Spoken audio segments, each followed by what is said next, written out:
VJ, it said this is your lucky day. It's time to put your khaki trousers on. Though it may seem very queer, we've got no jobs to give you here, so we are sending you to Vietnam. Lyndon Johnson told the nation, have no fear of escalation. I am trying everyone to please. Though it isn't really war, we're sending 50,000 more to help save Vietnam from Vietnamese.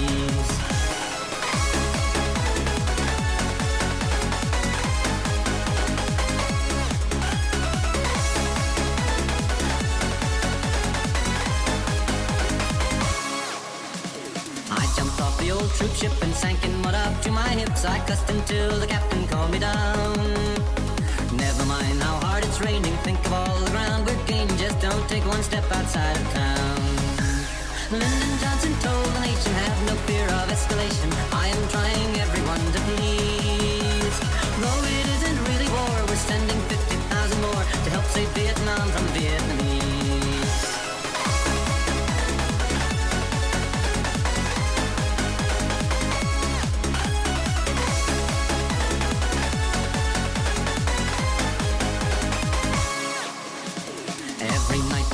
Gentry slip out past the sleeping sentry. They go out to join the old VC.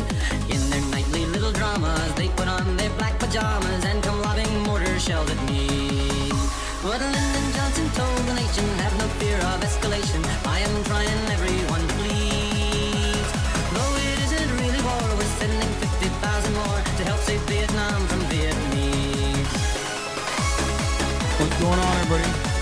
I hope everyone's having a fantastic evening, afternoon, pre-noon, no matter where you are in the world. I'm Hasan Piker, and this is HasanAbi Broadcast coming to you live.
We're 9 days in.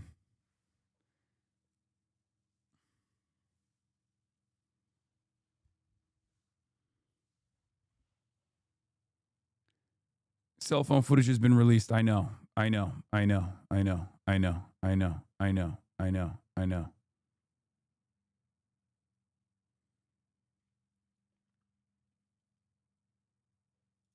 got tackled and detained by ICE if you want to see. That's crazy. HasanAbi heads are out here. They're out here in the streets. Got to cover the new vid where he's so scared for his life he doesn't drop his phone and then calls her a bitch real class. Oh, no, I know. I have it all. Don't worry. Ladies and gentlemen, boys, girls, and MBs, we are live. We're alive, and I hope everyone's having a fantastic one. In any case, it's Friday. It's Freaky Ass Friday. My mom asked me who Connery's pants was this morning because she saw his tweet and laughed. Hell yeah. Talk about Iran. I love that normally decent posters in the chat, like Donda is album of the decade, are now also doing the annoying posting. Like this is what our legacy is. You live long enough in the chat and you start off as a funny poster, you start off as a decent poster, and then you inevitably become one of those guys when you're like, no, it's 6 minutes in. I don't care about your personal news. Get into it now. Talk about Iran. Talk about this. Talk about that. You became a talk about it now guy.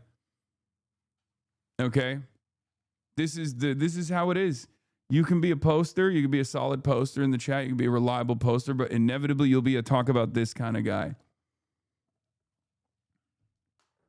In any case, Hasan, you've lost the news. What do you mean? I've lost the news. What does that mean?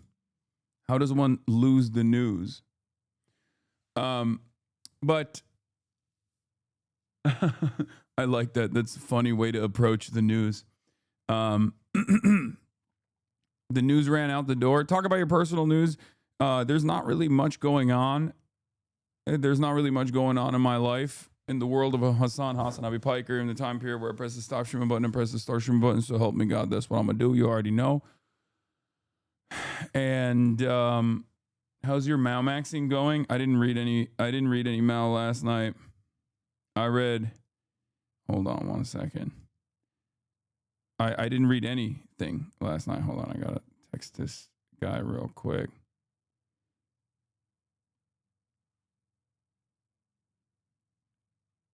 Okay. I didn't read it all last night. I watched a little bit of JJK. Ankles feeling good. Talk about Kaya's personal news. Knock the fuck out right now. Are you going to be at the Artist for Aid concert tomorrow? No, I will not be. I was supposed to be, but I can't because I'm doing some family-related things. So I will not be doing that tomorrow, even though I was supposed to initially. But that's the reason why I have Mustafa the Poet coming today. And I'm speaking in a lower tone because the little baby's sleeping. The little baby is completely knocked out. The little baby sleeping. She dozed off. She had a long morning, lots of playtime. Hey, Unc, 6 tweets before 8 a.m. You got to get some parental controls on the app. No, I've been tweeting up a freaking storm. The more Nazi Twitter gets, the more aggressive I get with my posting. You know?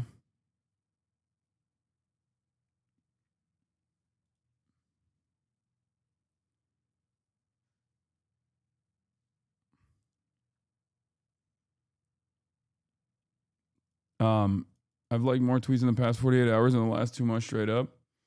Things are changing. Despite the fact that it's a billionaire asshole who is a white supremacist, white identitarian who runs Twitter, I haven't seen so much unification, so much unity on the platform since like January 6th, basically. And that was pre-Elon Musk purchase. I mean, there's a lot of shitheads out there. It's basically, it's divided along, political boundaries, as is usually the case. But there is definitely a lot of stuff happening. Yeah, I know. I saw TikTok is learning about Asmongold. The walls are caving in. The walls are closing in a little bit. Maybe he flew a little too high, I think. Now all the most annoying posters are going to come after him. So that's good. Time to abandon the frog costumes and start picking up the soup cans. Yeah, I can't say what, I can't say publicly, I think what I think should happen. And so I won't, but things are getting completely out of control. In any case, we'll talk about all of that. We'll talk about all of that and more. Can't wait for the correspondent Megalib Good Trouble as to say eye roll. I mean, it's fine. I don't really care.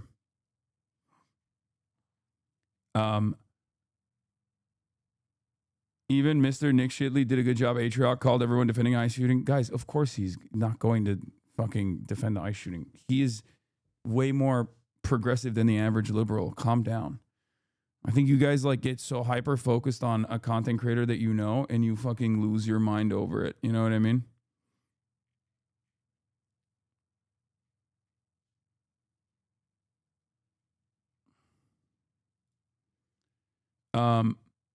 But yeah, a lot of the libs are united on this the horrifying nature of this ultra violence. Okay.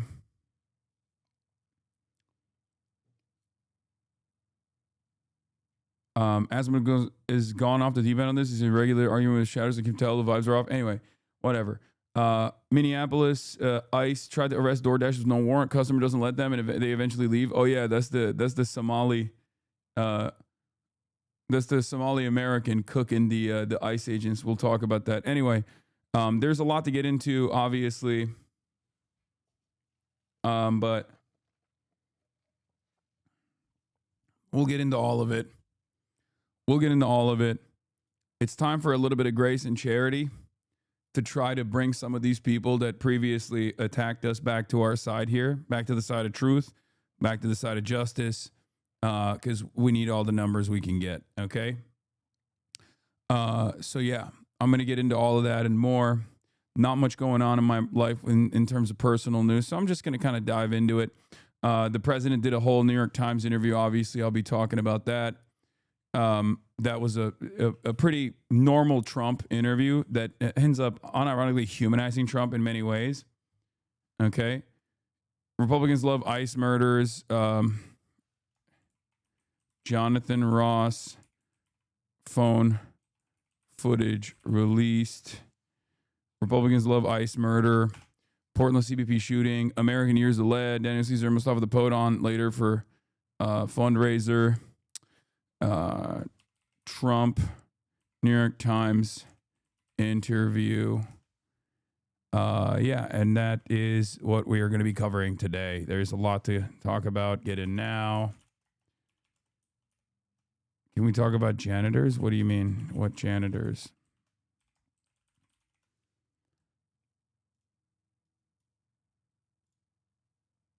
Okay. Yeah. What about JD Vance? Brother, I promise you I'm going to get to every single thing, okay? And we'll talk about Iran too. We'll also talk about Russia's new, or maybe not new, but like old weapon that they utilized, which was the most insane thing I've ever seen. Yes, this Oreshnik thing is as nutty as people say. The answer is yes. The answer is not only yes, but the answer is fucking fuck yes. It is one of the most insane things I've ever watched. It is one of the most insane things I've ever seen. It literally is a shotgun lightning blast. It looked like a shotgun lightning blast. I think the West is pretty far behind on hypersonics and just like missile like mid-range missile capabilities that like clearly Russia has focused tremendously on. It's not even, I don't even think what they used was a hypersonic there, but I've never seen anything like that. America's like falling behind on drone warfare. Like all of the stuff that people use to exhaust the resources of the enemy, whether it be drone warfare or whether it be like hypersonics, and mid-range missile capabilities, shit like that. It's pretty fucking wild. Please show us what you saw. Does anyone have a link to it? I know Osin Twitter was all up and down this thing. They were talking about it quite a bit, and I saw it on my timeline last night.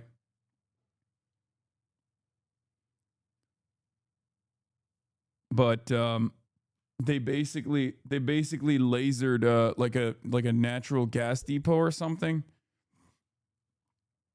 in the Polish border with Ukraine, and I think, if I'm not mistaken, and I know a lot of the NATO Andes and NatSec Andes will know a lot better than I'm a layman, okay?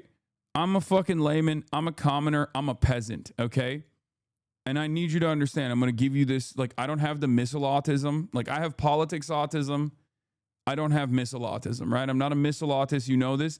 I just need to, like, this is what I saw. And as a fucking peasant with a peasant brain, when I saw this, I was like, this looks like divine punishment. Like this, if I know everything about, modernity, I live on the internet, right? I know technology. I have a decent understanding of like how weapons look like and how explosions look like. I've been looking at them nonstop for like the past 2 years, especially. I've never seen anything like this. Look at this.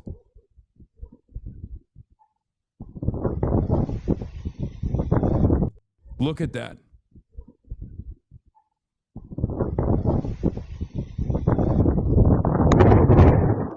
That is not manipulated footage. That's not manipulated footage. Like, that's just what it looked like. It's not thunder and lightning, dude. It is literally a missile that they're using. I don't know what they're doing. Maybe what's his face? What's the fucking guy that looks like a wizard that Putin, Dugin. Maybe Dugin is a wizard. Maybe he doesn't just look like a wizard. Maybe he unironically is a wizard and he's figured out how to summon lightning or something. I don't know. Jew here, that's our space laser. I mean, let's be real. If it was a Jewish space laser, it wouldn't shock me if Vladimir Putin was able to utilize it. Okay. Before people get on me and say like, no, he's a based anti-imperialist or whatever, and he's like the #1 ally of Iran. Vladimir Putin is a Mr. Both Sides on every conflict, okay? Remember that. This is the moment Russian drones blitz Kyiv in the most damaging attack on the Ukrainian capital to date. But this is just Kyiv. This is not what I'm talking about. This is the drone. So they did a drone swarm on Kyiv. And then they also simultaneously did, this is not the attack that I'm talking about. The attack that I'm talking, wait, why do you not support Russia? Brother, why do you think? I mean, what are you talking about? If any of these countries were honest, if any of these countries were just, if any of these countries were legitimately invested in anti-imperialism, for example, they wouldn't be doing this in fucking Ukraine, okay? Or at least if you want to deal with Ukraine not being a country that is in your ass cheeks, being in the sphere of influence in the West, there are probably a million different methods before you invade the country militarily and overtake it by killing, hundreds of thousands of people, both your own citizens and the citizens of Ukraine either, okay? I'm not going to get into it though. Like I understand why the third world is positioned here is, fuck America and therefore they're on board, therefore you're on board with like whoever is like at least crazy enough to like attack America and do proxy wars with America. And Russia is the only game in town. If that's your primary focus, it makes sense that you'd be like, yeah, no, Russia is still, it's not great that they're punishing the Ukrainian population over it, but like they are the only country insane enough to like punish America or try to get into a long extended conflict with America to a certain degree, except America doesn't get fucking harmed in this process. Let's be real. So, regardless though, this is part of the reason why it's like ridiculous shit, and he shouldn't be doing this. If he was the real anti-imperialist hero that people present him as, he'd be giving a fucking nuclear warhead to Iran and Cuba and to Venezuela and then also I mean, he'd be doing USSR shit. He'd be Brezhnev, right? Like, it is not, he's not doing any of that. He's doing this instead. So give me a fucking break.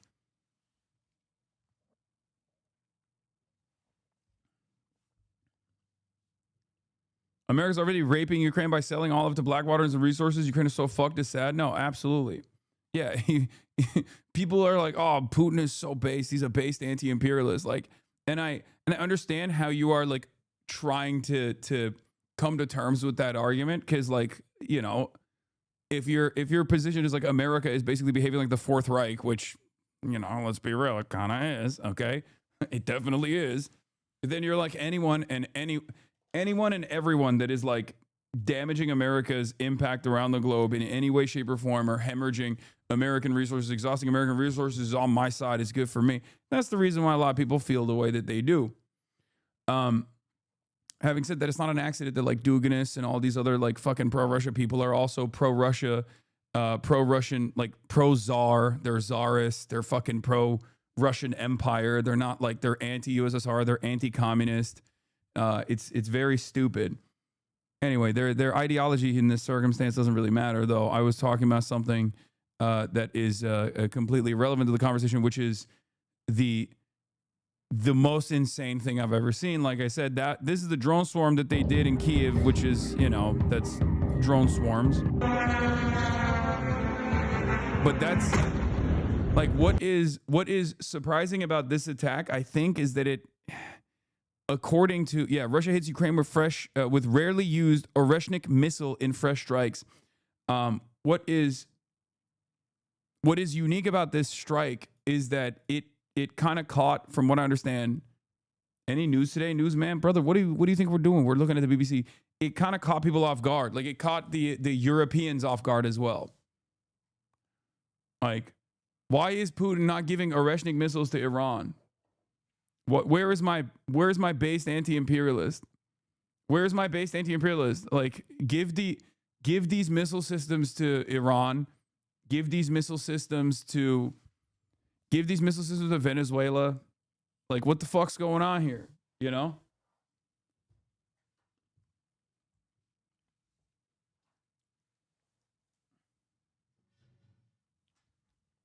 Also, this was one of those moments that I think, like, missile autists love missiles so much that although most missile autists are, like, obviously all the MILSIM, all the NATO Andes, they all despise Russia.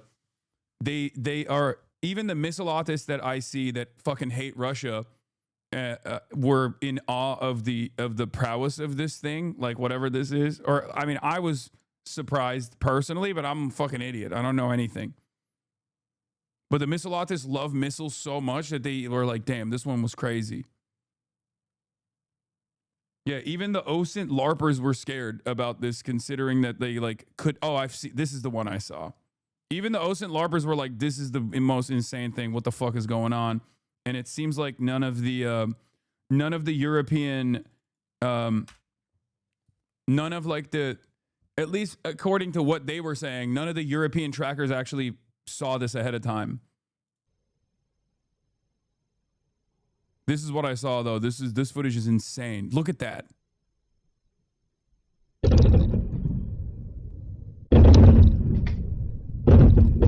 Bro, that shit is so fast that people in the vicinity don't even understand what's going on. Do you understand? Like is the audio coming after the fact? Because it's so fast, like I don't even understand.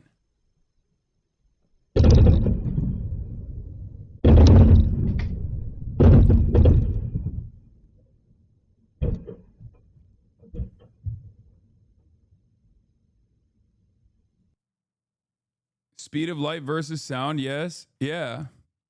I'm stupid. I'm telling you, this is the first time I felt like a medieval peasant. Okay? Watching this was the first time I, honest to God, felt like a medieval peasant. Like, I literally, if I saw this happening in the real world, I would automatically get down on my knees and be like, I'm so sorry, God is real. And it turns out there's multiple of them. Zeus is very clearly mad. Like, I would immediately drop. If I saw this happen in the real world, in my vicinity, I would think to myself, oh my God, oh my gods, Okay? Didn't mean to offend. Clearly, monotheism is bullshit. There is no one God. There are multiple. One of them has the power of lightning. His name is Zeus. I mean, look.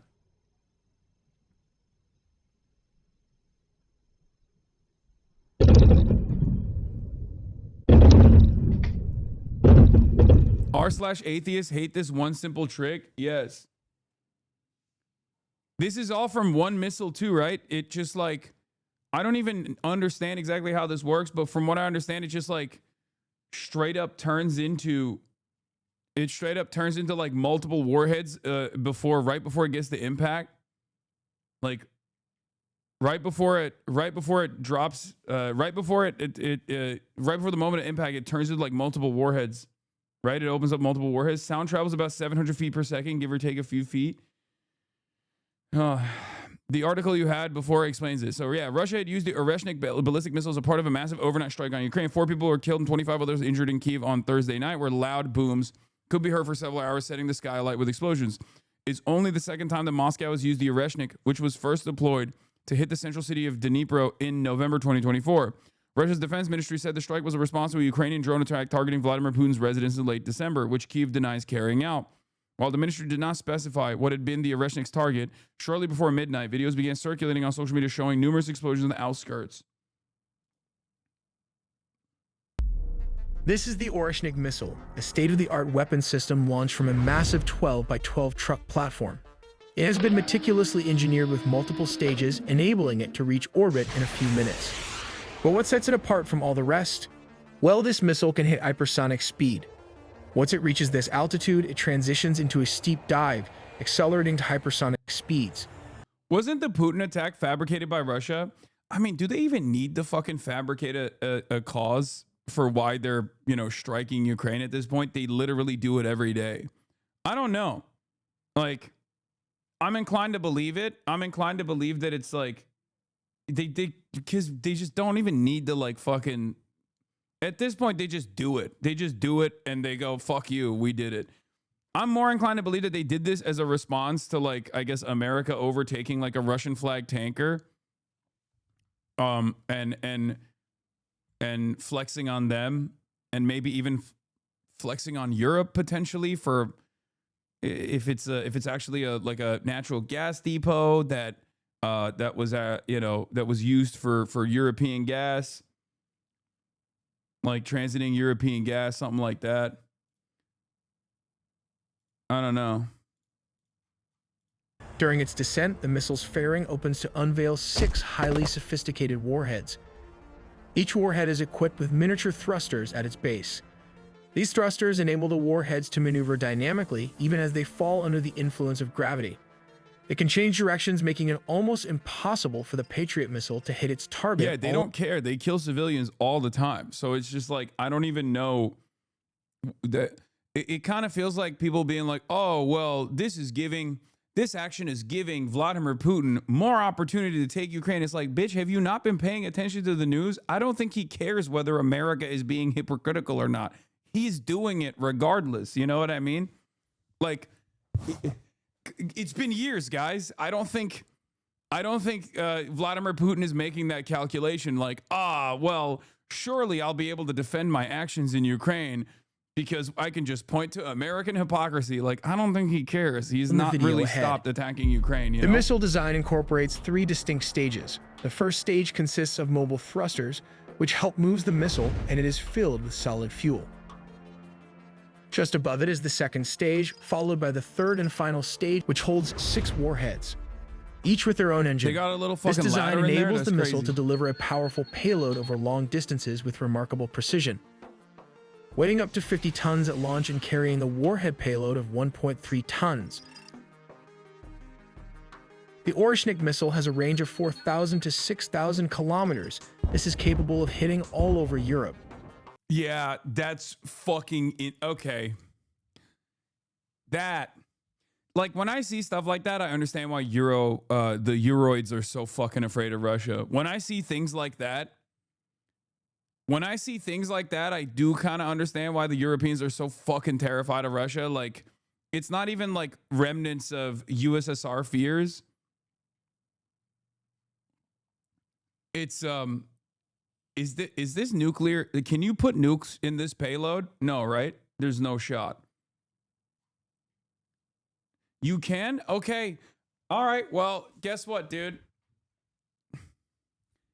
I get why every single time European liberals come into my chat and they're just like freaking the fuck out anytime Russia does something. That I would not be. I mean, Turkey's in the fucking strike distance, clearly, as a NATO country. But Erdo Goat is Mr. Both Sides, always come out on top. So maybe he won't use this on. Maybe he won't use this on my family in Istanbul or whatever, right? He certainly could if he wanted to. If Erdogan got a little crazy and was like, oh, we're shutting off the Bosphorus, you know what I mean? We're the table. We're shutting off the Bosphorus. No more fucking, no more travel for you through the Black Sea. All of a sudden, zap. What's particularly fascinating is that this missile is equipped with a sophisticated MIRV, multiple independently target-able reentry vehicle system, capable of deploying approximately 6 warheads. These 6 re-entry vehicles are reportedly based on American designs. Although much of the technical information remains classified, here is what we know so far. The missile itself is Do launched. you think the Europeans are unarmed peasants? They're not scared that Russia has an unbeatable weapon. The destruction of Europe is inevitable with conflict. These kinds of weapons just show the scale that they can inflict. Both sides have destructive weapons. Wait, what? Canadian twin. In modern day and age, you don't want these kinds of things being deployed at all. That's the whole point. And that's why you don't want to get into a tit for tat, okay? That's why we do this whole that's why we do the whole no war, just peace, okay? That's why we do that. It's the point. The point is no war, just peace. Just peace, no war for this reason, okay? This is the reason, because why would you entertain this kind of stuff? The weapons that you have are there so that you never have to use them. That's like supposed to be the principle. This is the principle, at least in state, in development of states. The principle of mutually assured destruction is what keeps, additional war at bay, I guess. Right? No war. No war, just peace.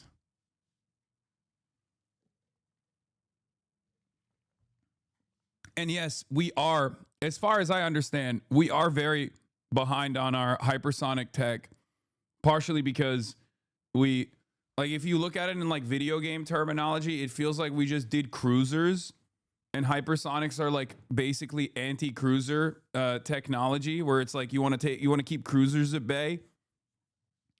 So they were just like, we have fucking aircraft carriers. Who gives a shit? We have cruisers, aircraft carriers. We don't really give a shit. Like, this is our game is aircrafts. So, that's our technology focus. That's what our technology focus has been. And meanwhile, the hot battle in these sorts of conflicts have changed to drone warfare, exhausting, attrition, and hypersonics as well. Hasan, you don't know what you're talking about. Please shut the fuck up. Look, I don't know anything. I will readily admit I don't know anything. This is what I'm saying. This is what I'm getting from people who do know things, okay? I'm not going to put you down. I'm going to shake you. You can tell me if I'm wrong. That's why I started off by saying I'm not entirely correct on this. Like, this is what I have heard. I think it's very biased to ask Russia, why don't they give nukes to other countries if they're anti-imperialism, but nobody else in the world gives nukes to help any other country? Everyone is the same. What the fuck are you talking about? There is one country that has definitely given nukes to other countries under what is known as NATO. It's the United States of America. The fuck? There's literally nukes in Turkey right now, in the Incirlik base. There are American nukes in Turkey right now. So no, you're actually wrong about that. I mean, obviously those nukes are not in the control. Those nukes are not in the hands of Turks or whatever, but like, There's nukes in the Netherlands. There's American nukes all around the world. You're wrong. You're also there was at least missile systems and maybe even nuclear warheads potentially in other places that are fairly close to the United States of America in the past with the USSR. And it's not giving nukes. You guys are just placing them there. Yeah, I mean, whichever way you cut it.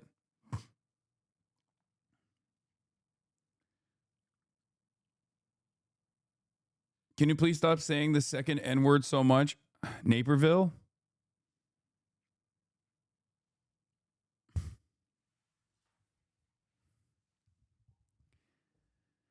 All right.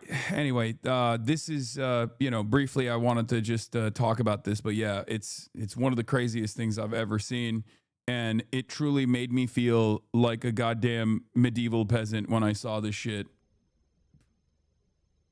That's it. That's all I wanted to show you.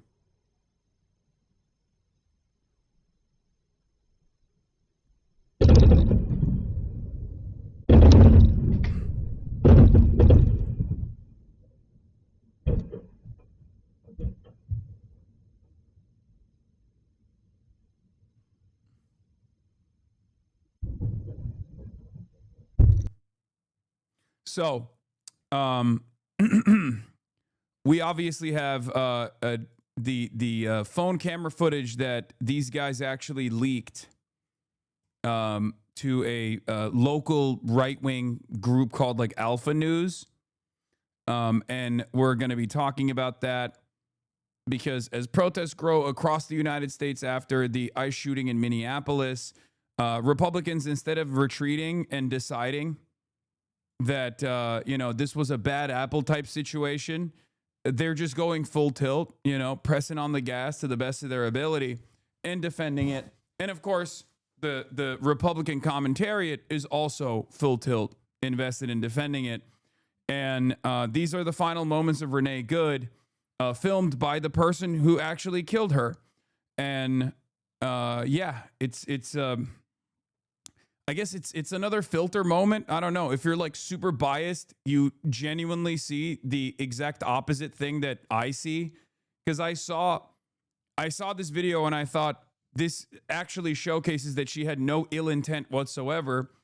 Even though they leaked it themselves, as Evan Hill points to here. Notable that after the Justice Department blocked Minnesota law enforcement agencies from participating in the investigation into ICE, because that is what happened, and denied them access to evidence, the involved agent's cell phone video has leaked to a local right-wing outlet. Okay? And yeah, the phone camera footage is here. And now it's yet another instance where people that look at it and see two different things, like two separate realities. Just as, bro, that speech about bias while saying this shit is wild. Wait, what? Saying what shit?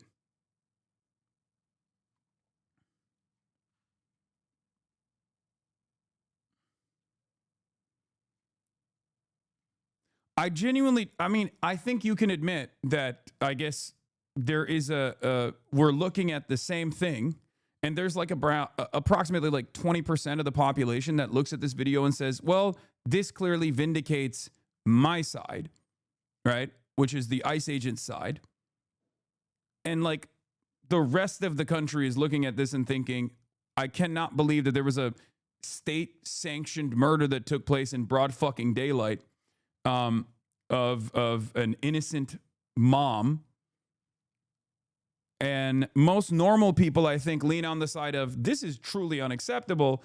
But there is definitely a lot of people who are still looking at any piece of evidence that comes out that makes them feel vindicated. Like they will just, you could literally have a video that comes out tomorrow that says like, I, Jonathan Ross, am going to kill someone today. I'm excited, right? I'm excited to go and murder a white mother today for ICE and for my president, Donald Trump.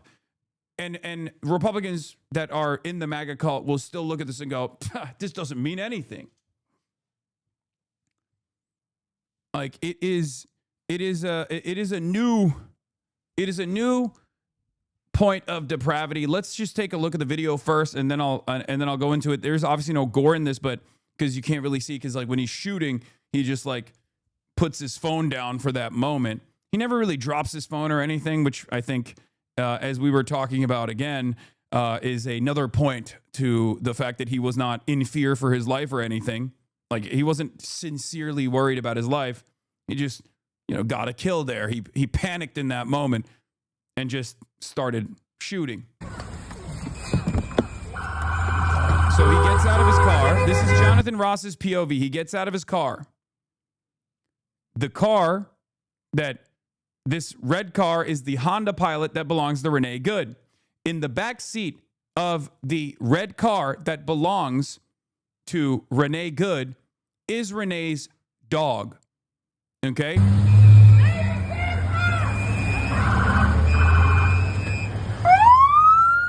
He first rolls up. She's very clearly initiating, like, reversing here, because we've seen this video. We've seen this footage from the other angle.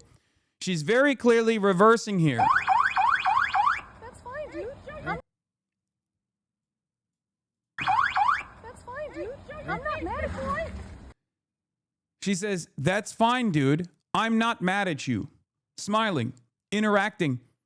You can see his visage. You can see Jonathan Ross's image as he is filming the entire camera. No, she had reversed at this point. She's not reversing it. No, she's reversing. Look. Look. She's looking behind. Wheels are turned. From her side, the wheels are turned to the left. She is indicating a reversal, right? She reverses. This is the first reversal that we saw. Okay? She's smiling. Renee Goods, in her last moments, is smiling and looking at her murderer, Jonathan Ross, and saying, "It's fine. Fine, dude. I'm not mad at you. It's fine, dude. I'm not mad at you." You can literally see her plushies from this camera angle, okay? In her glove compartment box, there's a dog in the back of the car. I'm not mad at you. Show your face. I'm not mad at you. That's okay. We don't change our plates every morning, just so you know. It'll be the same plate when you come talk This is, from what I understand, I think this is her partner, right? to us later. That's fine. U.S. citizen, former fucking guy. U.S. citizen, former what? Fine. U.S. citizen, former fucking guy. I don't know what she says, but this is her partner. This is her wife, former veteran. You want to come at us? You want to come at us? He switches his I say go hands. get yourself some lunch, big boy. Go ahead. Out of the car. Get out of the fucking car. So she tries to get in the car. She's reversing, right? Former fucking veteran. While her partner's trying to get into the car from the other door, the doors are locked. She starts reversing and starts moving to get out of the way, okay? With all these people coming in, like as soon as the other dipshit ICE agents roll up, you can't see it from this angle, obviously, and you can kind of see it right here. Get out of the fucking car. Get out of the car. Door lock because she shifted the drive, probably an auto locking mechanism, right? And you can only hear the 3 gunshots.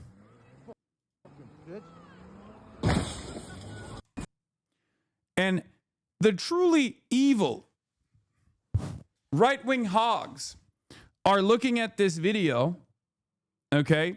And I don't know if there's like a cut here or not, but the right-wing hogs are looking at, I think this is the full video, or at least like the important part of the full video that he filmed, okay? And they are trying to say that from this angle, it shows that she was clearly trying to kill him.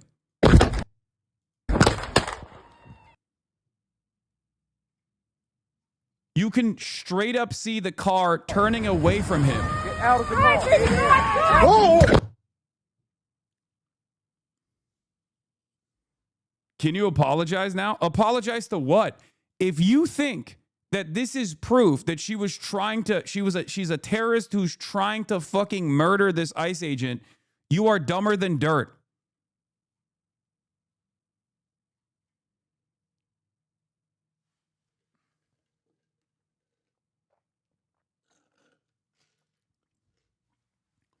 Not only are you dumber than dirt, if you look at this video, and see anything but an ICE agent who has hurt feelings and is quick draw McGraw, pulls his fucking gun out, clearly never even remotely in a situation where his life is threatened at all, just pulls his gun out, he's pissed off, and he just unloads. If you see anything but that, you are out of your fucking mind. Also, I don't know why we only hear 2 shots in this video. Oh!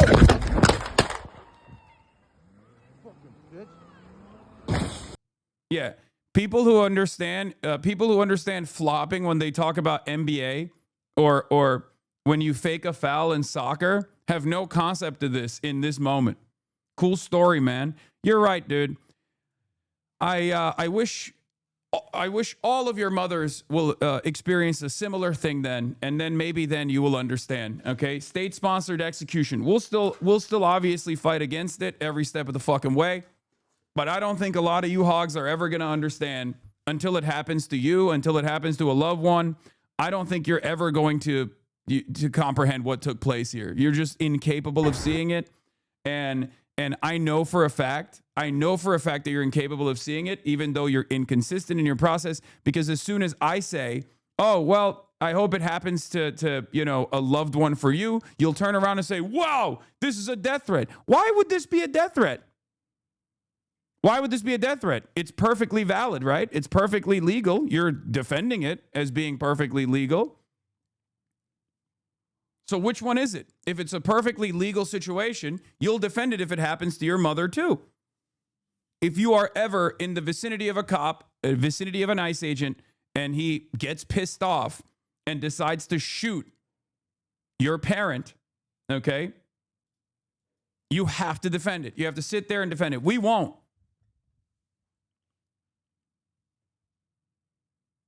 That bitch tried to run him over, didn't she?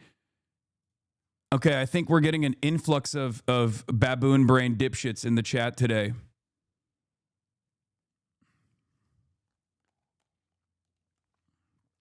I am in Ukrainian armed forces, still here.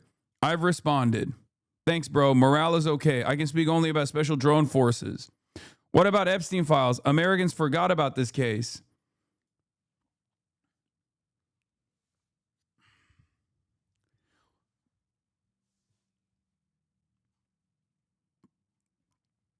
Incredible. Incredible stuff. I guess hog universality is once again proven right here.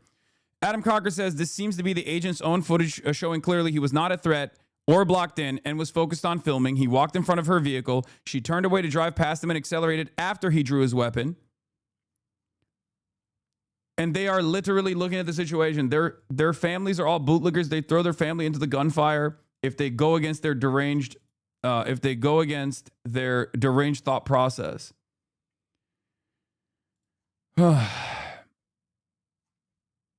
Someone says he called her a bitch at the end. Oh yeah, he does. He says fucking bitch.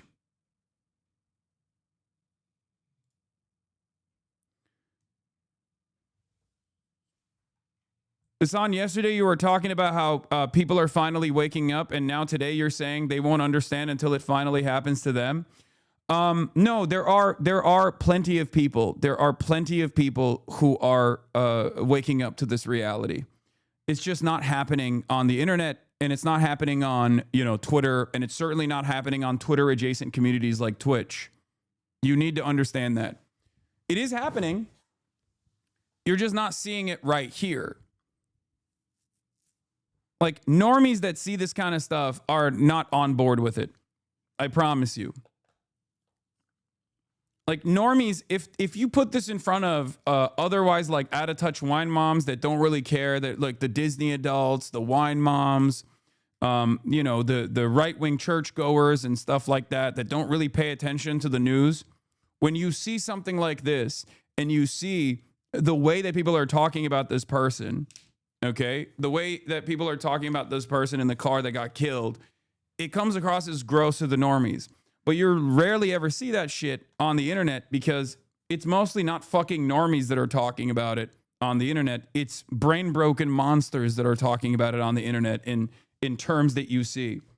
Renee Good's last words that you can see in the video quite literally are, "That's fine, dude. I'm not mad at you." You want me, these guys want us to believe that this woman is a terrorist. That's fine, dude. I'm not mad at you. These were her last words, man.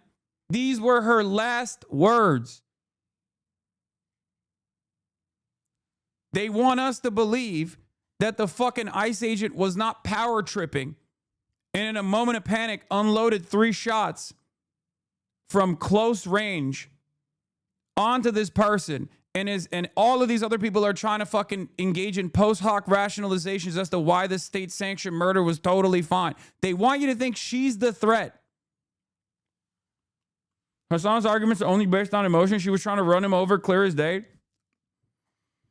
My arguments are not based on emotions. You are just trying to cope by presenting yourself as like this autistic sociopath when you actually aren't. You're just a fucking moronic child who wants to just see death and destruction in the country and can't comprehend that you could just as easily be in the crosshairs, or one of your loved ones could just as easily be in the crosshairs. That's it.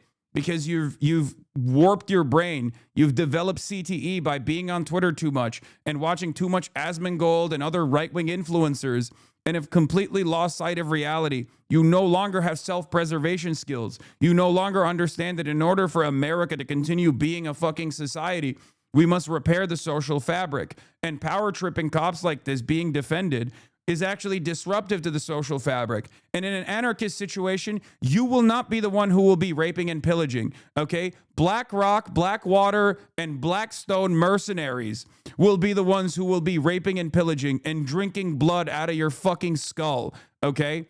You think in an anarchist style, in an anarcho-capitalist style, complete bedlam society, that you will somehow change your position in society. You are already a fucking peasant.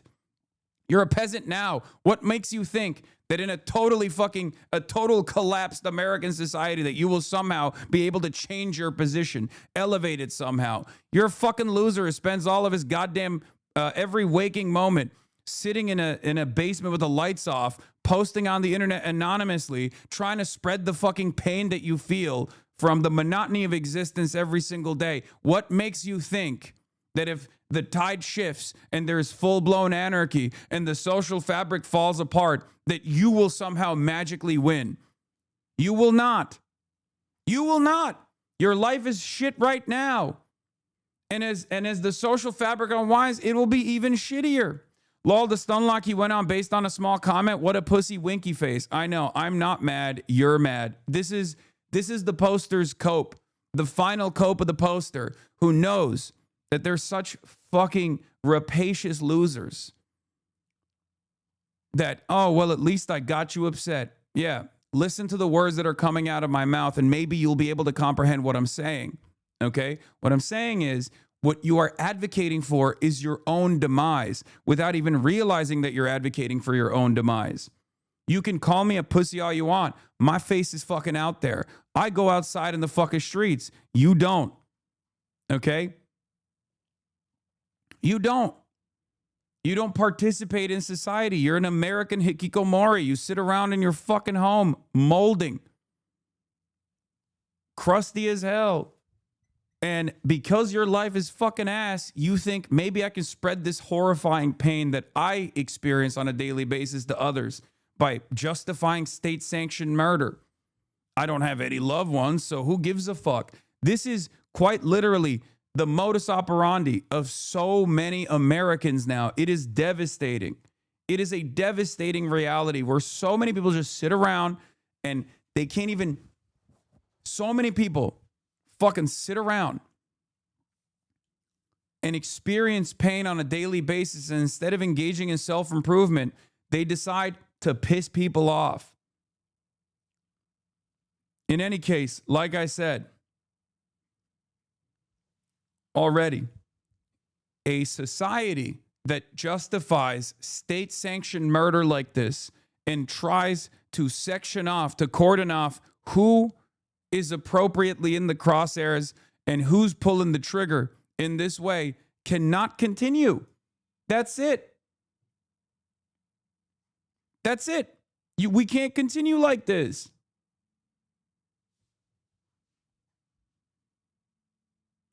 You got to rewatch the FD video or something because you're not even...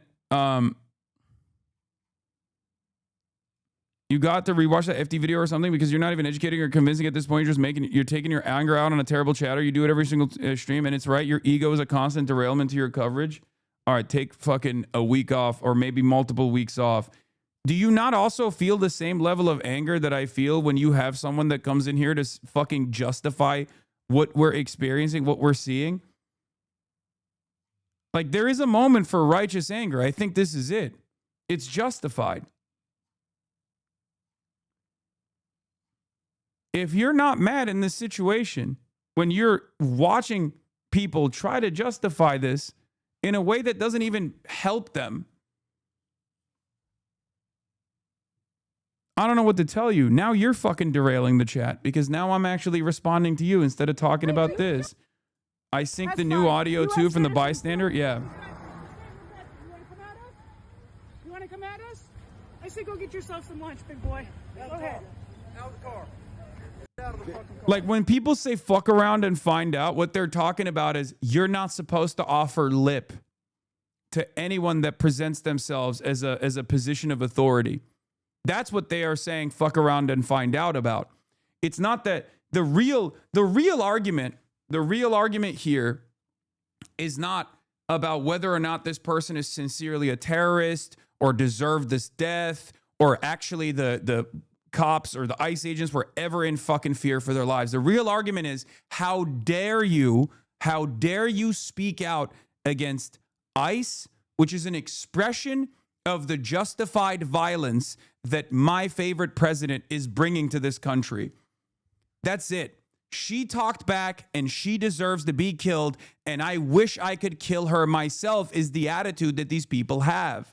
Okay? It's not even just like bootlicking, I think, for a lot of people. And I saw someone unintentionally reveal their own personal pathological frustrations, this psychosexual frustrations that they have when someone posted a photo of Renee Good and said, oh, this woman is the exact same type of person that has like smugly said no to me my whole life. I'm sure you guys might have seen that. Like there was a guy who very clearly revealed like he's just mad at everyone that has wronged him in his life. Every libtard SJW woman that has wronged him.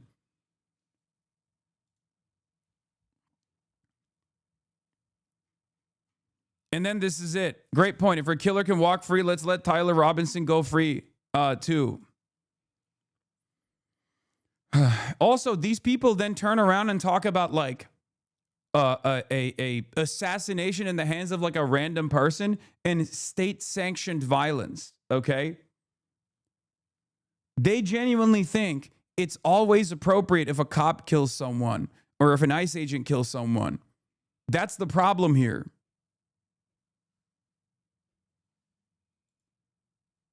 Trump went live. Unclear if he'll say anything about the new coverage. I mean, he's talking to oil executives about Venezuela stuff right now. So I'm just going to continue with this before we get into that. To be with among the biggest companies. All right, you know what? Fuck it. Let's just go to Trump for now, and then we'll continue talking about the other thing. And we're doing tremendous things. Our country is doing very well. You saw the numbers. This was what I was talking about today. Hold on. This was what I was talking about. Yeah. Not this one, but this one. I feel like I have been condescended by a woman who looks exactly like this thousands of times. Second grade teacher who hates children vibes. Like, this is what it is. Okay. For many people that look at this video and seek to justify what took place, they can't comprehend that Renee Good could have been their parent. Renee Good could have been their neighbor that has a political disagreement with them every now and then, but still, you know, is kind and makes cookies for them. They see Renee Good as a woman that has wronged them at some point in their lives. So they look for a way to justify it. They look for a way to justify and defend this. Okay? I'm going to play this part one more time. Her last words to her murderer was, That's fine, dude. I'm not mad at you. "That's fine, dude. I'm not mad at you." That's fine, dude. I'm not mad at you. Show your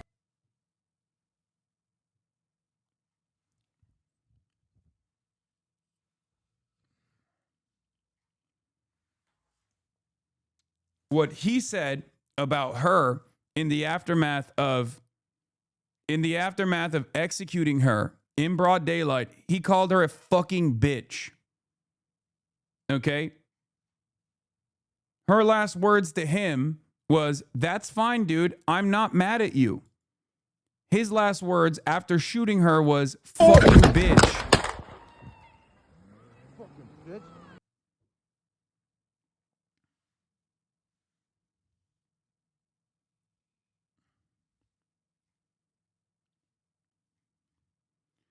People that try to say that this is, this assessment is like emotional or whatever are idiotic, because the clinical assessment here that I gave from the start is exactly the same.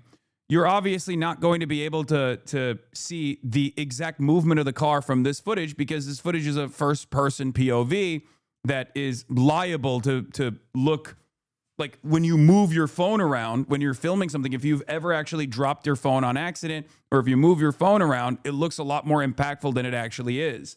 Okay?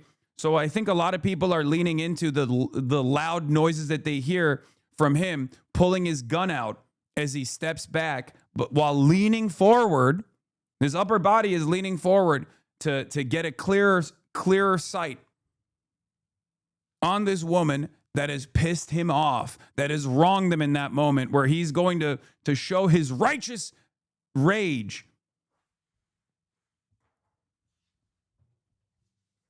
While he is trying to pull out his gun.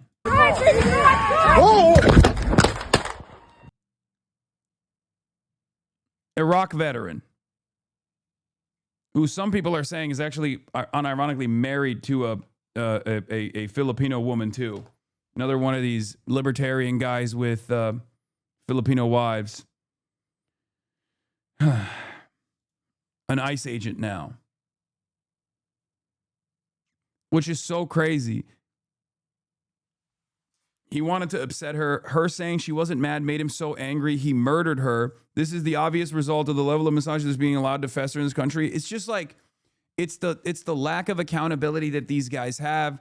It's the constant feeling of domination that they want to engage in. That's it. All it takes is feeling small in a brief moment. If you cannot comprehend how this exact same incident will play itself out over and over again all around the country, and it can just as easily happen to one of your loved ones, I don't know what to tell you, okay? Any fucking dipshit that's angry can take out their daily anger. Any dipshit that's mad about any number of different things can take out their anger on one of your loved ones like this. The video doesn't show anything new regarding him being at fault, doesn't change any of the analysis done by Washington Post or New York Times, just adds more viciousness from him. How are people using this to justify it more now? Because it doesn't matter. For a lot of people who are already dead set on defending it because they downloaded the talking points from the admin, they were dead set on defending this, and they are going to continue defending it. They will never, because the administration is not actually taking their foot off the gas pedal here, and they're not doing the classic thing that they normally would do, which is, oh, I guess we were, I guess this was a bad apple. Because like in the past, that's how they used to operate, right? They would turn around and say, well, guys, obviously this is just a bad apple. You know, this doesn't mean that all ICE is bad, all ICE is wrong, you know, any of that stuff. They would just say like, oh, this is just one guy. Come on. Like, justice will be served. Let justice be served. They're not doing that this time around. Okay. They're not even doing the bad apple narrative, which already is like busted, right? It's one bad apple spoils the bunch. We already know that. They are just leaning into it because I think in this current media environment, they've realized like there are no punishments, or at least they think there are no punishments. And if the Democrats don't actually figure out that they are the ones who are actually supposed to punish these bad actors, okay, then the Republicans will be right. There won't be any punishments at all.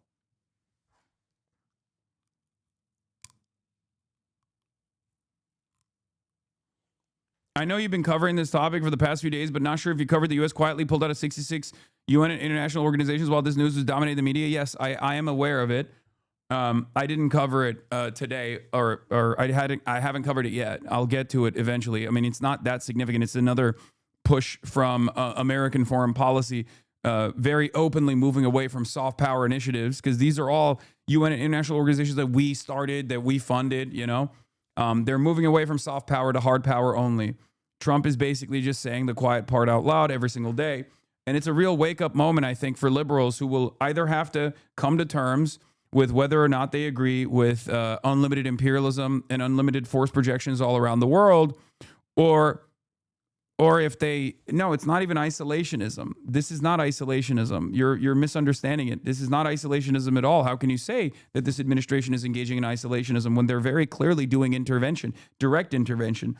This is more so about manicuring said foreign policy. In the past, we created an entire network of both media apparatus and also like soft power initiatives to make it seem as though we were the world police for good. We were actually liberalizing the world. We were fighting against the ideological forces of the Soviets, socialism, communism, dangerous ideas, dangerous ideas that did not represent democracy and the democratic values that we believe in. And that was the intellectual liberal patina that you associated with American imperialism. It made it much harder to actually criticize it from an anti-imperialist perspective.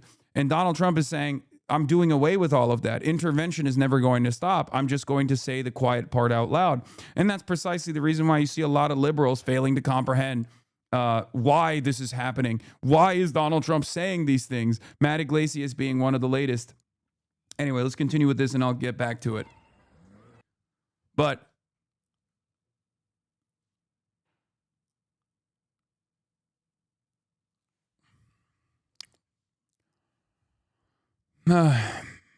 basically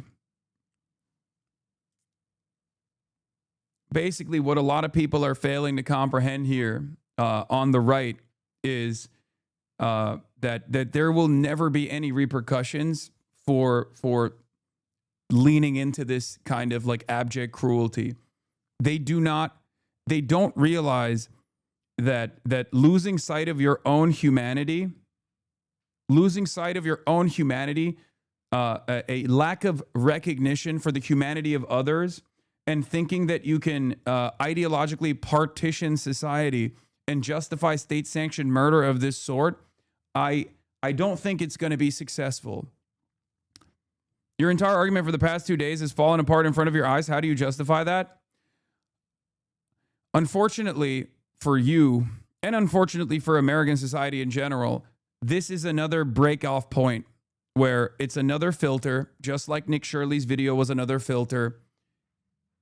People can look at something and if they already are primed, if they're already primed to believe that this was totally justified, no matter what amount of evidence that you can see with your own two eyes, they will continue to say, no, I was right, see?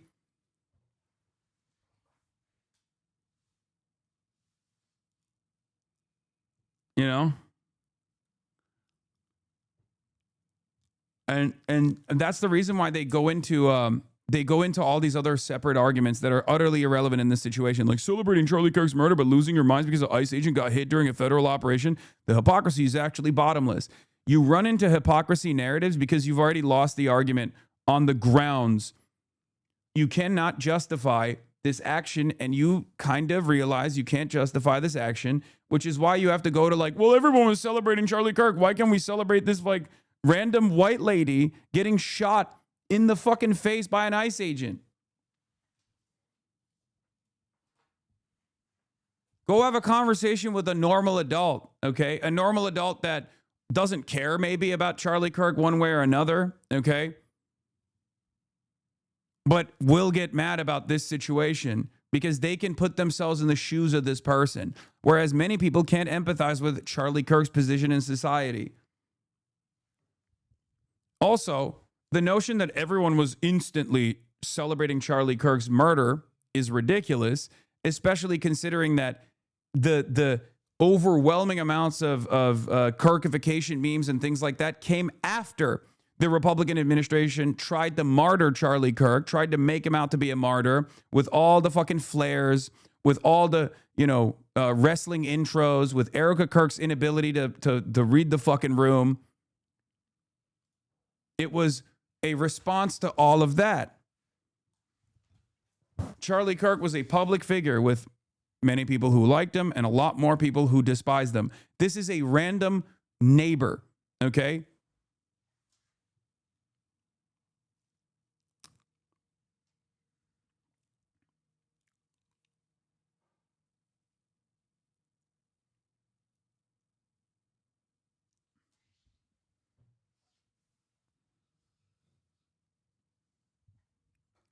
And also,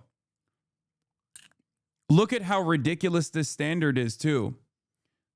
There was not a single Democratic politician that celebrated, even to this day, celebrated Charlie Kirk's assassination. As a matter of fact, many of them voted to like revere him and honor him, which I thought was stupid. I was against that, right? Those are two separate things. I think like hyping up Charlie Kirk is entirely different than like, not celebrating his death, right? You don't have to celebrate his death, but whitewashing his background and leaning into the narrative that he was a force for good, all that stuff was ridiculous. I never stood for that, okay? But that's about ideological disagreements. Having said that, notice that the standards are so out of whack where you're mad about people posting TikTok memes about Charlie Kirk after the administration tried to turn him into a horsed vessel versus the fucking vice president and the president calling a random lady a domestic terrorist. There is no equivalence between random TikTokers celebrating Charlie Kirk months after the administration tried to turn, like the administration came after everybody who was even like posting Charlie Kirk quotes to be like, I don't think he was that good of a guy. Like he shouldn't have been killed, but I don't think he was that good of a guy. After months and months of that, people actually responded with the Kirkification memes to the president, the vice president, the secretary of the Department of Homeland Security, immediately calling her a fucking domestic terrorist and justifying her death. You're out of your fucking mind. You have no leg to stand on. There is no civility argument that any Republican can ever make. You can never make a civility argument. You are uncivil. You're a fucking animal. You're a disgusting animal. I am not a very civil person, by the way. You can come to me and you can fucking yell at me all day. I'm not a very civil person at all. As a matter of fact, a lot of libtards get mad at me too for not being a civil person. But let's be real. Liberals, by and large, for the most part, have been unimaginably civil, perhaps to a fucking fault. And Republicans still turn around and try to create this alternative reality where they're making it seem like Nancy Pelosi is like, talking about how Charlie Kirk was like a dangerous terrorist that deserved to be fucking murdered in the way that J.D. Vance did about this lady. There is nothing but projection. Perhaps this is the reason why in the overwhelming majority of political violence that takes place on U.S. soil, it's more often than not a right-winger killing another right-winger because they dominate this discourse so much. And they already control all the fucking levers of power that they have to release their anxiety, and sometimes they end up shooting one another. It's fucking crazy.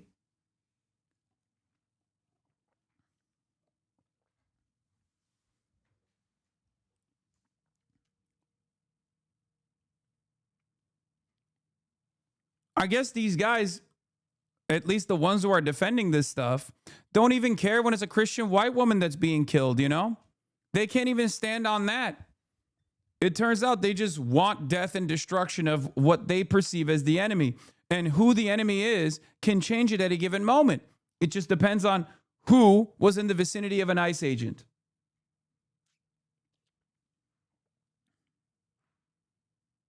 That's it. And what a lot of these guys that come in here to try to fucking understand my position, or without actually understanding my position, immediately go, "Oh, you got owned, loser. This fucking POV actually changes everything." It didn't change anything. Your position didn't change, and neither did mine. If anything, my position is hardened, and so has yours. But what you don't understand, what you do not understand here, is that this can happen to you as well.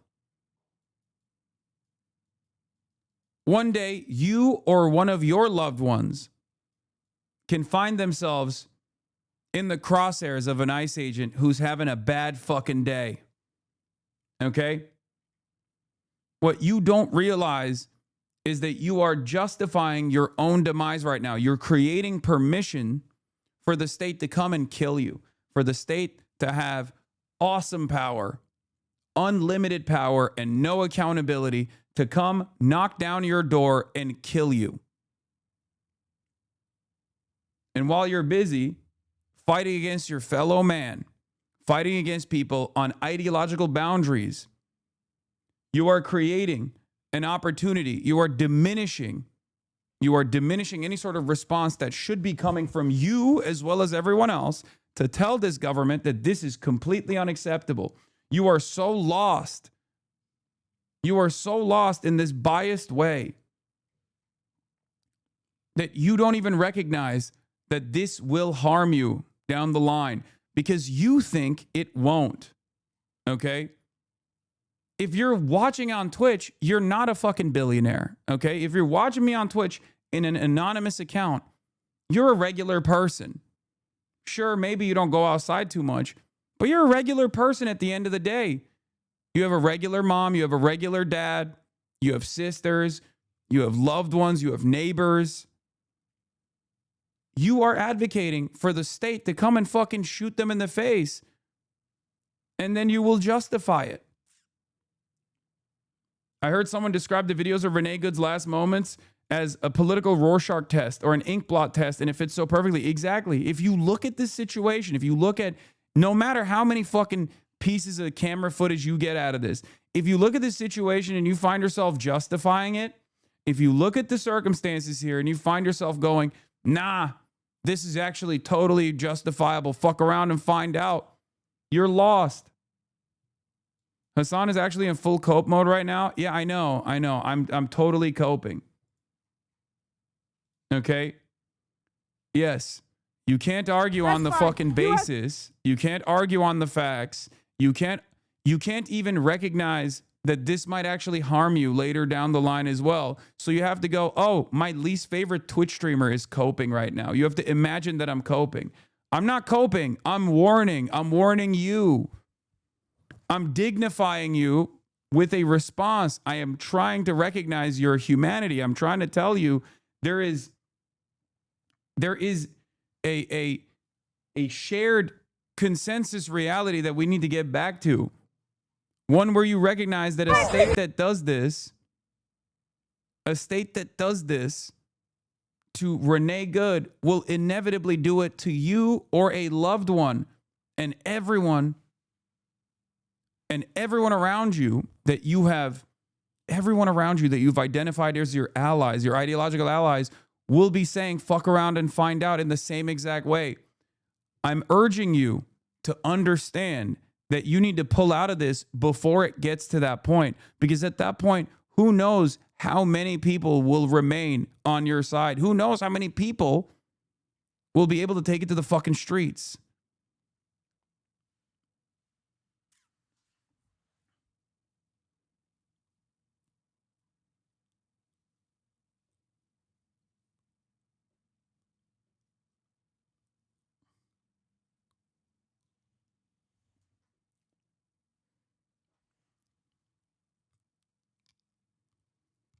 It's simply not worth trying to engage with these people to appeal to empathy. If they haven't now, I doubt they ever will. No, that's not what I'm doing. I'm not even just talking about empathy. I'm talking about self-preservation. Because even if you don't have empathy, most people are at least not dumber than dirt. Like, even an animal has self-preservation, right? I'm trying to help people understand that what they are justifying here, what they're advocating for here, is going to inevitably harm them as well. Okay? That's it. This has happened throughout history. If you don't fight for others right now, well, and recognize your shared humanity here, recognize that you are not going to be spared in the future because you are not a fucking billionaire, okay? You weren't on the Epstein flight logs. You're not one of Donald Trump's buddies. The state does not give a fuck about you, okay? The faster you recognize that, you're not Israel. You're not the glorious nation state of Israel, okay? You're not one of Jeffrey Epstein's Lolita Express clients. You're just a fucking random dude on the internet. You're not a part of the goddamn team.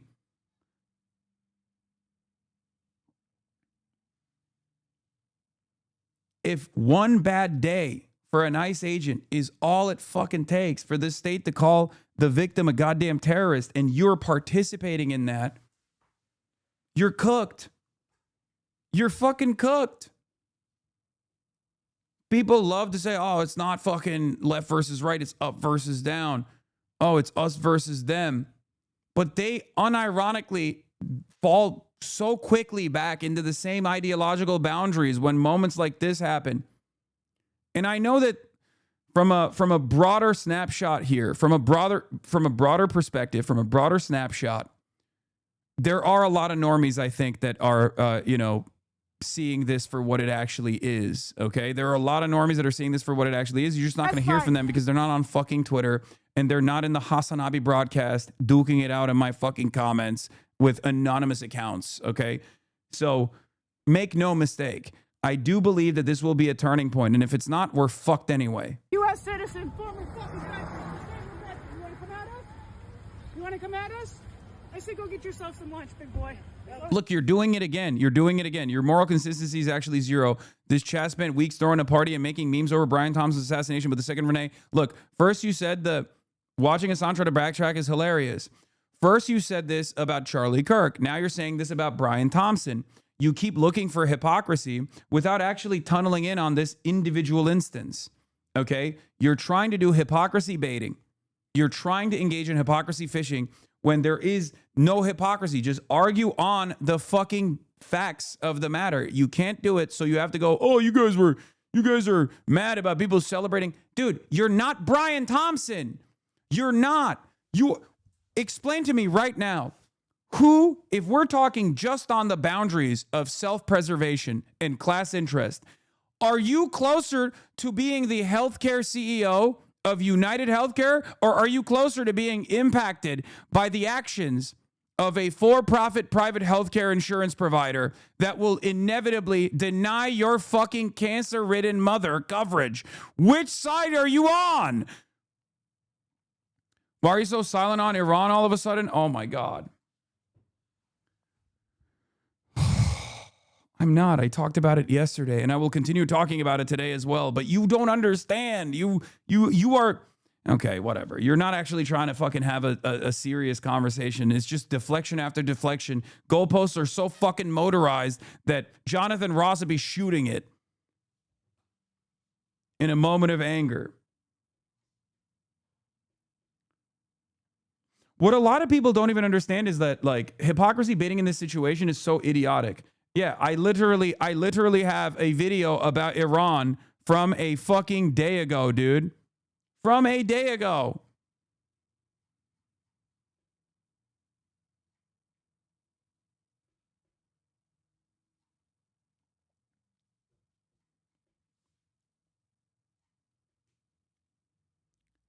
This kind of hypocrisy baiting only works if there is a one-to-one comparison. If there's an instance where, like, my ideological enemy came in and like an ICE agent killed someone that I fucking despise or something, and I celebrated it. And you can't find one because even when Ashley Babbitt was fucking killed, I was actually against all of the fucking liberals who were yelling at me over it. I said, this is still police violence. And in that circumstance, she was doing a fucking insurrection. So there is probably a little bit of a higher justification for a Secret Service person to fucking literally shoot and kill someone because they're trying to break in to the area where all the fucking congresspersons are. You know what I mean? And even then, I was consistent. That was still police violence. I said it over and over again.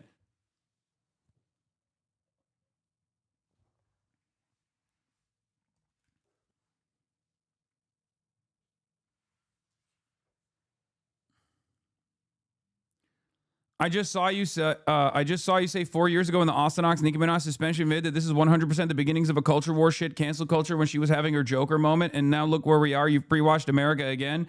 Yes. And unfortunately, I'm pre-watching one more time. If this isn't a turning point where Americans can get together, if this is not a turning point where Americans get together and recognize our common shared humanity, recognize that this kind of stuff is completely unacceptable. This kind of like unrestricted, unrestrained state violence is completely unacceptable. If this isn't the moment where people get together and go, yeah, we got to stop this. This is unacceptable. We're fucked. It's over. The social fabric is done. It's completely ripped apart, and it will never come back together again. It's bedlam. It's chaos. And a lot of us will not survive that moment. And I don't know why people don't see that. I don't know why people that have little to lose and yet still so much to lose at the same time, their lives, right, think that this will be beneficial for them. People just think as long as the state is dominating what I perceive as my ideological enemy, it will never come for me. It will never come from one of my loved ones. You're not part of the team. Okay, you're not a part of the elite pedophilic cabal. You're fucked. Your life will either be lost in a ditch somewhere in Caracas if you think that as long as you're doing the violence, you will be spared. Your life is going to be lost when your dick gets blown off. I don't know, protecting an oil refinery from guerrilla warfare, from the collective, the Chavistas that are armed to the fucking teeth, so that Exxon can turn a fucking profit next quarter. Or you're gonna have an instance like this on the domestic home front where a federal agent that is hopped up on fucking fumes, is really pissed off, is going to come and shoot you in the fucking face, and you're gonna be forgotten. You're gonna be considered yet another casualty that people justify. That is where we're at.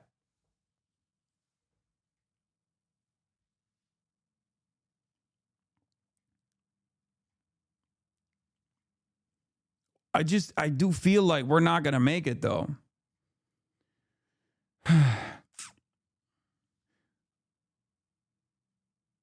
Iran is literally doing what you're accusing Americans of doing. The Ayatollah is killing their citizens. Brother, I'm not Iranian. I'm not in Iran. And I don't think that's acceptable anyway. What the fuck are you talking about? Are you Iranian?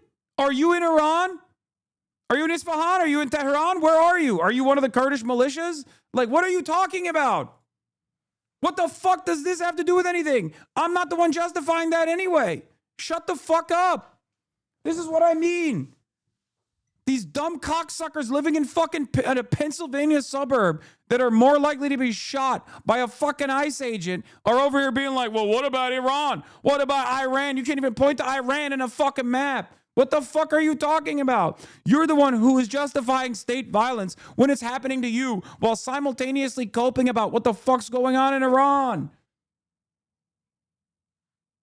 Jesus Christ. How fucking stupid.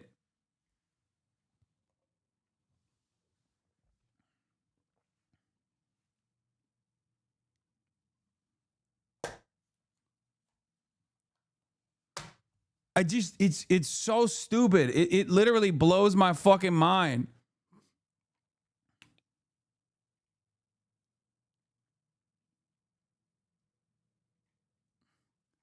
The endless amounts of excuses for fucking cops, it blows my fucking mind. It's just, There is no amount of cruelty that a fucking ICE agent can subject the average American to that you won't say enough is enough over, it seems. This guy, like we showed you earlier with it's not even body camera footage. This is him like literally filming this. Another point of indication that he was never in threat. His life was never in jeopardy. He never even felt threatened at all. He was just mad. He pulled out his gun, and in a moment of panic, he unloaded into her because he was like, how dare she fucking talk back? How dare she not fear my presence? It's a power-tripping douchebag who's fucking 5'7", and you're over here justifying it, thinking this won't end up harming one of your family members, if not you. It's so crazy. It blows my fucking mind, dude. In other circumstances, people would at least be like, well, what if he had a gun? What if this person had a gun? What if this person was genuinely trying to harm the cop or whatever? This is like the most black and white situation where there is no imminent fucking threat at all, and you are trying to engage in a post hoc rationalization to justify state-sanctioned murder. When an ICE agent with a gun has an ego moment, okay? When an ICE agent with a gun has an ego fucking moment and kills a 37-year-old mom in broad fucking daylight, and you find yourself justifying that, it's done. They will kill your family members, and you will sit there and go, how did we get here? You will have a leopards eating my face moment, inevitably, when one of your fucking neighbors is killed. It shouldn't get to that point. It should not get to that point. Bro, you are just as radical as Asmongold are, but both of you are blind as fuck. I'm radical because I think the ICE agents having a fucking ego moment shouldn't be able to assassinate someone in broad daylight. What is this, both sides this bullshit, dude? What are you talking about? Nobody thinks your brain is big, okay? I'm saying pull yourself out of the fucking team sports mentality, and this guy's like, well, how about no sides? I'm taking no sides in this argument.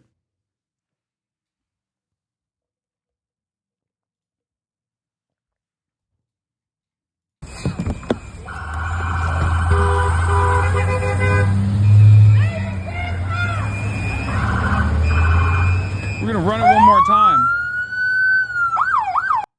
It's time, man. It's time to pick a side, okay? I'm sorry.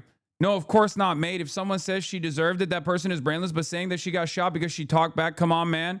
Why did she get shot then? Why did she get shot? So you do have a side. You're just too much of a fucking pussy to admit it. This is what I mean. You either think this is a justified legal kill or you don't. I think it's unjustified. You think it's justified. Why? Why is it that these people always try to fucking, again, another one of these, like, I'm apolitical, I'm centrist ass chatters who is turning around and actually showing that they're not a centrist at all. What do you mean? Oh, well, what do you mean? Explain yourself then.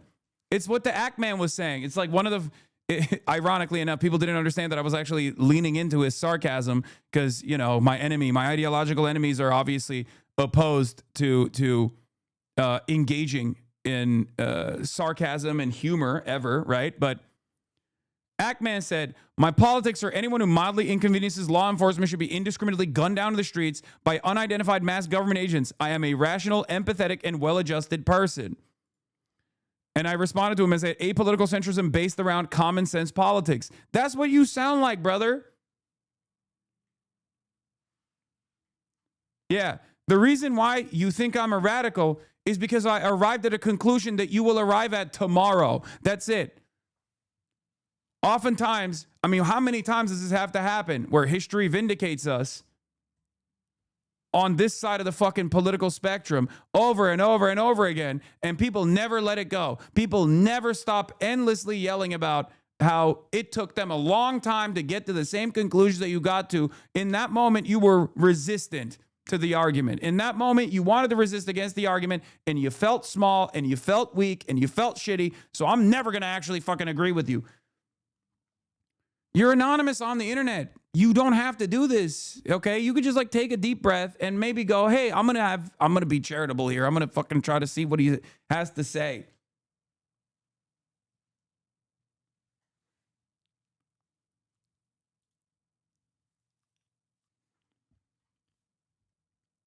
Overheard. It took 4 blocks in 5 years to go from kneeling on a black man's neck to shooting a white woman in the face. That's what I mean. Like America has a lot of unrealized and unexamined white supremacist attitudes, okay? So there is a racialized hierarchy here, and white women are at the top of that pile, okay? If we're justifying white women getting gunned down in the street, it's over for black people across the board, and it has been for a long time, as black people have been fucking saying. This is a reality that many black people understand, by the way. This is insane to me. I don't think it was justified at all, but that's the mindset. That she didn't do anything is exactly the problem. That's the problem. The problem is not the murder, because I think it's the problem is unrestrained state violence and the justifications that are coming from heads of state against unrestrained state violence against a tax-paying citizen, a 37-year-old poet and a mother. That's what I think is the problem. You have lost everything. You've lost your humanity if you don't recognize that that is the problem. Not whatever kind of fucking stupid-ass centrist position you're trying to arrive at. That she didn't do anything is exactly the problem. That's precisely why people are turning to the right. Because either you agree or 100% or not at all. Oh my God, what is the nuance? You were just a pussy that is right-wing that doesn't want to admit that he's right-wing. Either admit that you're fucking right-wing, either shit or get off the pot, okay? And you don't have to. You don't have to lean into this kind of cowardly bullshit where it's like, oh, you made me right. You made me right. You pushed me to the right. Guess what, dude? People yell at me every day. I eat dicks on a fucking daily basis over here. From the left, from the right, from liberals. My positions don't change. Have a fucking backbone. Look at a situation without getting manipulated by some of the dumbest mouth breathers on the fucking planet to make up your mind after what Asmongold has decided or what Ben Shapiro has decided. And fucking stand on those principles. I can't stand this bullshit, dude. I cannot believe you are literally using ChatGPT to respond to me right now. Oh my God, you are dumber than dirt. That's it. I have no respect for people that turn around. I have no respect for people that fucking turn around and say, oh, your reaction in this this sanctioned state violence that I want to defend has made me become a right-winger. It's like, okay, dude, well then I guess you're a right-winger then. And I guess this is what it means to be a right-winger in 2026. If you're right-wing, if you're a right-wing guy, you believe that ICE agents can have a fucking annoyed moment and just fucking broad daylight assassinate someone and even do an ISIS-style fucking video of it as well, like in the moments leading up to it. And then call her a fucking bitch after, too, and you just sit there and you justify it. That's what it means. Yeah, if you think, imagine if that was a Chinese cop. Imagine if that was a Russian cop. Imagine if that was a North Korean cop. You'd be losing your fucking mind. You'd be losing your goddamn mind. If it was an Iranian cop, you'd be like, oh my God, we need to nuke Iran right now to save the Iranians. It blows my fucking mind. You have no honesty, no consistency. It's just like, yeah, the chatter unironically came in here and said, you're turning me right wing because you're asking me to agree 100% that murder is either okay or not okay.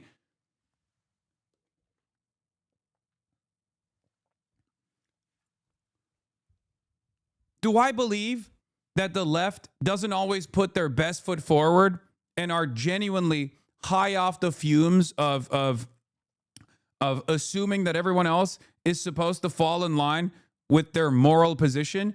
Absolutely. That's why I spent a good deal of time fucking yelling at the left. This is not one of those moments, though, because I'm not even applying to there is no ideological component in this. It's what you see is what you get. Okay?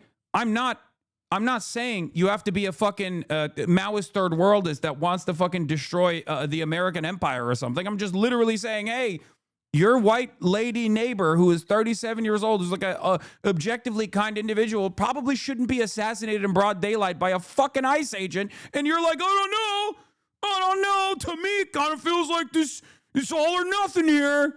It's a little all or nothing. If this is not an all or nothing moment, if this is not a black or white moment for you, then what the fuck are we doing?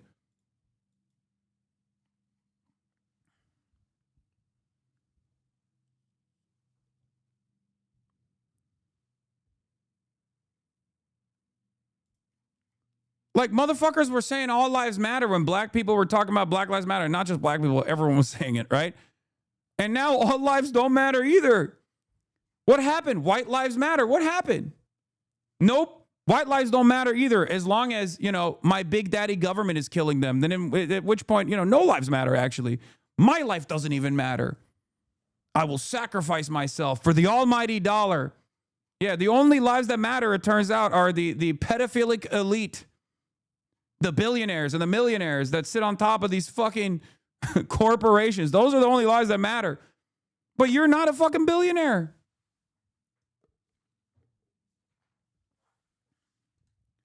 You're getting way too emotional over Asmongold's chat, getting under the skin, that it's harming your optics. If you're trying to convince people like Asmongold's chat, you actually have to sit and appeal with rational talking points. I am delivering rational talking points, and you're hyper-focusing on the optics. Listen to the words. If you listen to my words, you will understand. This is the problem. So many people just come in here and openly admit that they're fucking stupid, and they're too dumb to comprehend talking points if it's not actually being delivered in this like monotonous, boring tone. Okay? Why are you admitting to me that you have the brain of an animal? Why are you admitting to me that you are openly stating that you're kind of dumb, that you just can't hear the words that are coming out of someone's mouth as long as you've decided that they're hysterical? You know, oh, you're emotional, so I won the argument. Okay, dude. I guess the points don't matter. The talking points don't matter in this circumstance. That's fine. U.S. citizen, former fucking veteran. You want to come at us? You want to?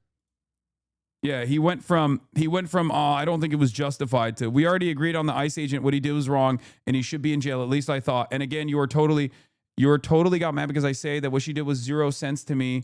Drive towards somebody when you blocked her. I love that when I called him out for using ChatGPT, he started typing on his own, and when he started trying to type on his own, he revealed that he is incapable of spelling words. That's really funny. We already agreed on the ICE agent. What he did was wrong. Like, he went from M dashes to, and again, you are totally got mad.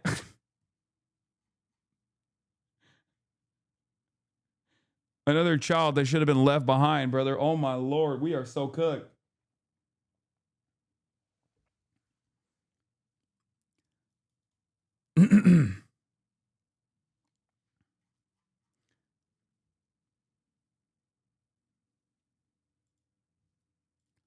Because I say that what she did makes 0 sense to me. Drive towards somebody when you block the road. Yes, you are demonstrating that you are incapable of putting yourself in her shoes. This doesn't actually make sense in this argument. Okay, there are a million different reasons as to why she might have drove, but that's not the point. While she drove away, right? That's not the point, though. The point is, did she drive away or did she drive in the direction of the fucking cop, the ICE agent? And the answer is no, she didn't drive in the direction of the ICE agent. And you can see that from every single fucking angle. Okay? That's it. So if you already recognize that what the ICE agent did was wrong and he should be in jail, then you should also comprehend this side of it as well. And this argument not only is incorrect, but it shouldn't fucking cause you to literally drop your entire worldview on whether or not murder is justifiable or not, and whether you became right-wing in the aftermath of this back and forth conversation. It doesn't make any sense. Oh. An interesting perspective no one has brought up is, if a vehicle is a weapon, then we understandably ban phone use while driving. Distracted driving is deadly. So an armed agent recording on his phone while ostensibly tasked with de-escalation is distracted enforcing. The fact that he has never stopped recording while shooting his gun is, at the very least, recklessness and manslaughter akin to someone on their phone while driving. Yes, it's actually even worse than that.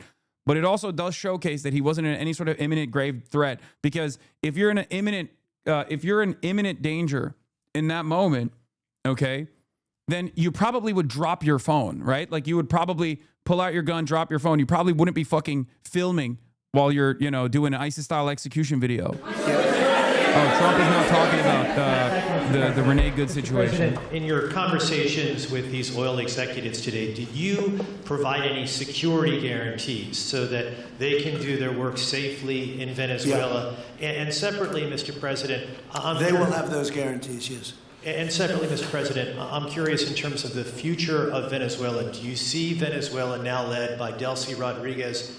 Right. They do have is very strong people. And protect the people running Venezuela, and they were Someone taking a asked lot of money from I'm rewinding Venezuela. because someone Now they asked don't a have that. They question won't be related taking to the in any money. situation. So, Marco, what do you think? Well, I mean, the fundamental problem in Cuba is that it's run by incompetent people that don't know what an economy looks like, much less a functioning one. They've made a choice, and that is they would rather have political control over the people than they would to have an economy that functions. And they've gotten away with it for 60-something years because they've had donors, the Soviet Union, and now most recently Venezuela. But that's now gone. So the people in control in Cuba have a choice to make. They can either have a real country with a real economy where their people can prosper, or they can continue with their failing dictatorship that's going to lead to systemic and societal collapse. So it's a very stark and dramatic choice, and it's one we hope to make the right one. We don't have an interest in a destabilized Cuba, but that would be their fault because they refuse to allow the people of Cuba to have either economic or political freedom for that matter. And you have a lot of people in this country that want to go back to Cuba and help Cuba. A lot of people have left, they came in penniless, they didn't have anything, and they've become very rich people in our country, and they want to very much go back and help Cuba. So that's something that Cuba has that a lot of other places don't have. Peter? President Trump, thank you. I do want to ask you about Minnesota, but first, just more on topic. President Zelensky said that he was watching with the rest of the world as you made this order to go and capture Nicolas Maduro. And he said, if that's how it works with dictators, then the United States knows what to do next. Sounds like he wants you to go and capture Vladimir Putin. Would you ever order a mission to go and capture Vladimir Putin? Well, I don't think it's going to be necessary. I think we're going to have I've always had a great relationship with him. I'm very disappointed. I settled 8 wars. I thought this would be in the middle of the pack or maybe one of the easier ones. And I don't know if you know, Peter, the last month, they lost 31,000 people, many of them Russian soldiers, and the Russian economy is doing poorly. I think we're going to end up getting it settled. I wish we could have done it quicker because a lot of people are dying, and mostly soldiers. They get hit in Kiev and they get hit a little bit here and there, and people are dying there too. But largely, it's the soldier population.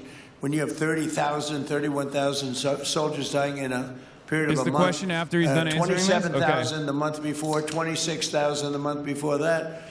That's bad stuff. So, as you know, President Biden gave $350 billion to Ukraine to fight, and we would never get that back, although I did make a rare earth deal to get it back, so we will be getting it back, but shouldn't have done that.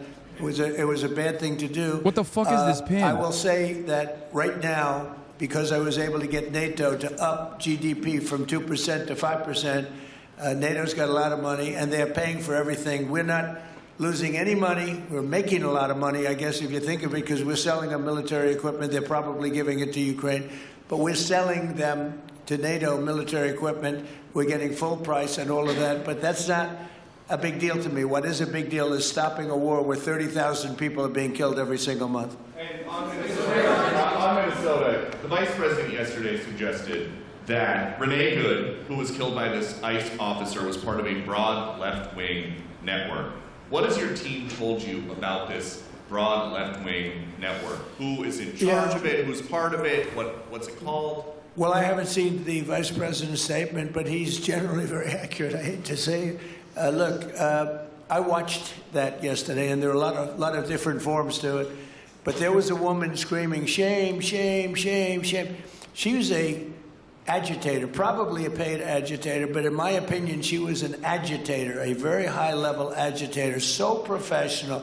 She wouldn't stop screaming. I said, this isn't a normal situation. This is a professional troublemaker.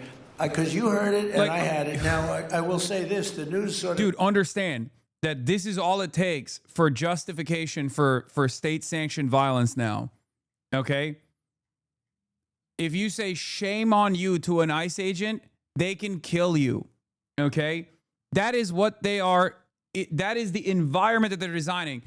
If you say shame on you to an ICE agent, you are basically a part of a sophisticated domestic terror network, and they can just kill you. They can kill you, and the government will justify it, and the government will do everything they can to protect the fucking ICE agent. Okay? You are now officially an agitator, a part of a sophisticated network of terror.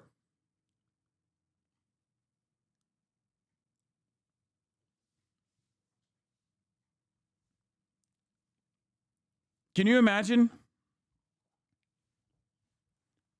Can you imagine a world where like Nick Shirley got fucking domed by a cop, and under the Biden administration, they were like, sorry, you know, he was being an agitator. He was, and there's more argument to make about him being a part of a professional propaganda apparatus, considering he's done like pro-Israel content, considering he's done like content at CCOT. He was at January 6th. Can you imagine how the hogs would behave in that situation? Can you imagine what the right wing would do in that situation? They would lose their fucking minds.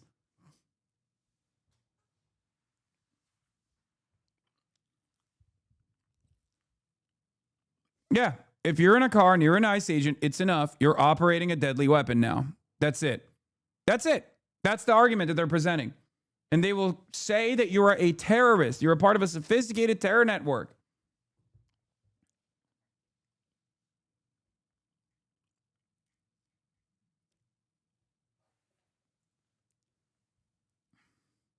Thought it would took more to be a part of a well-organized terrorist organization than saying shame? No, that's what these guys in their minds, because that's the whole point here, okay? The whole point here is that if you are against anything, if you even openly say you're efendim, tamam, başka bir şeye ihtiyacın var mı? Okay. Bana söyle, bana yaz ver ve alırım. Okay. Zaten ama sonra çok geç. Ben yani 6 gibi falan istiyorum. Anyway,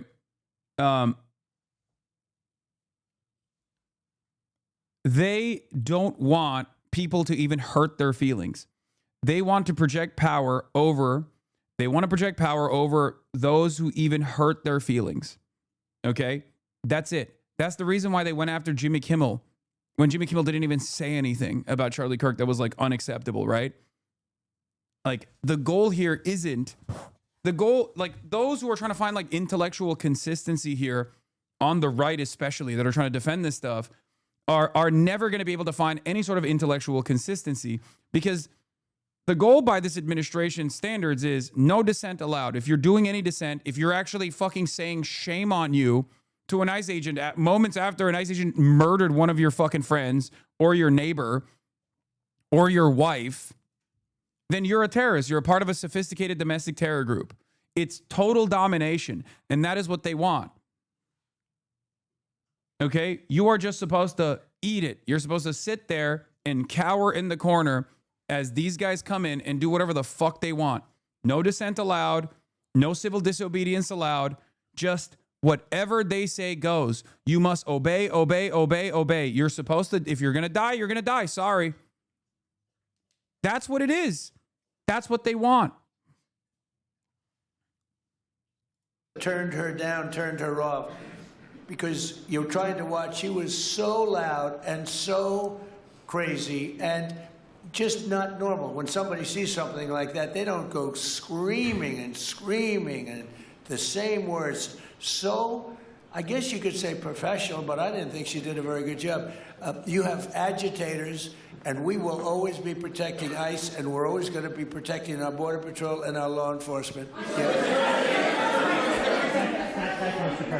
Mr. President, in your conversations with these oil executives today, did you provide any security guarantees so that they can do their work? Yeah, even if you literally observe a murder that takes place, you have to be quiet, because otherwise you could be next.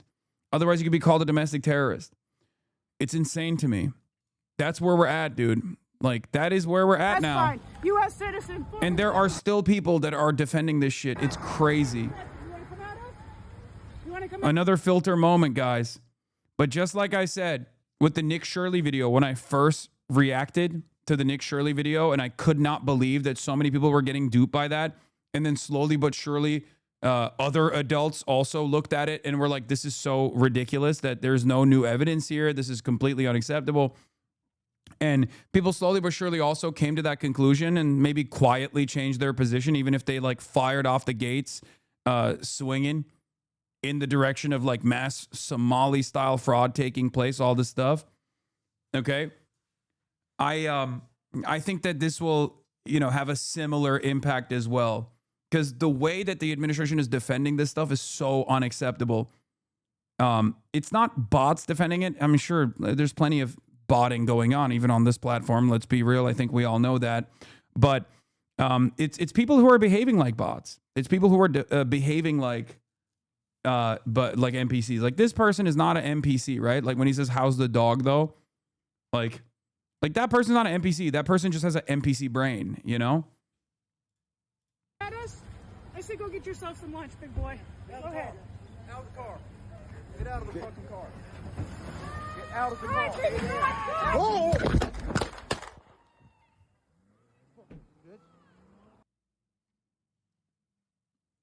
This person took the audio from the phone camera footage. That's fine. U.S. citizen, former fucking veteran. That's the partner. That's partner Renee Good saying, that's right. Yeah, there was a dog in the car, by the way. Her dog was in the car in the back seat, by the way.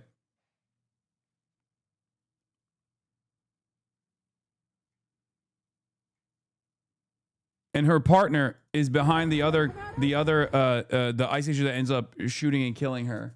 Her wife. You want to come at us? I say go get yourself some lunch, big boy. Go ahead. Out of the car. Get out of the fucking car. Get out of the All right, car. take it back. Whoa! Like, there's a dog in the back seat of this car when he's like shooting into it. And these dumb fucks still come in here to talk about like how my dog is doing or whatever. You know what I mean? Unless the chatter was asking about that dog in the back seat, maybe. You know?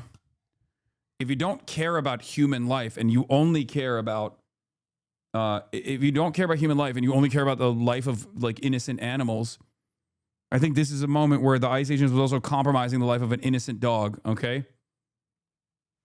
Shooting into a fucking car with a dog in the back seat. And then calling her a fucking bitch after, too.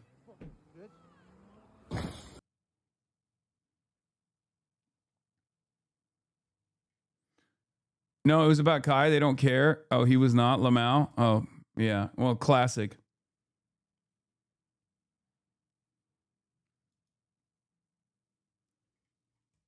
You gotta ask yourself, if someone is trying to hit a person in front of them, why reverse back and turn to the right rather than just ramming forward? Because she wanted to escape too, so you wouldn't drive forward first and make sure you hit the officer and then turn to escape? Yeah. It makes no sense. They have no answer for this. Why is the car wheels turning to the fucking right? Why are the car wheels turning to the fucking right instead of the left?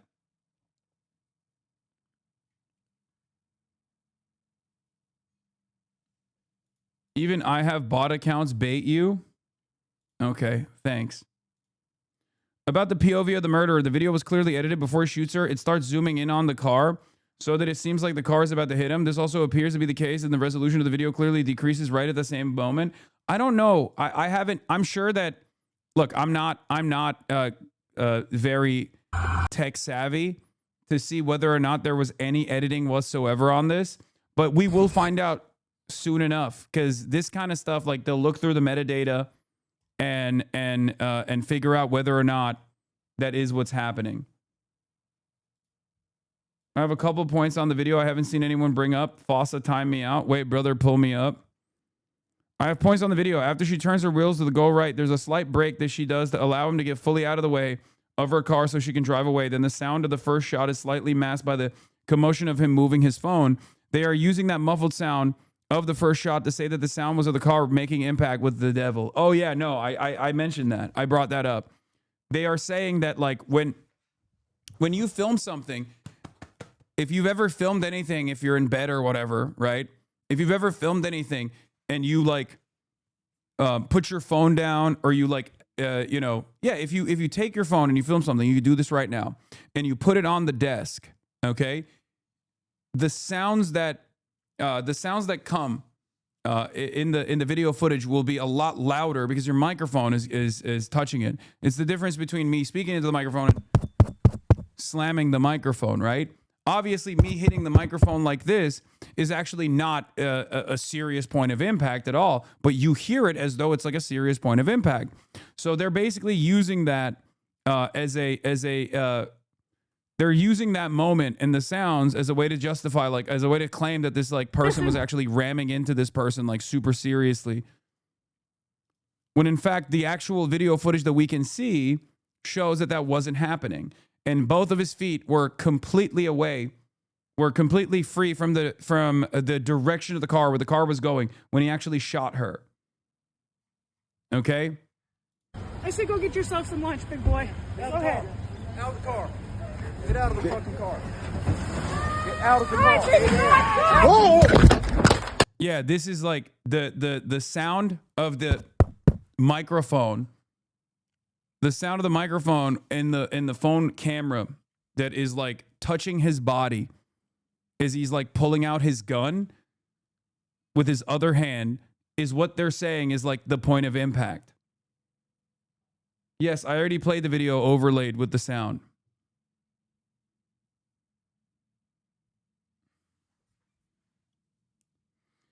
You should never protest in a car. You should never protest with a machete or a gun or a Molotov cocktail in your hand. Misuse of a car is potentially deadly. The ICE agents are obviously in the wrong. Obviously excessive force, but it's hella stupid to protest while you're in a car. Chatter.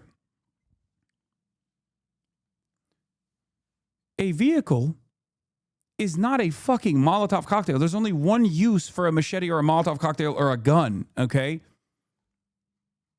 What the fuck are you talking about?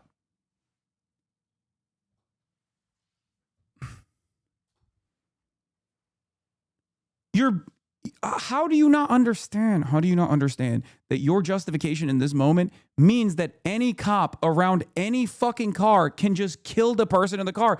And it's also wrong. There is literally rules for how to deal with a person that is in a vehicle in the law enforcement officer manuals for both ICE agents and cops in general. Every part, every Leo code of conduct and like operational procedures says not to do this, okay? You're fucking stupid. Because this would mean that you could just kill anyone in a car at any given point. You understand that, right? And then justify it by saying, sorry, I'm scared. It was a car. A car can turn into a deadly weapon. Yeah, exactly. It can, which is why you're not supposed to shoot into a fucking car, dumbass.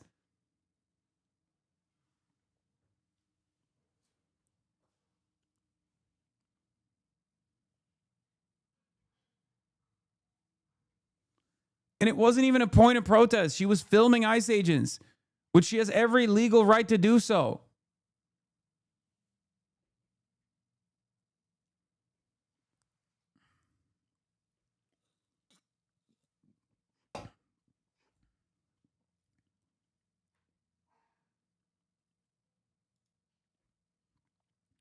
Interesting how the Trump admin blocks local officials from investigating, and then the clip from the shooter's phone somehow gets to a right-wing outlet, and then a bunch of right-wing politicians immediately boosted to try shaping the narrative of what it shows. Just interesting. Yeah, no, it's precisely what's going on. They're trying to manufacture consent, and I don't think it's working.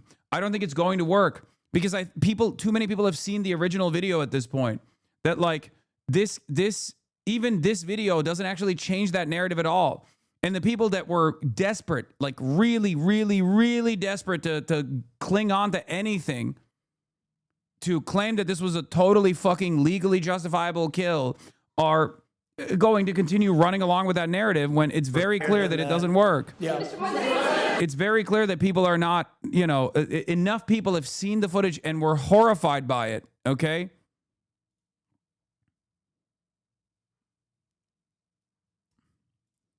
I'm going to unban this fucking dumb hog.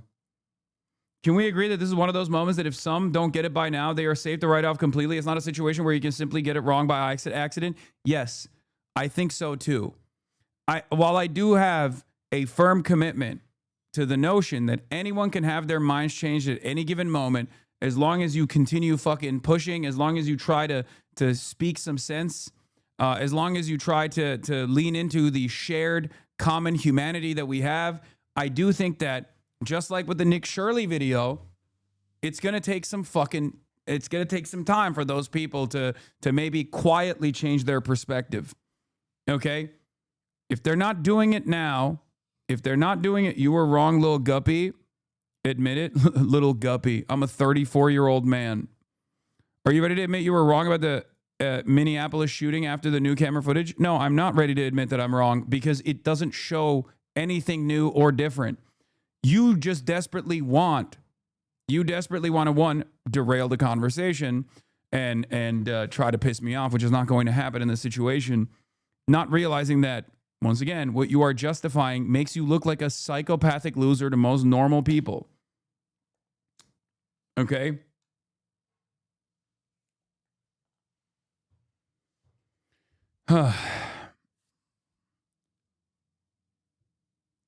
I think this is a filter moment for a lot of people who are just like brain broken by either being a part of the MAGA cult and will always justify whatever the Trump administration is saying is justifiable. The new angle makes a car bump look a lot more serious. Yeah, but it's not, because we already know what the car bump looks like. Okay? Yes, like this. Do you see that? Do you hear that? I'm just tapping my microphone. Why does it come across like a much more significant assault?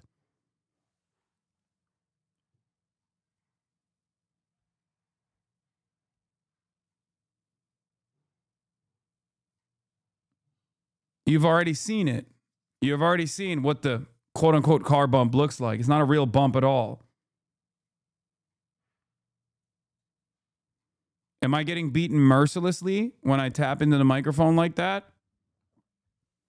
Or am I just like lightly tapping the microphone and it's making a lot of noise? Not arguing, just saying the new angle is higher resolution than the grainy footage they released initially. No, the initial footage wasn't grainy at all. What you're talking about is the other footage that they leaned into to try and justify what took place. The full 4-minute footage. The full 4-minute footage was never grainy. What you're talking about is the grainy footage from afar that was the one that the right-wingers were going with to try and justify this very obvious, clear-cut instance of murder was not enough to convince people. So they're trying to, once again, convince people with the POV footage. And they're heavily leaning into the sounds that come from a microphone, from a phone camera, right? The sounds that come from the microphone of a phone to make it seem like it was a massive fucking crash that took place, when you can see with your own two eyes that it wasn't a fucking massive crash that took place. It's ridiculous.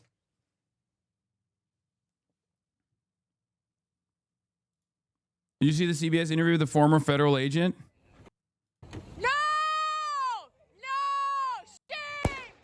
As cops, we're responsible for every single round that leaves our.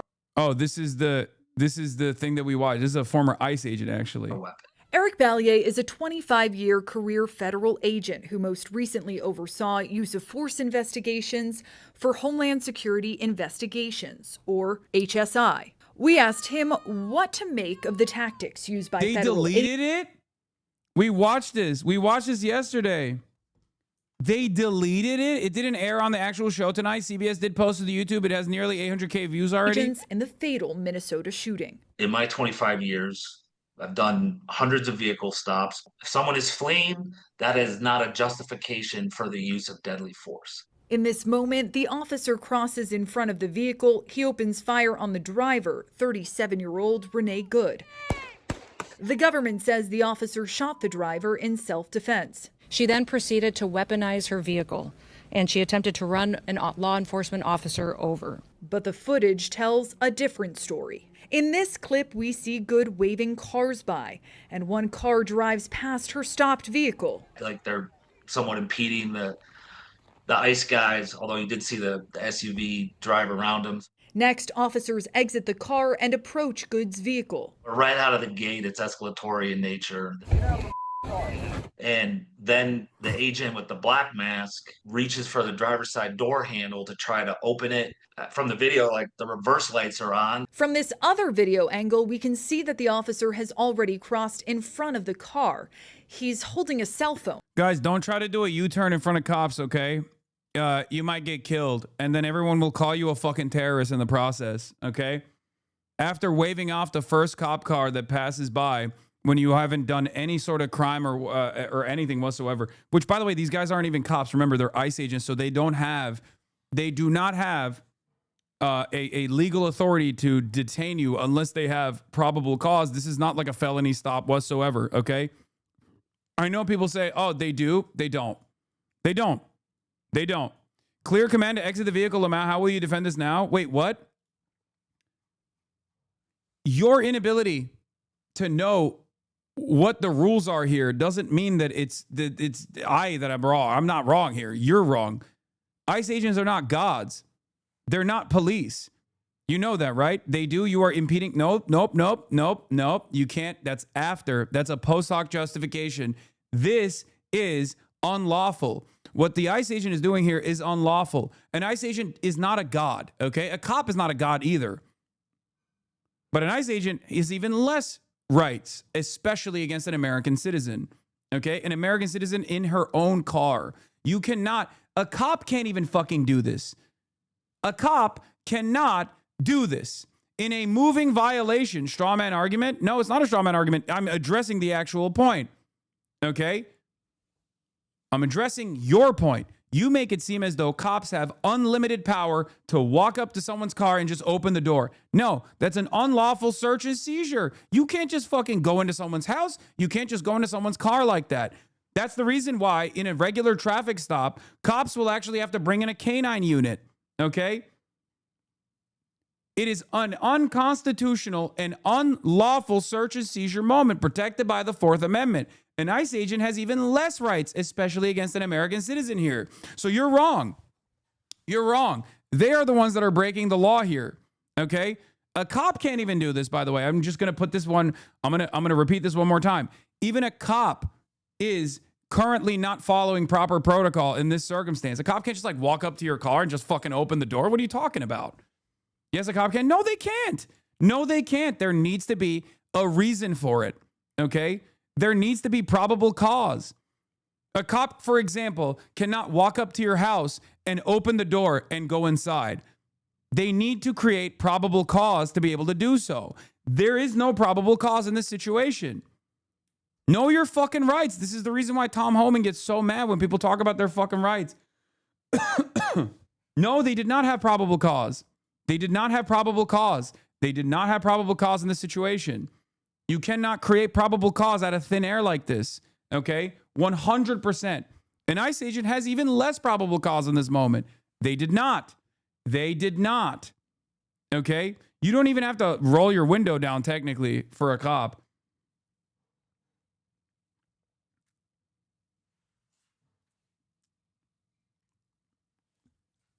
You know that she wasn't blocking traffic because she was waving them through and cars were passing by.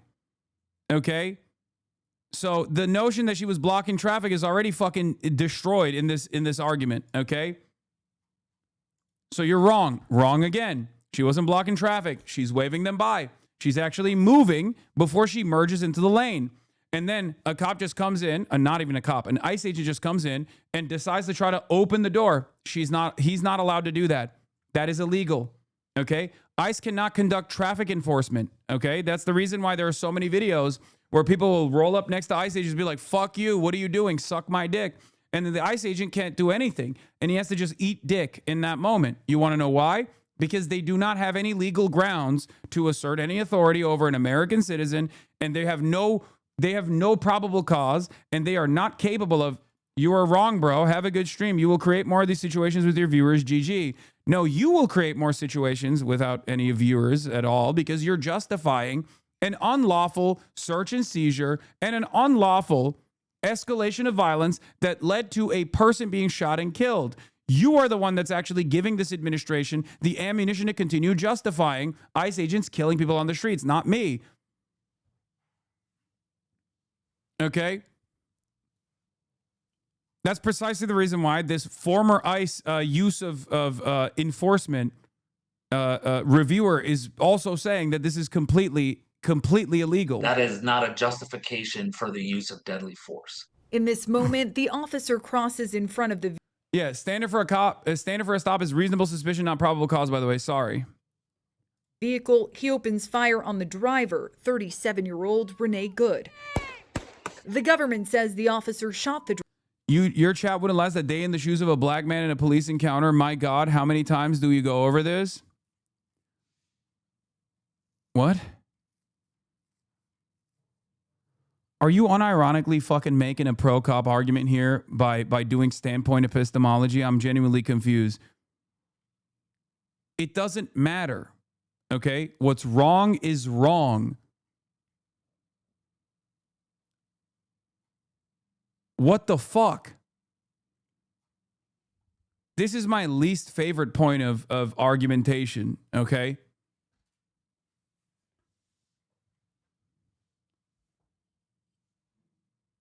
No, chatter is saying your chat is too white to understand the point you're making. I don't know. I don't know if that's what they're saying.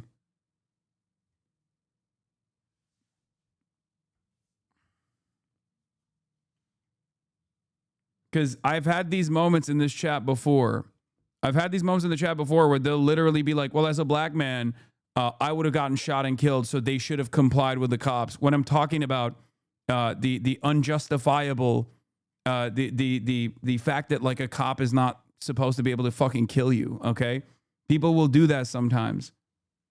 Or they'll be like, well, you know, that's why we teach our children to like put their hands, you know, in between the wheels, in between the steering wheel when we're actually talking to a cop. And it's like, that's not the point. We're not talking about like self-preservation. We're talking about the entire point that like cops are not supposed to be treated like this godlike deity that can strike you down, the judge, jury, executioner in that moment. If an ICE agent got killed, you and your chat will be celebrating. Stop it. I love that you're now leaning into a totally separate hypothetical, just utterly irrelevant in this point. Utterly irrelevant in this point. You're leaning into a hypothetical because you can't argue on the fucking base of the issue. You're just making stuff up. Well, I imagine that in a totally separate situation, your chat would be celebrating. So guess what? I won. This is a servant of the state. Okay? This is a servant of the state. It's a public servant that shot and killed a tax-paying U.S. citizen in broad fucking daylight. Their duty is to serve and protect the citizens. That's what they are supposed to do in theory. There is no argument beyond what we're having a conversation over. Federal ICE agents are technically, unless they're conducting unless they're following a warrant, like they're processing a warrant that they got from the courts, have no rights to just randomly apprehend American citizens. They don't even have a right to detain U.S. citizens. But because there is no way to technically tell whether someone is a U.S. citizen or not, they use that gray area, that legal gray area, to detain whoever the fuck they want to, whoever the fuck they see fit. And that's the reason why there are videos of like the Uber driver who was a Somali American just telling ICE agents to fuck off, and they have to fuck off.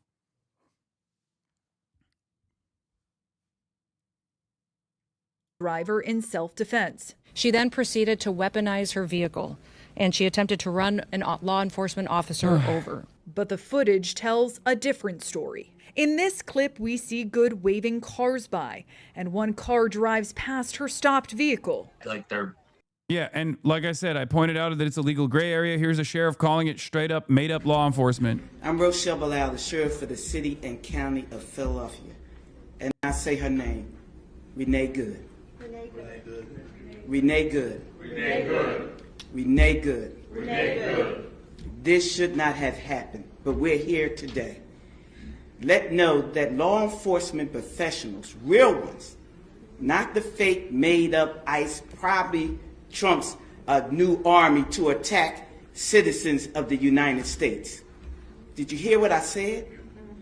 No law enforcement professional wears a mask. None. Well, none. Those that come into our communities wearing a mask to commit crime, thank God for our district attorney, Larry Kraftner, who said he... We're going to have cops using ICE as a reputation builder for the rest of the admin, huh? I mean, low key, yes. Because as the situation worsens on one side, the other side is not as bad, comes across as better. You know what I mean? That's just how it works. ICE is so bad and so illegal in their conduct that unironically they make cops look better in comparison. It's also entirely dependent on where or how police officers conduct themselves on the streets going forward. If they actually do start processing, if they actually do start apprehending, like if the local Minneapolis Police Department actually stopped Jonathan Ross and arrested them, okay, I would have been fucking thin blue line all the way, baby. Because that's what they should have done. That's their fucking job. You can't let someone get away with murdering a fucking citizen that you're supposed to be tasked with protecting and serving. That thin blue line would turn into a thick one, okay? Easiest dub of all time. You can't do that shit. What are you, crazy? Prime example of ICE not being able to do anything to a citizen because they have no jurisdiction. They just use bullying tactics with no real force and they know it. Yeah. Plate number, we saw you driving erratically, very dangerous to the public. How you doing? Good, how about You're you? interfering with your operations. Not And you at could all. be arrested Not at under all. 18 Stop USC doing that. 111. Nope. That's not true. It's not. They can't do shit. They're not real cops. And even a real cop is not technically supposed to be able to do anything in this situation. If you're just like on a sidewalk, you're not impeding an investigation. But cops at least do have the legal authority to just make shit up. Cops have the legal authority to like, at least they have the legal grounds to make shit up to try and fucking detain you. Even if you can argue in court whether or not that detainment is appropriate or not. ICE agents don't even have that. Okay? Especially if you're an American citizen. It's just like, you're just making shit up. You don't have any fucking... You do not have the right to arrest a random person on the sidewalk. The fuck are you talking about? A random American on the sidewalk? Suck my dick. Not if You have been interfering with our operations. We're following us Go process paperwork, little bro. Get the fuck out of here. yesterday. Numerous Watch times. what you're doing, dude. Numerous times you've Not been interfering. interfering with our operations. Not interfering. Yes, you are. No, I am not. If you Never got in continue, front of you. you will be in handcuffs. You will be arrested. You will be prosecuted. U.S. Code 111. Get that through your head, dude. That's a lot of numbers you just remember. Yep. Good job. I'm not breaking the law and you fucking know it. Yes, you are. Not breaking the law and you fucking know it. Never got in front of everyone, never. One more time and I will put you in handcuffs. I need you guys to understand something. Annoying a cop is not illegal. Annoying an ICE agent is not illegal. Okay? And anytime dumb fucks, whether they be Asmongold or any number of different right-wingers, try to fucking make it seem like it's actually not only illegal, but criminality that reaches the point of like state-sponsored execution, they're bootlicking and they're wrong and they're fucking creating a permission structure for this administration to continue murking people, okay? There are rules. These guys are actually lying in this moment. Cops lie all the fucking time, and so do ICE agents, okay? Your feelings getting hurt, sorry, sucks to suck, is not going to give you a opportunity to fucking kill someone or arrest them. You can't do that. One more time. Bro.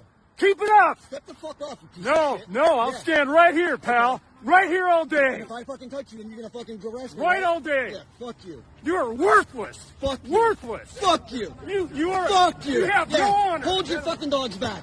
Hold your fucking. Yeah. Standing on the pavement and impeding an officer has the same vibes as an insult victim blaming a woman with cleavage out. You are distracting me. You are definitely asking for me to make a move on you right now. Exactly. Making a trap believe that you can get away with erratic behavior in a war full of bad cops and ICE agents is not good advice. Brother, I'm not saying you should do this. I'm just saying what the law is, okay? You need to understand something.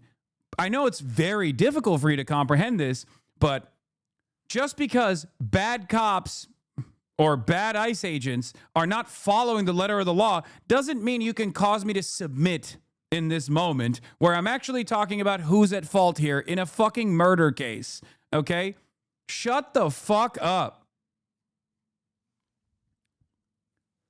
What a lot of you are doing is coping with the reality that there are a fuck ton of people out there who are power tripping because you want to lick the boot and you want to defend it. And now you're using the illegal misconduct that sometimes even might escalate into a point of execution to justify cowering in fear in every single circumstance. Get the fuck out of here.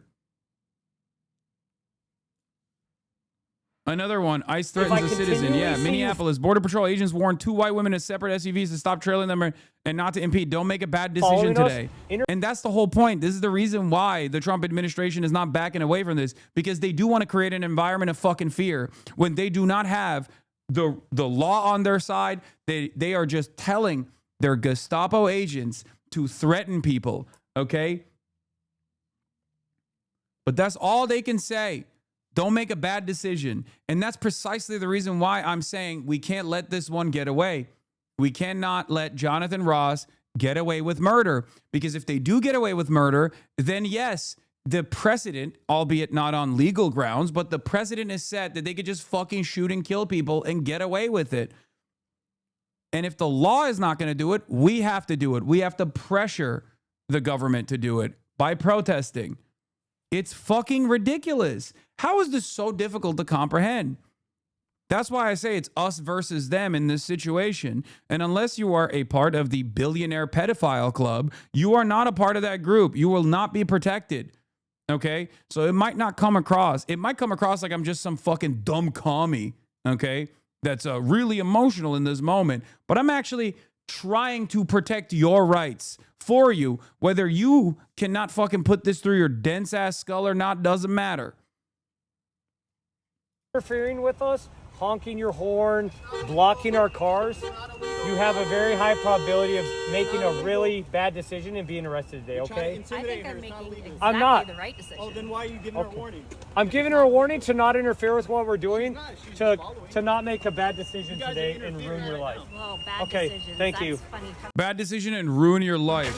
Okay, alrighty. Thank you. Have a good day. I hope you have a terrible day. Okay, thank you. Like, that's a BORTAC guy, man. This is special weapons and tactics for Customs and Border Patrol. You guys understand that, right?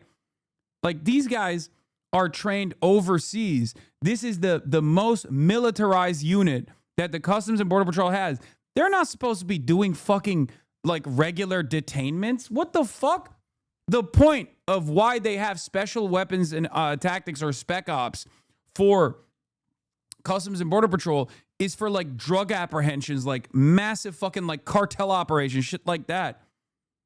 These guys are, yeah, IDF trained. They're not trained for crowd control. What the fuck? You can put BORTAC shit on any vest, bro. No, I think they are sending BORTAC units out there, for the record. I don't think it's, no, I don't think they're just like LARPing as BORTAC. I think they are actually BORTAC. Because if you look at their gear, it looks like they are BORTAC.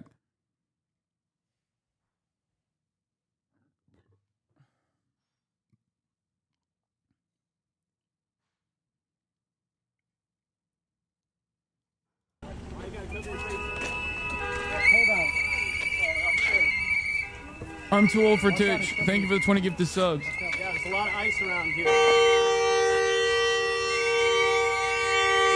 Just so you know, if we continue to have you follow us, okay, have fun. Don't make a bad decision today. Like, that's a threat. Like, this is after Renee Good was killed, by the way. So what these guys are basically doing, is threatening all of the other people. It's not even a veiled threat. It's a very clear-cut threat. And this is how they're behaving. They are not supposed to be on the Minneapolis streets to begin with, especially not fucking BORTAC. BORTAC was the one that was doing the black bagging and kidnapping in Portland. Last time there was, the BLM protests that were taking place, if you remember, they would go in unmarked vans, come out, go outside, and just literally kidnap people in the streets. It was one of the most insane things I've ever seen, and we didn't fucking say anything about it at that point. And now, look, they're processing regular detainments on the streets, and not even regular detainments, but like they're basically just going around threatening random people.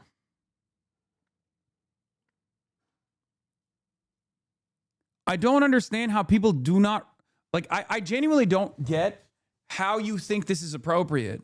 I don't understand it at all. I like, something must be broken in your brain to not realize what this means, to not realize like how far we have moved in a particular direction. Like this is a military dictatorship style situation taking place right now. You have militarized units that are illegally conducting operations that are specifically designed to strike fear in the minds and hearts of regular ass people, your fucking neighbors. And you sit there and you justify it. It blows my fucking mind, dude. You are not Mr. Freedom at all.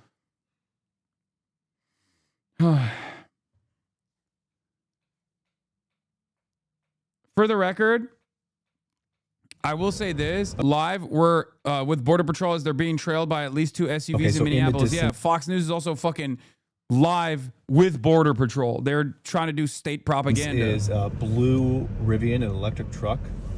It's been trailing us now for miles. What are you guys going to do? Well, we're going to observe the situation, and if that individual does anything that would indicate that they're going to impede our federal law enforcement operation, we're going to stop. We're going to give them a warning, and then from there, they will be arrested for impeding. Yeah, let's try to get this guy on the street somewhere and stop, and then we'll let him know. That SUV is also trailing you and beeping at you right now. That is correct. And as you can see, that individual just made an abrupt... Oh no. Oh no. They're hurting your feelings. They're hurting my feelings, which means they're impeding on an investigation. Sorry. We have to kill you now. They're honking. They're honking at me and they're filming me. Mike from PA mentioned recently that this same shit was a factor in the Civil War. Southern states would send in slave catchers to the northern states and purposely provoke people. Yeah. Slave catchers would go up to the northern states for slave extraction, okay? And they wouldn't actually extract anyone at all, obviously, and that concept is such a fucking disgusting one to begin with that it like feels weird even saying it out loud like that. But instead of doing like any sort of, instead of doing any sort of slave catching, they were there specifically, which wouldn't be appropriate even if they were doing that, for the record. I just want to repeat that over and over again. But they were there just to cause, they were there to cause commotion. And create an environment of instability.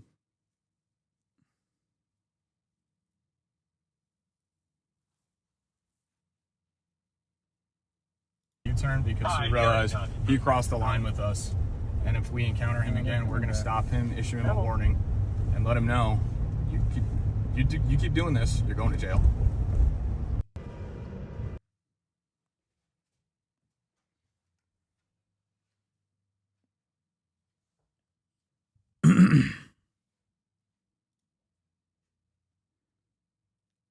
Yeah, if you're wondering why Jonathan Ross was holding his iPhone in one hand and the gun in the other, one possibility is from Drew Harwell's reporting. ICE is under pressure from the White House to create as much content as possible. Isn't that fucking nuts? Like they are trying to make like Department of Homeland Security Twitter videos, dude. That's what it is. They're trying to do like libtard own compilations, and then they ended up doing murder.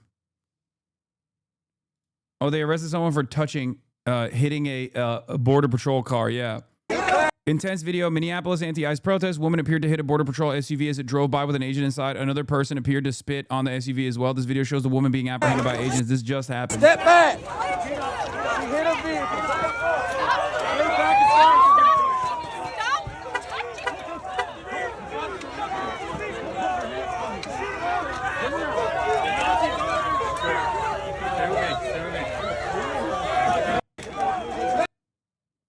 Yeah, hit with her hand or body, not car, by the way. They're now saying she hit. They're now saying she hit a Border Patrol vehicle with her hand or body.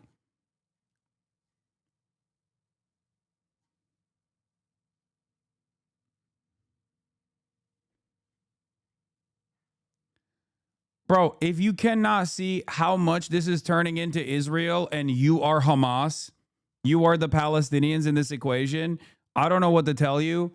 Like, that is where we're at. This is exactly how Israel occupies the West Bank. This is exactly what the Israeli occupational forces do in the fucking West Bank. And the difference is your goddamn neighbors are now treated as you know, a force that must be occupied. Our own government is doing this to us, and people are fucking falling asleep at the wheel. United States of Israel, man. This is what's going on. Yeah, a chatter was brutalized yesterday as well. I know this is that's a chatter, I think. Right? He sent this video to me earlier. He's in the chat, so luckily he's fine.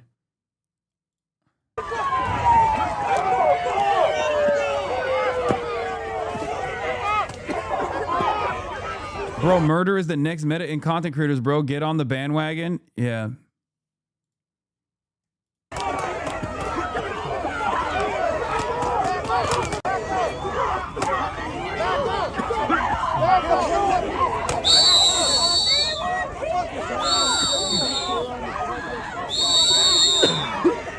What do you think of liberals who use instances such as this to demonstrate why leftists should have voted for Kamala Harris? I have no respect for them because in this moment, if they are not out in the fucking streets protesting against the Trump administration and using this as an instance to left bash when the left was objectively correct, when their criticisms were on Kamala Harris dropping the fucking ball because they knew that this would happen, or at least in my circumstance, this is exactly what I said was going to happen, which is why I said Kamala Harris needed to be better at fucking actually advocating for how this was going to happen, and she never did. Instead, she took a pro-border control stance, a pro-lethal military stance for some fucking reason, and ended up losing because she was dancing around with fucking Liz Cheney and Dick Cheney. This was my point. And liberals who just did not recognize this reality for some fucking weird reason are now, instead of having a moment of you know, self-reflection, having a moment of honesty, and realizing that the far graver threat is the fascism that is coming down right now, that is happening right now, are still trying to left bash for some reason. They're trying to fucking yell at the people that are getting arrested. Your ego doesn't matter, okay? Stop trying to fucking protect your goddamn ego. Lock in. This is the exact same reason why the left was also correct when we fucking criticized a bunch of Democrats, 75 of them, I believe, that voted for the fucking Lake and Riley Act in the Congress, in both the Senate and the House of Representatives, or even a larger number, I believe. This is it. Democrats actually are basically funding the bullets that are being used on people like Renee Good when they don't stand in opposition to this. It's fucking ridiculous.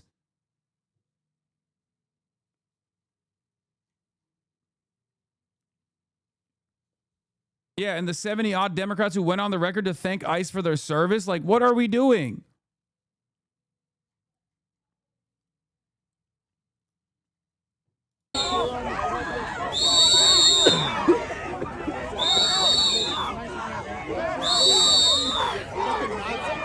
fucking Nazi. You're a fucking Nazi. So are you. You're a fucking Nazi. All of you are fucking Nazis. How the fuck do you think that happened? You're all fucking Nazis. You're a fucking Nazi. You don't care? You're a fucking Nazi. Pussy. Pussy. Yeah. Pussy. Fucking don't want to stand alongside leftists to protest, but also don't organize their own protests because they don't ever do shit. Exactly. But that's not true, though, because the liberal chirpers online that are trying to preserve their egos are out of touch little shitheads.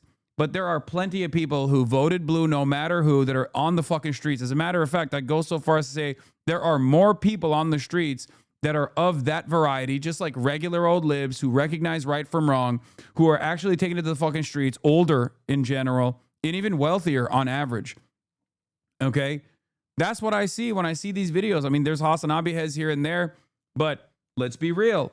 There are a fuck ton of older liberals out there who are very frustrated. More so than the youth. Let's be real. The youth are super checked out. You're a fucking Nazi. You're a fucking Nazi. You're a fucking Nazi. Go home. You're a fucking Nazi. Go fuck yourself. Pussy. Pussy, I'm talking to you, bitch. You're a fucking Nazi. You're a fucking Nazi. Pussy.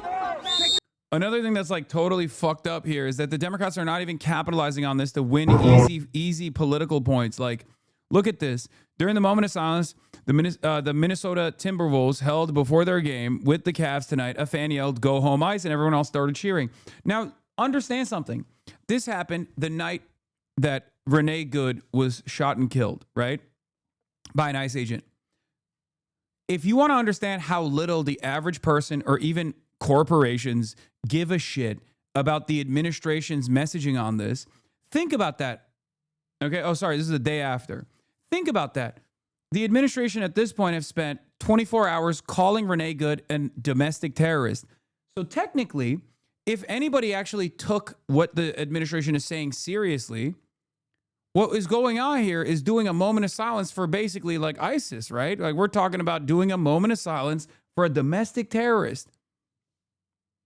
You realize that, right? Like you understand that no one is actually taking what this administration is saying seriously. And this is yet another indication of that, because clearly they tried to go along with this, like this person is domestic terrorist narrative, and no one fucking gave a shit.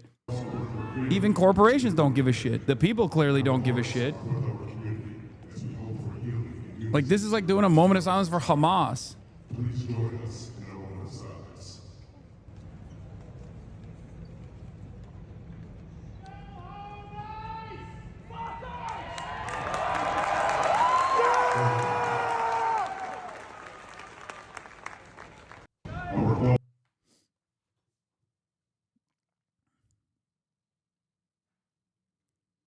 Ahmad on r/Timberwolves kept deleting the clip and fuck ICE comments, and they booted him from the sub.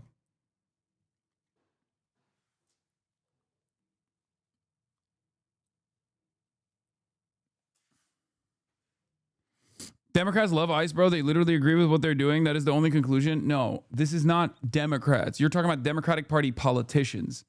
Okay? Until they show us that they're with it, until they show us that they're willing to go out and take it to the streets, until they show us with their actual legislative line items that they're against ICE, that they want to take away ICE's funding, that they want to stop ICE, that they plan to punish ICE agents and this administration for doing all of this like unlawful fascist nonsense. They are complicit in this. But the Democratic voters themselves are not on board. Okay? Please make no mistake. There are a lot of people out there who are lifelong blue down the line voters, blue no matter who voters, who are very frustrated with this. And not only are they very frustrated with this, but they're also waking up to the fucking reality. They're waking up to the reality that the Democratic Party's representatives are not even representing their anger and frustration. That's precisely the reason why there is an unprecedented level of unpopularity for the opposition party at a time when there's an even higher level of unpopularity for the administration. That's the big difference. Dems right now are not even doing 2016 style resistance liberalism. I do not know where they go from here, but it's crazy to me that they're not even trying to get ahead of the momentum that is building. Okay? I said this earlier. Look, I said, I'm going to say it one more time. The liberals are waking up while the Dems are being weirdly timid here. No organizing, no party funds. It's the midterms too. I know I shit on the Dems a lot, but this is a totally new level of incompetence. Not even 2016 resistance liberalism.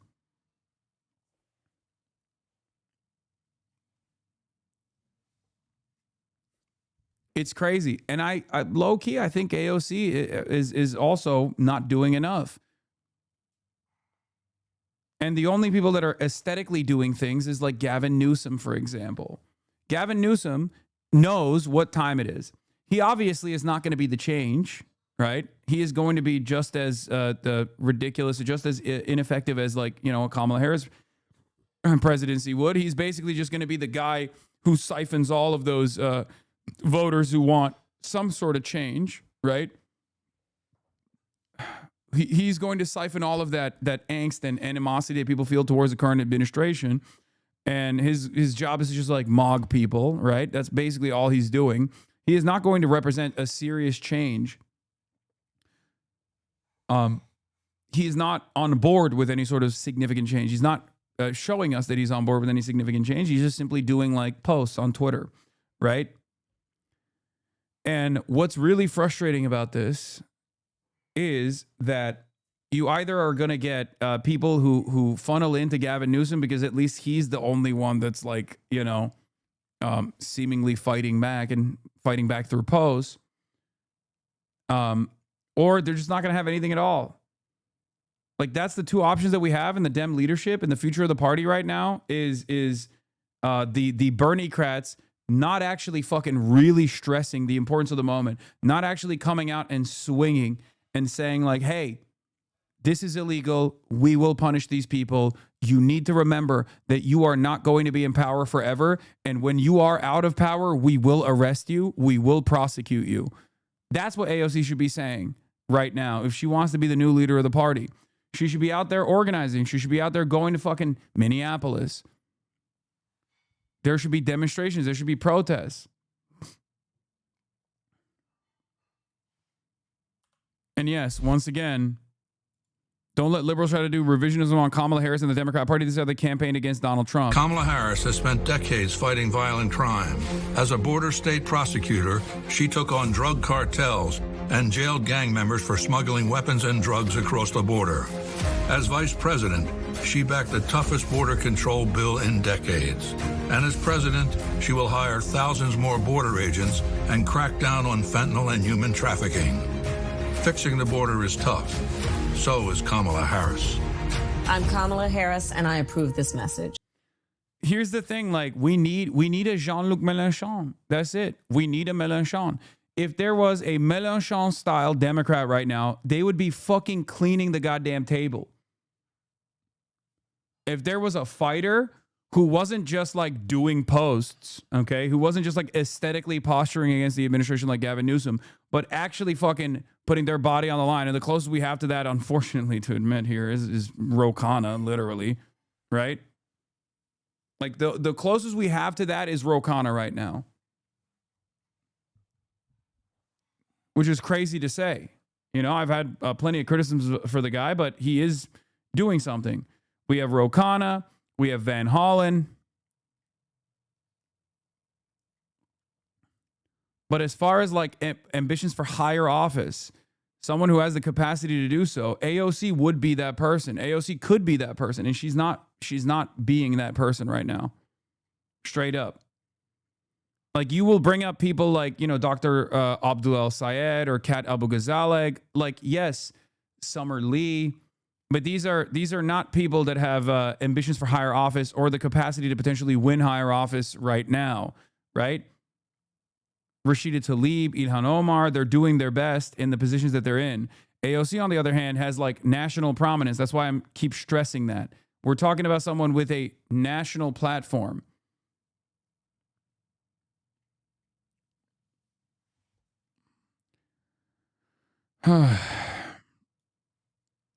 But yeah, Biden and Obama increased ICE funding, and Kamala Harris ran on being tougher on the border than Trump.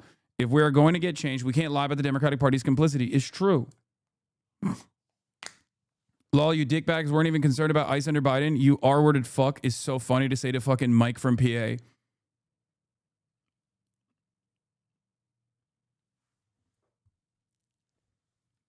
I like you, Hasan, but not going to lie. Abel, the Jamaican, says, I like you, Hasan, but not going to lie. Cringe every time you think the Dems are going to do something or even care about Americans. It's genuinely so cringe. You're a lib. Brother, we have no other options right now. You understand that, right? I'm trying to fucking do anything I can for self-preservation, you know? Okay? There's a goddamn hemorrhaging wound here, and I'm trying to apply medical gauze, and you're like, why are you doing it, dude? Just bleed out and die. You know that, right? You understand that. Like, I'm not saying the Democratic Party is going to be our savior or anything. Make no mistake. But what options do we have? We have no options. There's nothing else.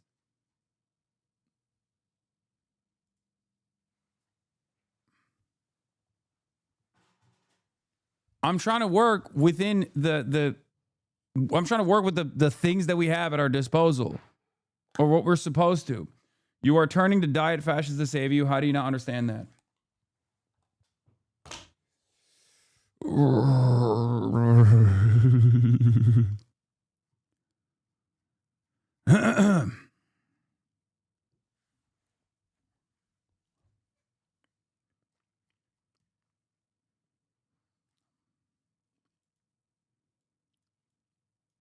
This is the new cell phone footage that came out with hands on this video. Armando, you've had a chance to look at it, so have you, Brad. But Armando, let's start with you. Take a look at the video and tell us what you see. By the way, one thing that I forgot to mention as well is that if you noticed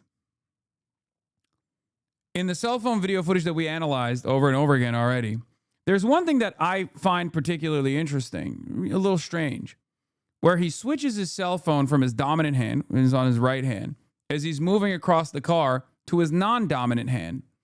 And what I find very strange about that is, why would you do that? Why would you be filming with your dominant hand and then switch to your non-dominant hand? And we know why. It's because his service weapon is on his right side. That, to me, I think spells premeditation. Yeah, Kira, I got to say, you know, I'm not sure if that video has been seen by people here in the streets. I can tell you that the governor today called for a day of calm and unity. We certainly have unity. That's unity against ICE. All day long today they've been saying and chanting, ICE, get out of our streets. These are our streets. Hate does not make America great. And I can tell you that, you know, I think that that video is going to it's going to lead to more questions and answers, quite frankly. The people here want to see an investigation unfold that is unbiased. I've spoken with a lot of people here who are a little bit skeptical about whether or not that could be possible. You can hear them right now. I'm just going to take a second here so you can hear.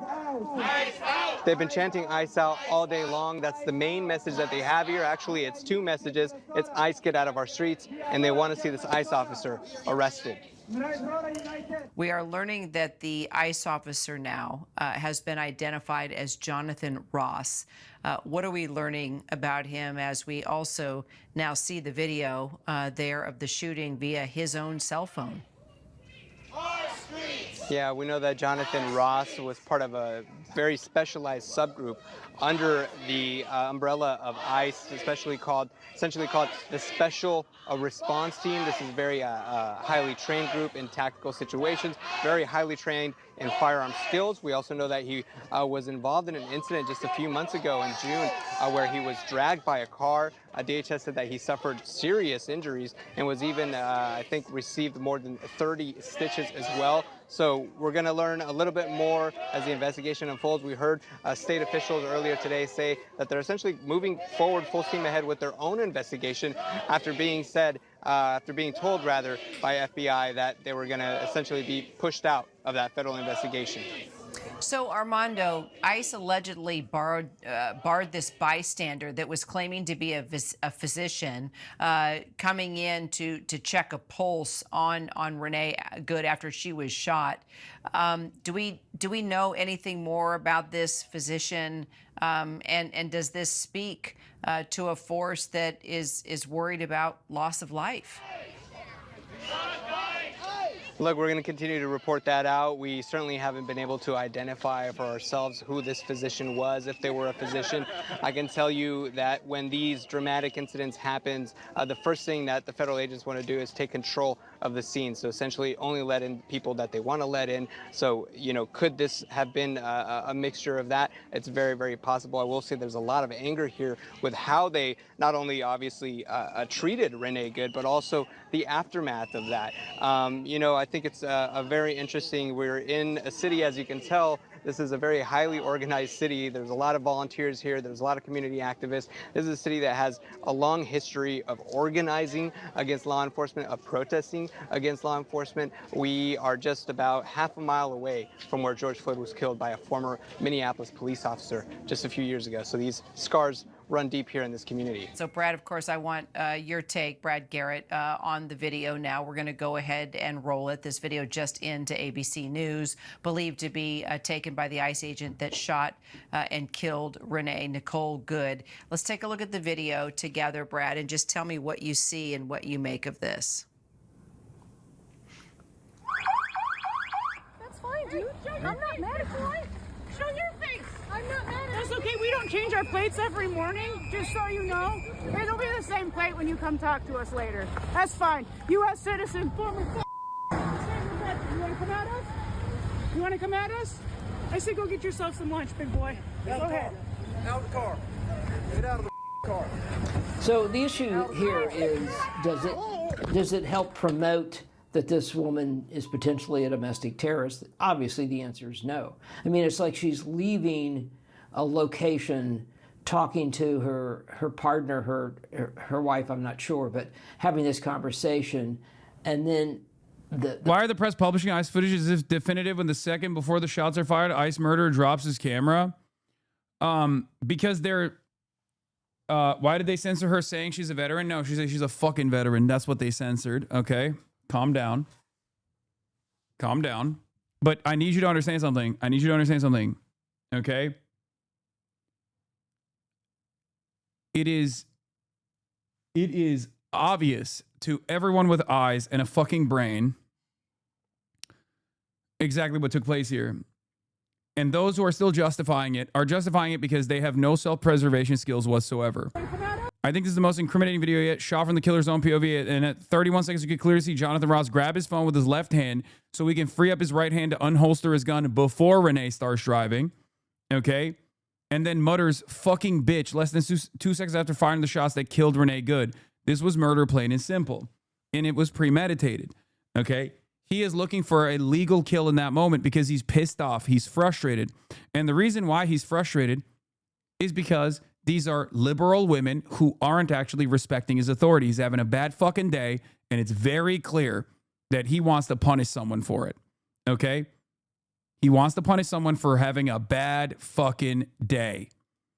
And if you justify this kind of action, if you're still justifying this kind of action, you have no self-preservation skills at all, because this kind of action will inevitably come to you as well. You just think it won't, and you don't realize what kind of permission you are giving to the government, what kind of demands you're making. That's why, and this is a good, this is another good point of the angle as well. The fact that we see her turn the wheel to the right means he sees her turn the wheel to the right. Okay? The steering wheel being turned to the right is clearly observed by Jonathan Ross. The car wheels have turned to the right at that point. He is, as you can notice here, already on the fucking right side of the hood. That's why I said hogs who are still defending this unlawful execution would watch their loved ones get killed in a similar fashion and thank the government for the lead. Disgusting bootlickers who don't even have the self-preservation instincts of an insect. Okay? What is this? Downfall is wild, though. Oh, my God. Oh, brother. I'm not even kidding when I say this. I think these guys don't even have this is like not even insect brain, I think. I think they're going to have a Fell for It Again award this time that is too hard to swallow. Okay? That's it. I think a lot of the right-wingers that are perceiving this from the perspective of like, my favorite content creator has more bots as opposed to your real viewers, don't realize that eventually they're going to have one Fell for It Again award that is going to be too hard to comprehend, and it's going to be a life-changing moment for them. Okay? When this happens to a loved one, they'll go, I didn't think the leopards would eat my face. I did not perceive the leopards would ever eat my face. Oh, account based in India. Why does Asmongold have so many quote-unquote viewers like this?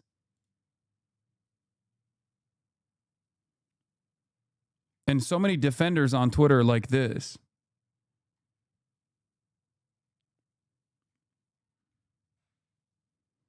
For the record, account based in India doesn't mean that it's actually an Indian LARPer. In most circumstances, it just means bots. Okay? The question is, why is it that the most botted website, aside from Kick, which is a website that gave Asmongold a contract, by the way, is Twitter, and all of these guys on the right-wing website that is Twitter, who are constantly pumping right-wing content, like neo-Nazi content in general, okay, and highlighting neo-Nazi content, fomenting neo-Nazi style sentiment, very right-wing sentiment. Why have they decided that Asmongold is one of the guys that they are defending tooth and nail? It's very interesting.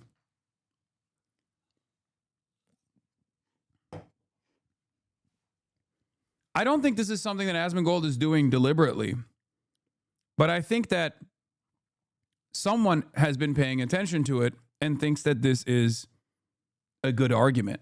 That thinks this is good for not only clicks, but also to drive discontent.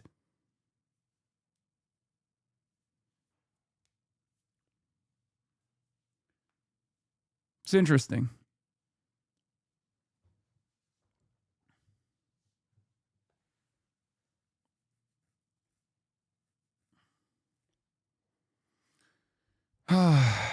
I guess when you suck Elon Musk's cock, he rewards you like this with an army of bots in India.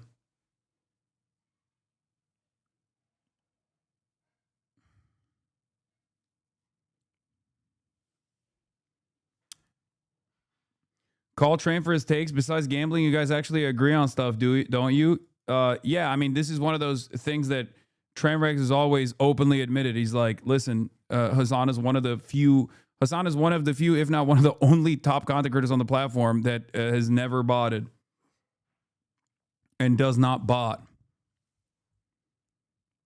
But he's talking specifically about like Twitch. He's not even talking about like Twitter.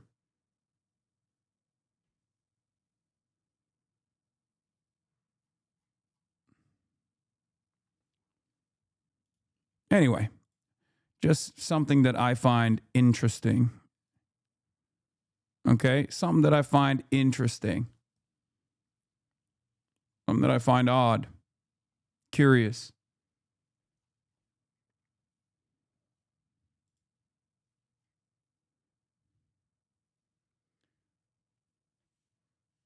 I don't even know why I bother with Twitter anymore. I got dogpiled on every reply I do. You just can't ever listen to the replies. It's a fucking neo-Nazi shithole that has like real human beings there too. I still tackle it. I still tackle the issue to the best of my ability. Someone's got to do it. It's fine.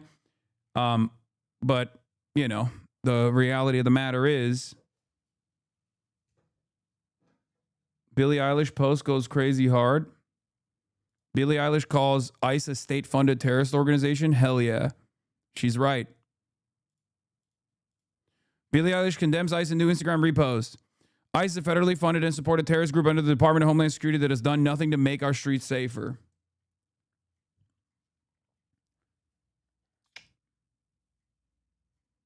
It's also still a popular website internationally, unfortunately.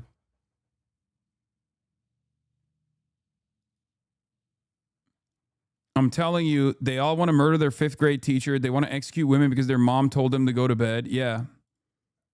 There is definitely a big chunk of that on the internet. The problem in our country is just white women that are liberal. You know?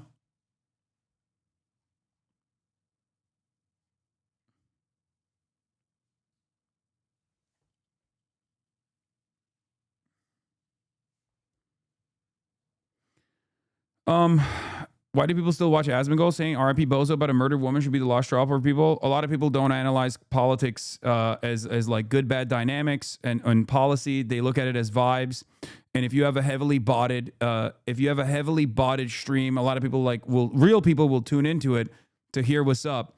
and develop a false sense of protection in that crowd where they think like, oh, everyone actually feels this way. Well, you know, maybe initially I thought this was a death or maybe initially I thought this was an unlawful execution, but now I'm seeing a lot of people actually make convincing arguments.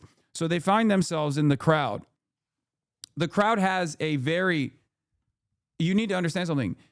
The crowd has a very alluring way of making you think that like, well, a lot of people feel this way, so maybe I should feel this way too. Like when they see a massive amount of people seemingly presenting a certain point of view, they think, oh, I should think this way too, especially when they don't have, especially when they don't have any sort of like way of personalizing the violence that they're experiencing. If you don't have the capacity to empathize with a 37-year-old woman who got shot in broad daylight, cold-blooded murder, and you see a bunch of people justify that as like, you know, a totally legal kill, and you don't have any way of thinking about like the future repercussions of what you are leaning into, what kind of state violence you are considering to be justifiable, you are going to, you know, you're going to find yourself peer pressured into opinions that you don't necessarily agree with, or opinions that might actually hurt you, you know? Opinions that you agree with that might harm you down the line.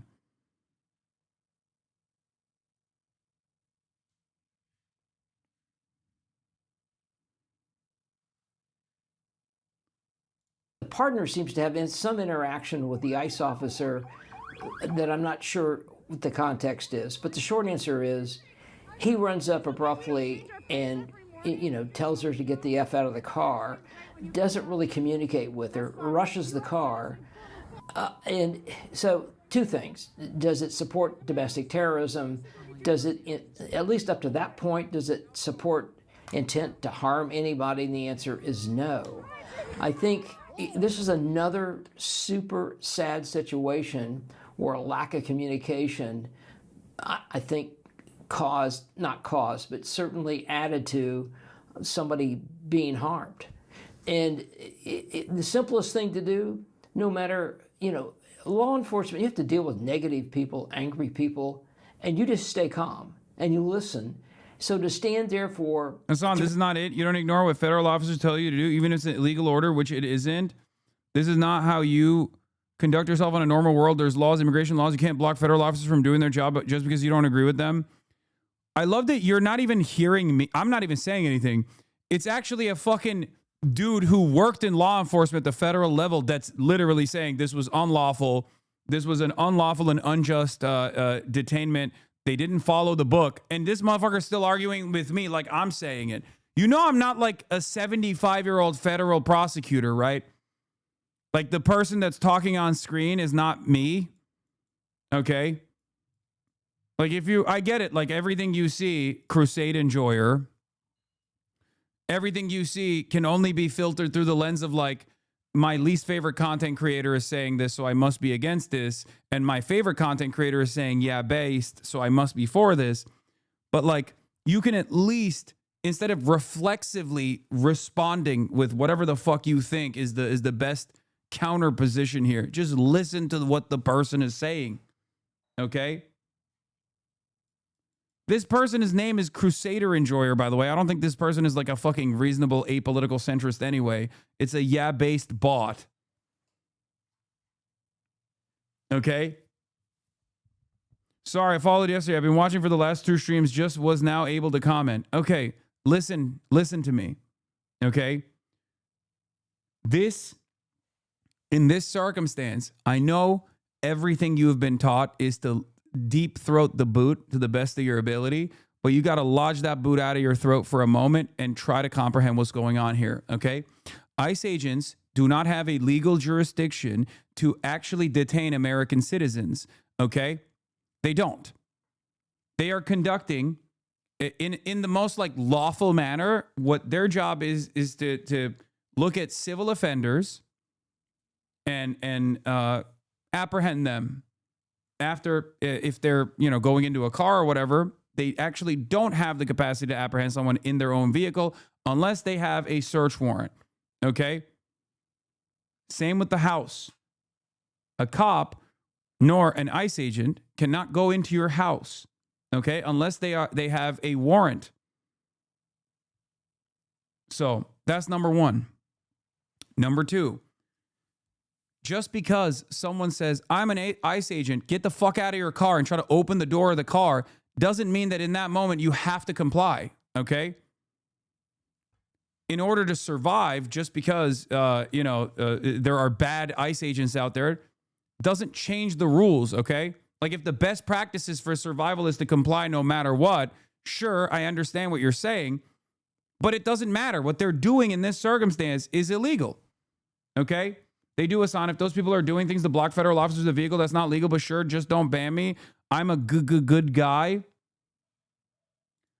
Brother, you are adding additional things. She was not blocking a road. And even if she was blocking a road, okay, not only was she not blocking a road, you can see in the fucking video because she's waving cars and she's like trying to merge into that lane too, personally, okay? But even if she's blocking a road, that is a moving violation. That is a moving violation. The proper thing to do in that situation is, and ICE can't do anything about it because ICE is not a traffic cop. ICE is not a local law enforcement. ICE can only call the cops to get a police officer to come to the scene and give them a ticket for a moving violation, for blocking a road. Okay?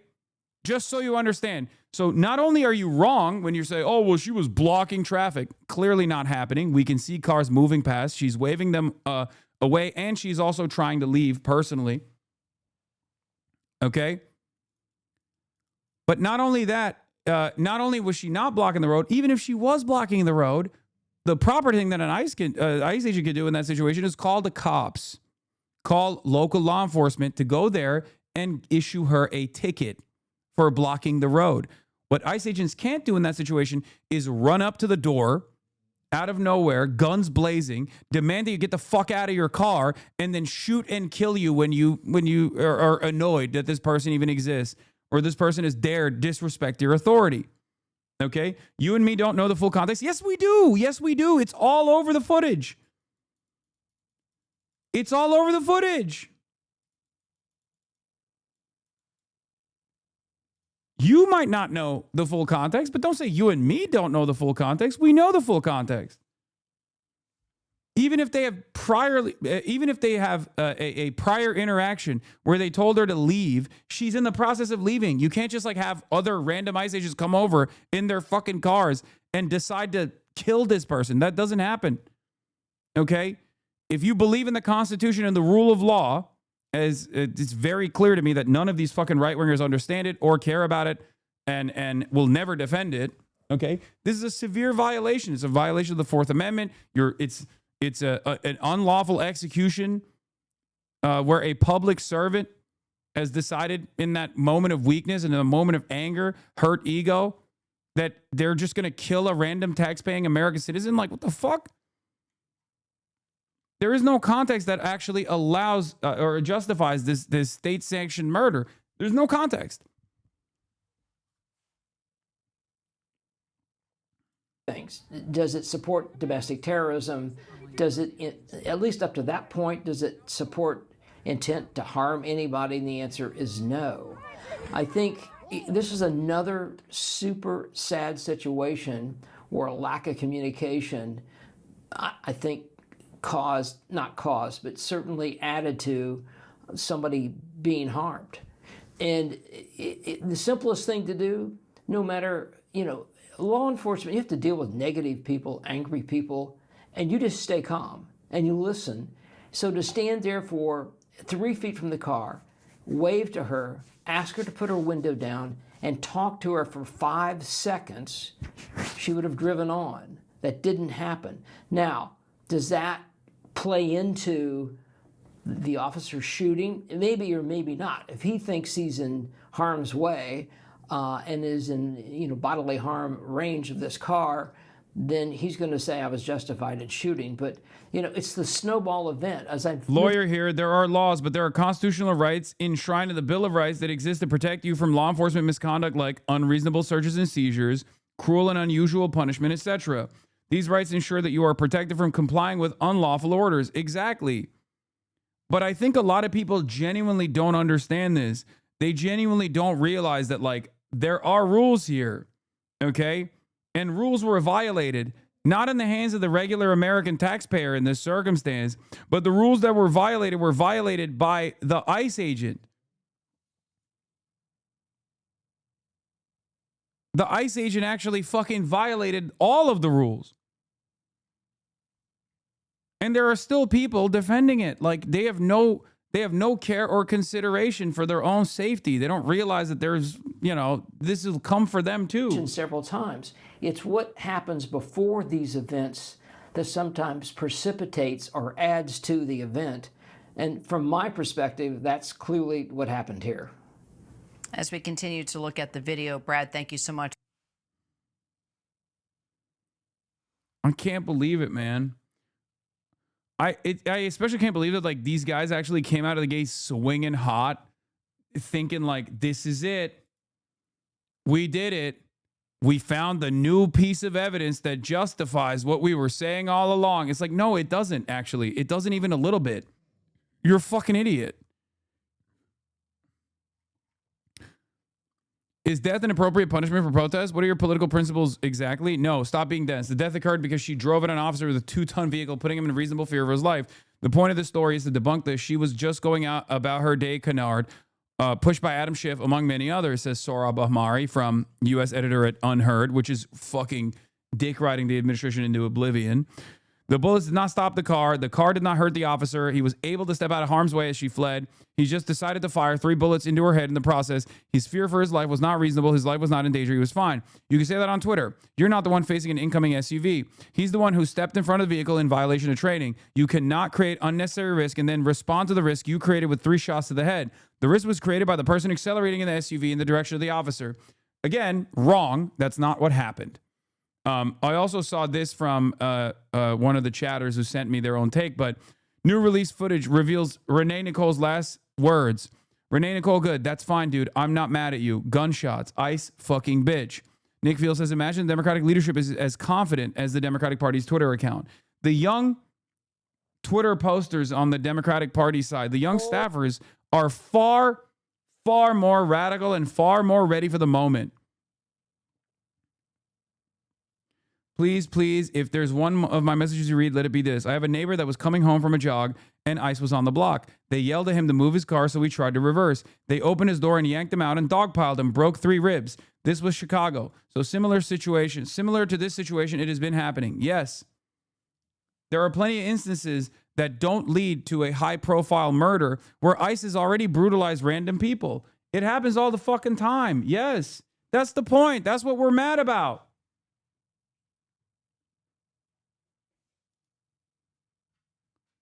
Shot her 3 times in her face, called her a fucking bitch as she bled out, and was named a hero by Trump. If an ICE thug can do this to a friendly mother in a car filled with her kids stuffies, who tells the thug, I'm not mad at you, there's nobody they can't do this to. 100%. So here's Jessica Tarkov's statement on this as well. So, Jesse, you just said this woman is in severe crisis. She was boxed in. If you watch the whole video... No, she was boxed in. That's what she was boxed in. No, I said the team was boxed in. Okay, the team was boxed in by... Once she moved over, she pulled to the side, and then she actually waves another ICE officer past her, right? So she's in such severe crisis that she can be polite in traffic and say, you go ahead, and then you hear her actually audibly saying, I'm pulling out, right? She signals exactly what she's doing. She starts to move forward, and everyone should go and watch. The New York Times has about 3.5 minutes of footage coming from every angle. In this. How many Proud Boys and ICE Boogaloo Boys you think are ICE agents? Many.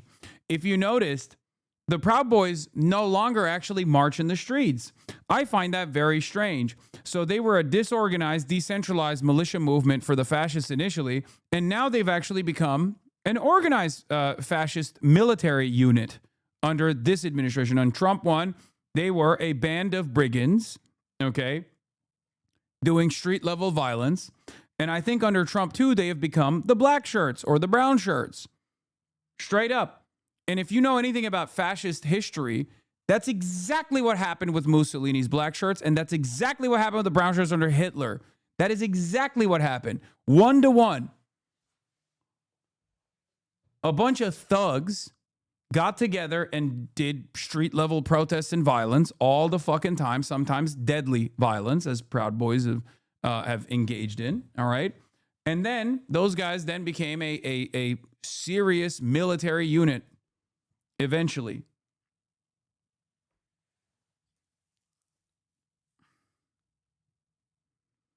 Mao's lesson is relevant today. Arming the lumpen. When ICE offered flashy rewards, a $50K signing bonus to politically radicalized but economically immobile men, albeit in a reactionary direction, they mobilized the most volatile segments of the state against the proletariat to commit domestic terror, fragment the working class, steer public discontent towards ICE, and similar enforcers rather than bourgeois control of state infrastructure. It's a bourgeois state that is infinitely better armed and better equipped and better trained and infinitely readier to destroy any sort of inclination of socialism than the fucking Kuomintang, okay?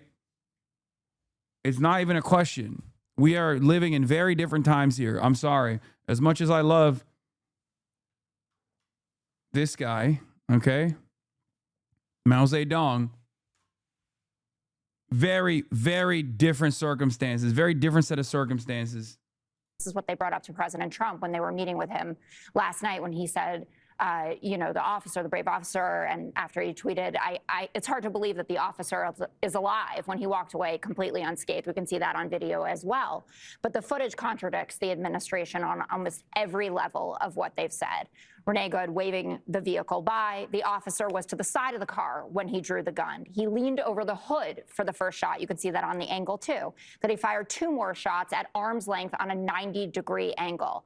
And it almost doesn't matter, actually, what she was doing because she didn't have another weapon.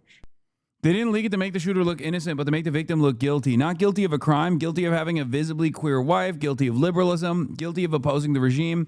They don't seek to exonerate themselves, only to demonstrate who deserves to die. I do agree with that, yes.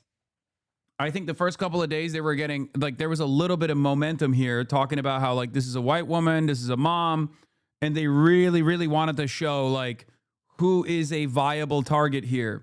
And the viability of a white lady, it doesn't even matter. Even if she was a straight white woman, the very fact that she is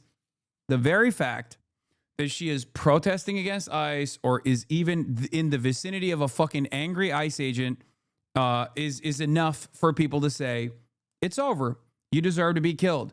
There is no amount of cruelty that this administration won't get on board with. That much is clear to me, okay? That's it. It's a viable target.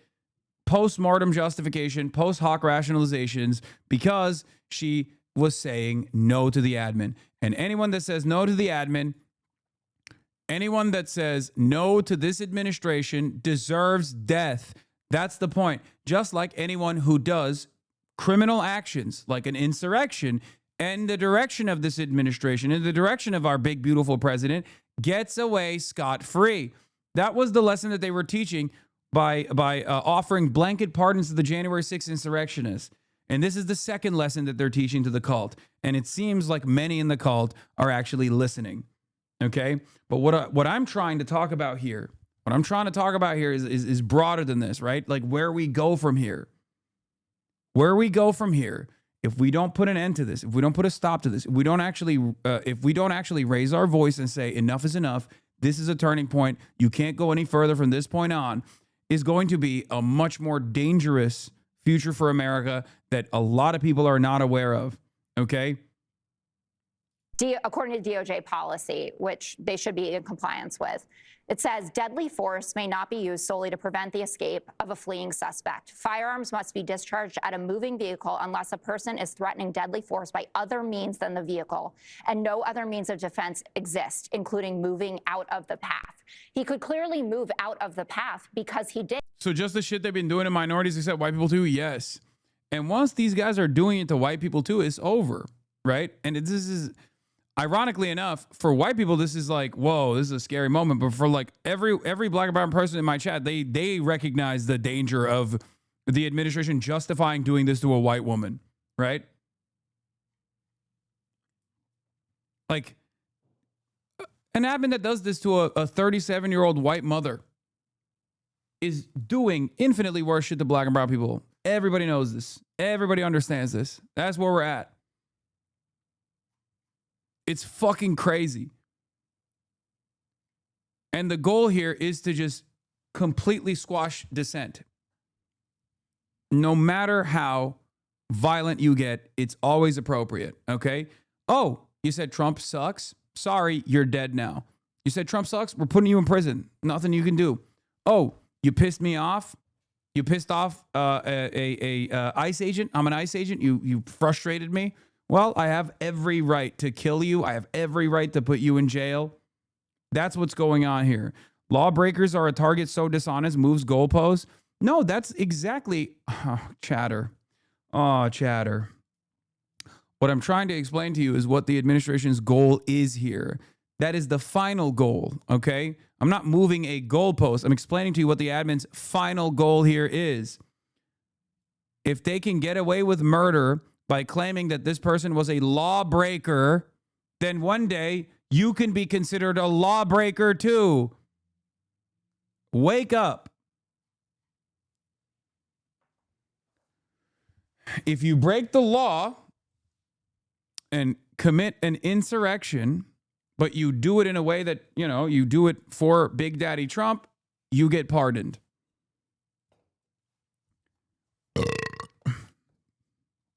You can do the I will comply when an officer told me to stop all day, every day. Okay? This is not an argument. Cops are not God. They're not the judge, jury, and executioner. There is a constitution for this reason that offers every citizen, every person, protection against this sort of thing, and you're still literally arguing against it. Okay? You're arguing against it. Okay. What if a cop is pissed off and just kills your friend when you're walking down the street? Sorry, you should have complied. That's the argument that people are making. What then? What do you do then? Not only was this guy not a cop and an ICE agent, which means that they have even less legal jurisdiction to detain you, no jurisdiction whatsoever to detain you, but like you go to court. Oh, okay. Well, this is going to go to court. Not that it matters because the FBI is obviously fucking protecting another, another member of federal law enforcement in this situation. But like, GG's, I guess, your friend died. Is that what you're saying? Like, even in a hypothetical scenario, you can't even fucking say like, no, I think that'd be fucked up. I would argue against it. What if it wasn't Nicole Good? What if it was your mom trying to do a fucking K-turn in front of a cop? And the cop got pissed, thought she was a libtarded bitch and shot her and killed her. What do you do?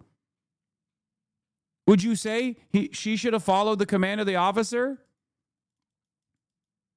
That's what you would say. Moment of chaos, moment of panic. Your mom is getting out of her driveway. Cops think she is a threat in that moment. Not a cop. An ICE agent thinks, get the fuck out of the car. She panics. She moves forward. The building doesn't meet the state mandated 35. What? Serious. I don't think that was her point. Do you have an argument that doesn't have insults? You don't win debates with insults. Okay.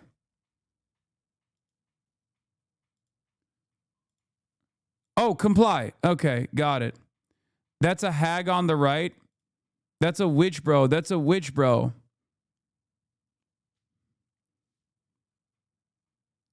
Nah, he watches Asman for content. He does that during anything he doesn't want to hear. Why? He even gets ratioed on Twitter. Possibly that you're reacting to leftism that continues to get more extreme. She casting spells. HasanAbi is cooked. Maybe HasanAbi doesn't understand how cars work with his chauffeur. Notice how you have to like make up totally fucking alternative reality hypotheticals here. Hasan was literally hurling insults at his chat just 2 days ago. Why you got my dick in your brain, dude? It's lodged in the back of your fucking dome. So strange, dude. This behavior is so fucking weird to me. This guy literally said if an ICE agent killed her mom, he would just say, oh, just comply, lol. You're nothing. You're nothing. You're wearing it like a badge of honor on your on your chest that you are less than nothing. How do you expect me to take you fucking seriously when you have already decided that you're not even a human being? You're just a vessel for MAGA talking points.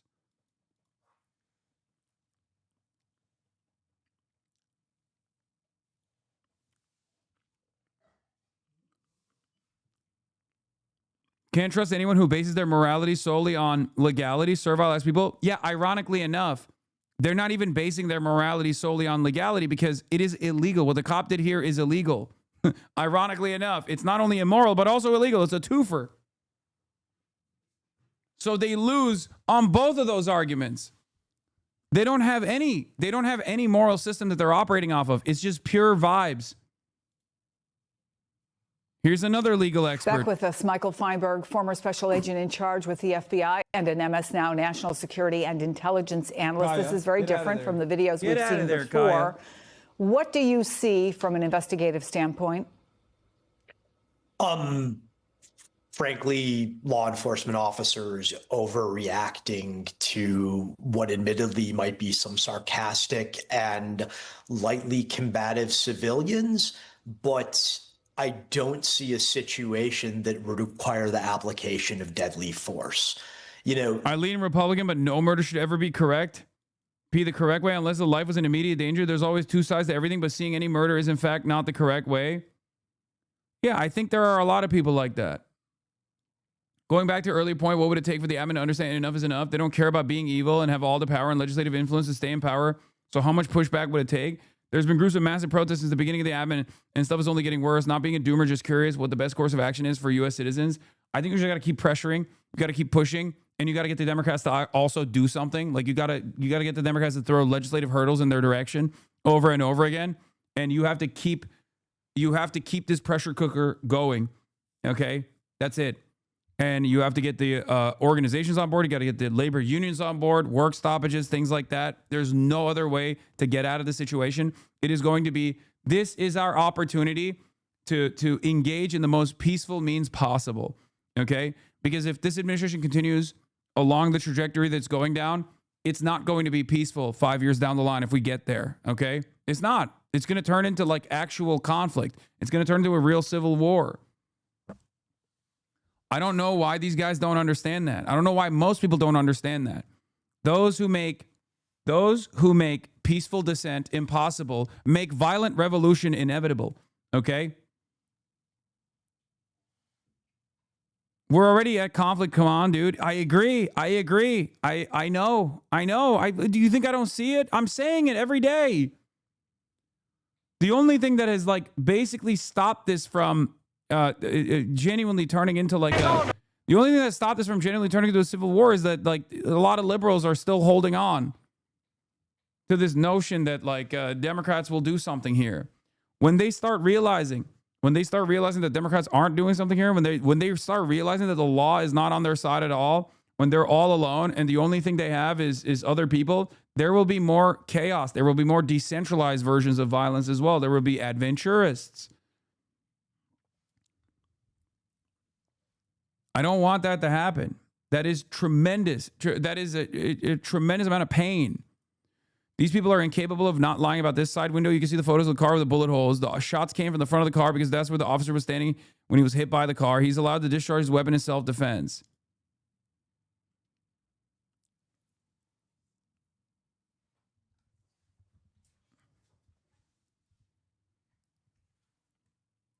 Yeah, JD Vance is just lying. Side window.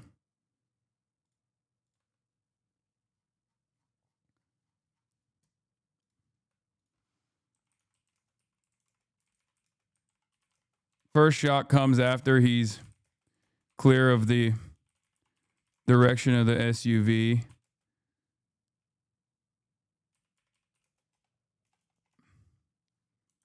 Takes out his swaps. his phone. Hold on. State puppets. Oh my God. I mean, it's JD Vance. He is literally the puppet of the state. Like, okay, Jonathan Ross swaps his phone to his non-dominant and take out his service weapon while he can clearly see Renee moving her steering wheel right. Both is clear of the direction of the SUV by the time he fires the first shot. Second and third come through the side window.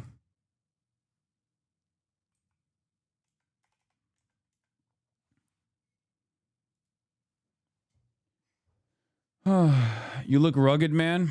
Thank you, I guess. I don't know.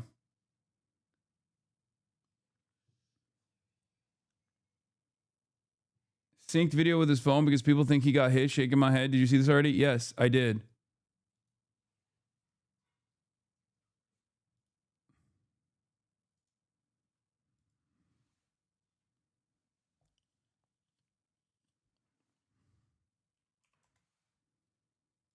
I did see it.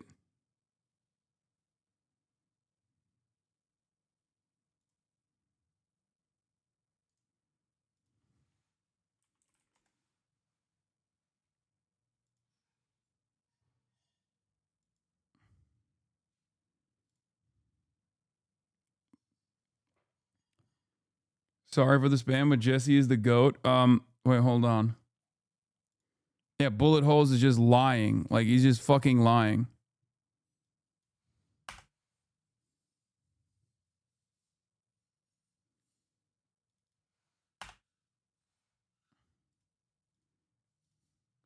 Do we have a screenshot of Renee moving her steering wheel right?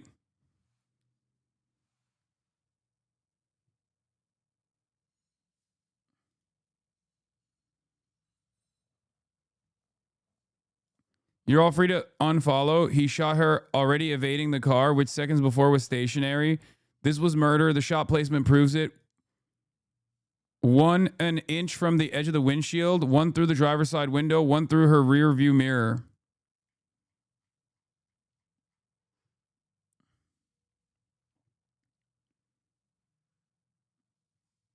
Yeah.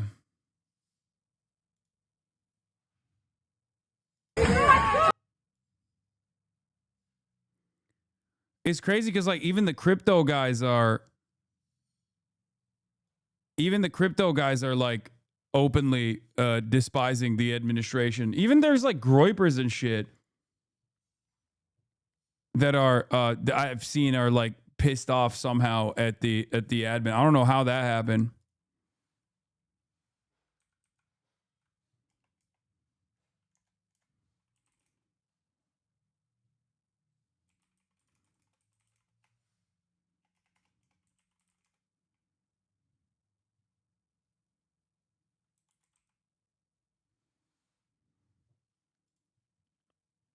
Hold on.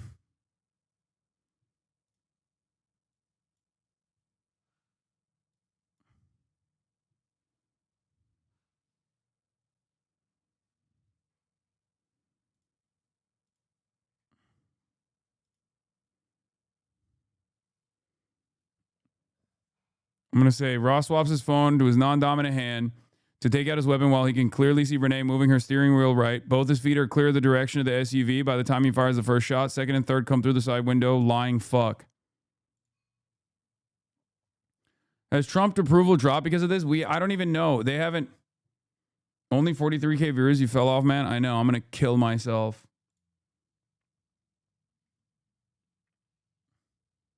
One of them is mad about him being in an interracial marriage. Breaking news. Jonathan E. Ross, ICE agent got killed. Renee Good is a race mixer, married to a Filipino. Right-winger sees Gestapo gangster shoot an innocent woman in the face 3 times. You know the problem here is interracial marriage.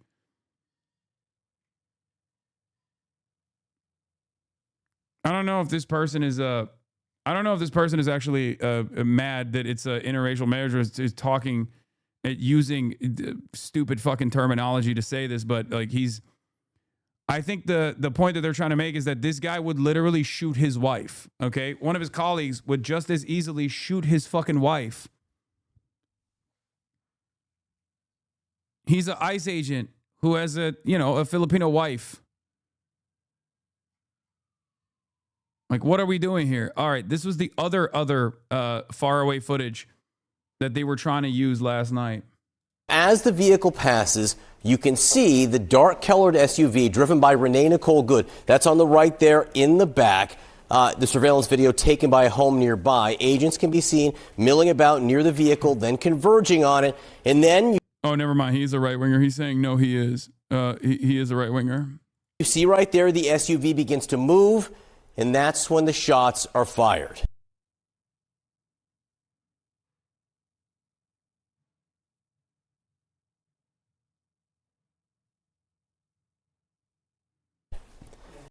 Like, you can see it's bullshit. You can even see in this circumstance, from this angle,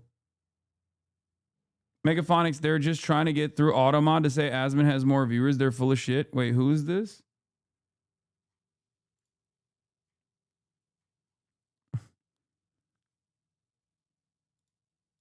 Jason D241 is so funny. Asman has double your view count though. Hasan, your mods banned me on my last account for saying I was Jewish. Do you support this? Oh, that's funny. I wanted to see the receipts. Well, there you go. He already hit the receipts. Why do these guys do this? They're so stupid.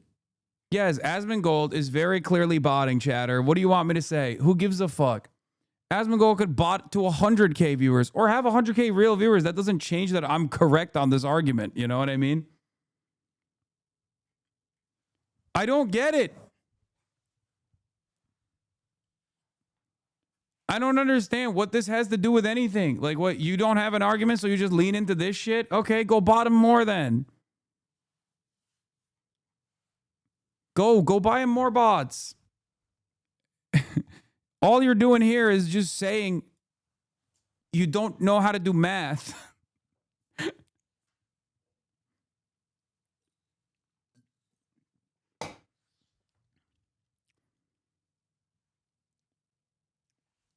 These guys are, I feel like these guys are giving the game away, by the way, with the whole point of, bro, they've been coming here subbing just to say some dumb shit and get clapped. Hell yeah. No, keep subscribing. I love that.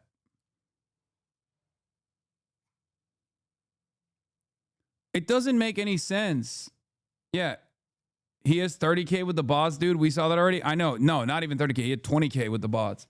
The day that Twitch... The 3-day process where Twitch actually took down the bots was the only day where Asmongold was suspiciously under my view count. We all saw it happen. Everybody remembers it. And that's precisely the reason why his audience has to fucking keep coping. Okay? That was the one day suspiciously where Asmongold was devoid of 20K bots. And he had like 27K or something. And that was it. It's all good, baby. Even if he had a real audience of 60,000 viewers, that still wouldn't fucking change the argument here. It has nothing to do with anything. He suspiciously stopped streaming for a couple days, and then the bots came back. Okay. He literally sent out a tweet saying it's undeniable that my metrics are botted. The tweet is still up on his Twitter. I know. It must have been a real coincidence.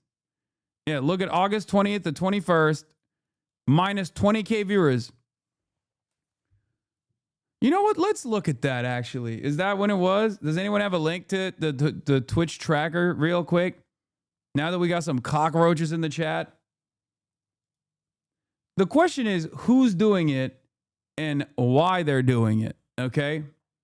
Yeah, you can fucking keep coping. See, this is what I mean. This is what I mean. This is what I mean. Hasan crash out over Ismagold. Am I crashing out? Am I? Does it seem to you like I'm crashing out? Or are you just having a hard time seeing observable reality?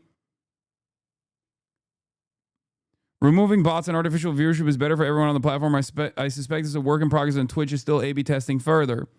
But you have been on the brakes. You have been on brakes, so that could be the reason. I would say 95% certainty that my channel is being botted. Any logical person would come to that conclusion. This was the day, right? What the fuck? These are clips.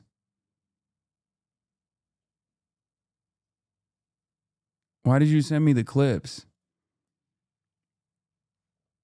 What was it? It's August, right? The 2 days. The fucking 2 days when they actually cooked the bots.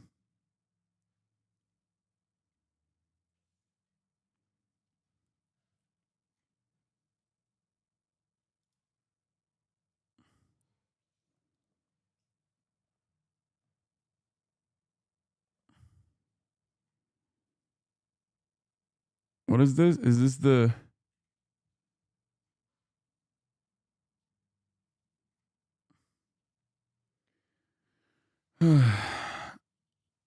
August 20th and 21st. If you go to his Twitch tracker, they are the 2 worst performing streams of all 2025 for him.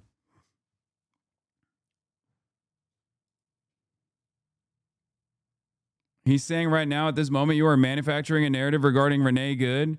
No, I'm actually manufacturing a different narrative right now. A narrative that runs around, a narrative around the truth. Where is it? I need to see. I don't know how to fucking find like the... Dude, this is the funniest thing. I can't even figure out like how to do any of this shit. Is it August 2025?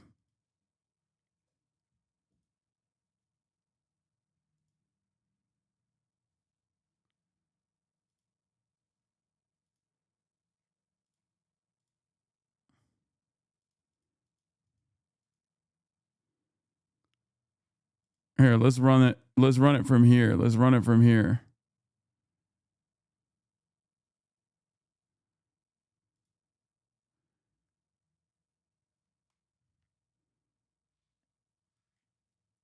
Here.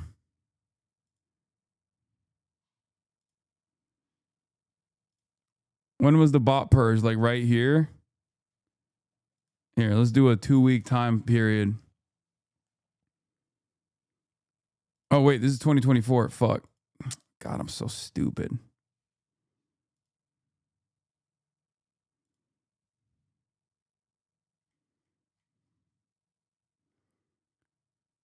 What's this? What happened here? What happened right here?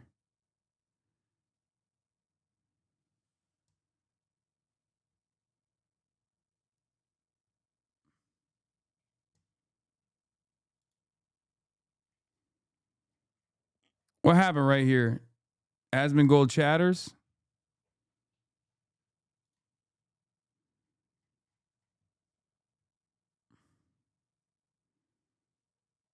Why did that happen? The ViewBot purge happened on the 21st.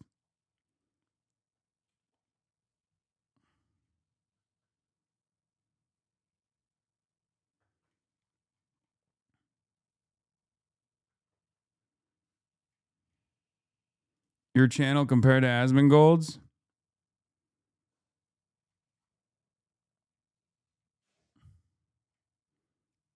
That's just stats over the past 30 days. Bro, what the fuck are you doing? Multiple times recently, Asmon has refused to comment on you, and here you are. Refused to comment on me? You know we can see your chats in his stream, right? Where he's like very clearly talking every day. The sub numbers are the most damaging. Yeah, he has like 6K subs or something. He's talking about me right now, probably. Let's see, randomly clicking. It's got, yeah, exactly. And what is this here? How much do you want to bet that She watches streams. I don't know if she did or not. And wait till you surpass his follower count again. And the funniest thing about me view botting, right? This is the other thing too. I'll see if he is doing it today or not. Doing it today? So. Doing it today. Doing it any day. Guys. What is this? What? What's this? What is this show? Oh no! Oh no! Wait, what is this show? Oh! What's this? Oh no! Wait, I'm confused. What is he? Yeah, I get I get follower botted all the time. What? He's also not accountable for doing this. Keep this in mind. He's not accountable for this. I'm not blaming Hasan on this, but the idea that you're going to go around and constantly delegitimize and accuse me of view botting when your channel is getting follower botted, I don't know if your channel is getting view botted or not. I have no idea. I would never accuse somebody of that. His channel doesn't look like it's being view botted. But what I will say is that it's absolutely it doesn't being look like it's getting view botted. It is. It's undeniable yours that does. this is happening. Look at this. Where yours does, though. Yeah, we fucking purge bots regularly. He knew I would come in. Whoa, follower botted. Oh, here we go. Yeah, we'll look at this here in a minute. And so we got one more. Ooh. He does this every He's being time. follow botted. He knows he's getting sure. botted. He is. He's being follow botted. This is undeniable. Yes. I have a lot of fucking Nazi freaks that try to hate raid. That's why we have a slow stream and a follow restriction. We purge them every day. Lot of shit. So let me look at this here. So this is the to expose worm disinformation tracker. How do you see the viewer versus chatter ratio that in the past used to show? Yeah, he has 7,000 subs with 61,000 people watching. I have 49,000 subs with 43,000 people watching. And you can always look at chatters as well. If you look at my current chatter count, and it shows it right here, there's 39,000 active chatters in my chat. Okay? There's 39,000 active chatters in my chat. 39,000 active chatters in the chat. Currently, 43,000 viewers totally. When you look at the percentage of active viewership versus when you look at the percentage of active viewership versus like what the viewership numbers say, which was in the past one of the best possible ways. Yeah, don't let this distract you from the fact that you said he's probably watching me right now and he was literally on your metrics when you pulled it up. Exactly. Not only does viewership not prove whether someone is more correct than another person, right? Not only does it even not matter, and the only reason why they are trying to fucking lean into this argument is because the argument doesn't have any legs to stand on. Even on top of like the viewership, even on the viewership conversation that we might be having, he still very clearly has like boosted metrics.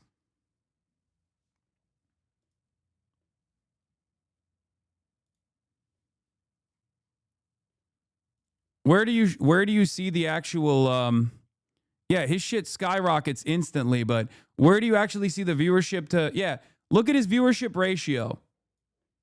Is 68%. Look at my viewership to users ratio, 89%. Do you understand?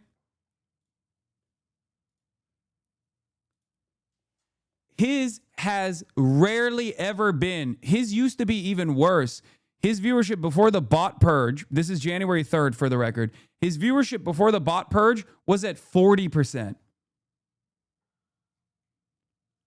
So we know not only does the users to viewer ratio, make no mistake, by the way, the users to viewer ratio is not even the perfect metric to figure this out because there are now newer bots that showcase that there's like, that there are newer bots that show that like they're also getting, to make it seem like there's a higher user to viewer ratio to begin with, as far as I understand. But if you look at this for the longest time, for like the past year or so, if you look at all of his streams when he was peak botting, He had like a user to viewer ratio that was 40%. Okay? Do you think this is what 99% of his stream looks like when he talks to you? Claiming something, getting into it, and then completely sidetracking? I don't know. We literally knew Asman was going to do this when we called out the bot following in mod chat 2 days ago. Yeah.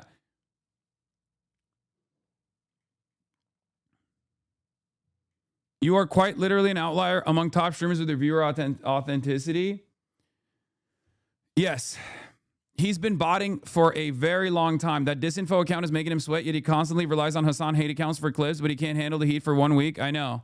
I know. Do I think he's doing it himself? No, I don't think he's doing it himself. I think someone is doing it for him. And I think he just, obviously, why would he fucking get mad if someone is just like botting him? It makes him feel good. Remember, this is a person who stopped streaming on his main Twitch page because he got embarrassed because he couldn't like play a video game appropriately. And he got yelled at so much. Asman Fold is a very insecure person. He tries to present himself as like this bold, confident individual, but he quite literally stopped streaming on his main account because he was getting yelled at and humiliated for playing like a From Software game, I think, right? It was when he rage quit Dark Souls. And it's funny because like for all the shit that people say about me, like I burned through the anger. I've broken goddamn controllers playing From Software games. So he actually quit, or was it Final Fantasy 14? I don't know. But anyway, he just had like a nervous breakdown and stopped streaming on his main account for that reason. And then he slowly but surely built up his second account, the Zach Rohr one, right? You are the only person keeping Asman relevant. He has no real audience. It's all bots. Yes, I know. My chatters are brilliant. They totally understand how this kind of stuff works. You're right. Like, you do realize he still has like 30K viewers, right? Like, that's still a pretty fucking sizable right-wing sphere of influence on this platform. Like, it's still, he might actually have less real viewership than I do, but that doesn't change the reality that he still has a pretty significant amount of viewers. And he has a very popular major YouTube channel. Now, I don't know if he's botting his YouTube channel as well, but we at least have evidence that he is certainly fucking botting. Yeah, this was Slasher. Slasher said, Asmongold got made fun of for being bad at Dark Souls, quit Twitch, and came back as the world's most evil streamer.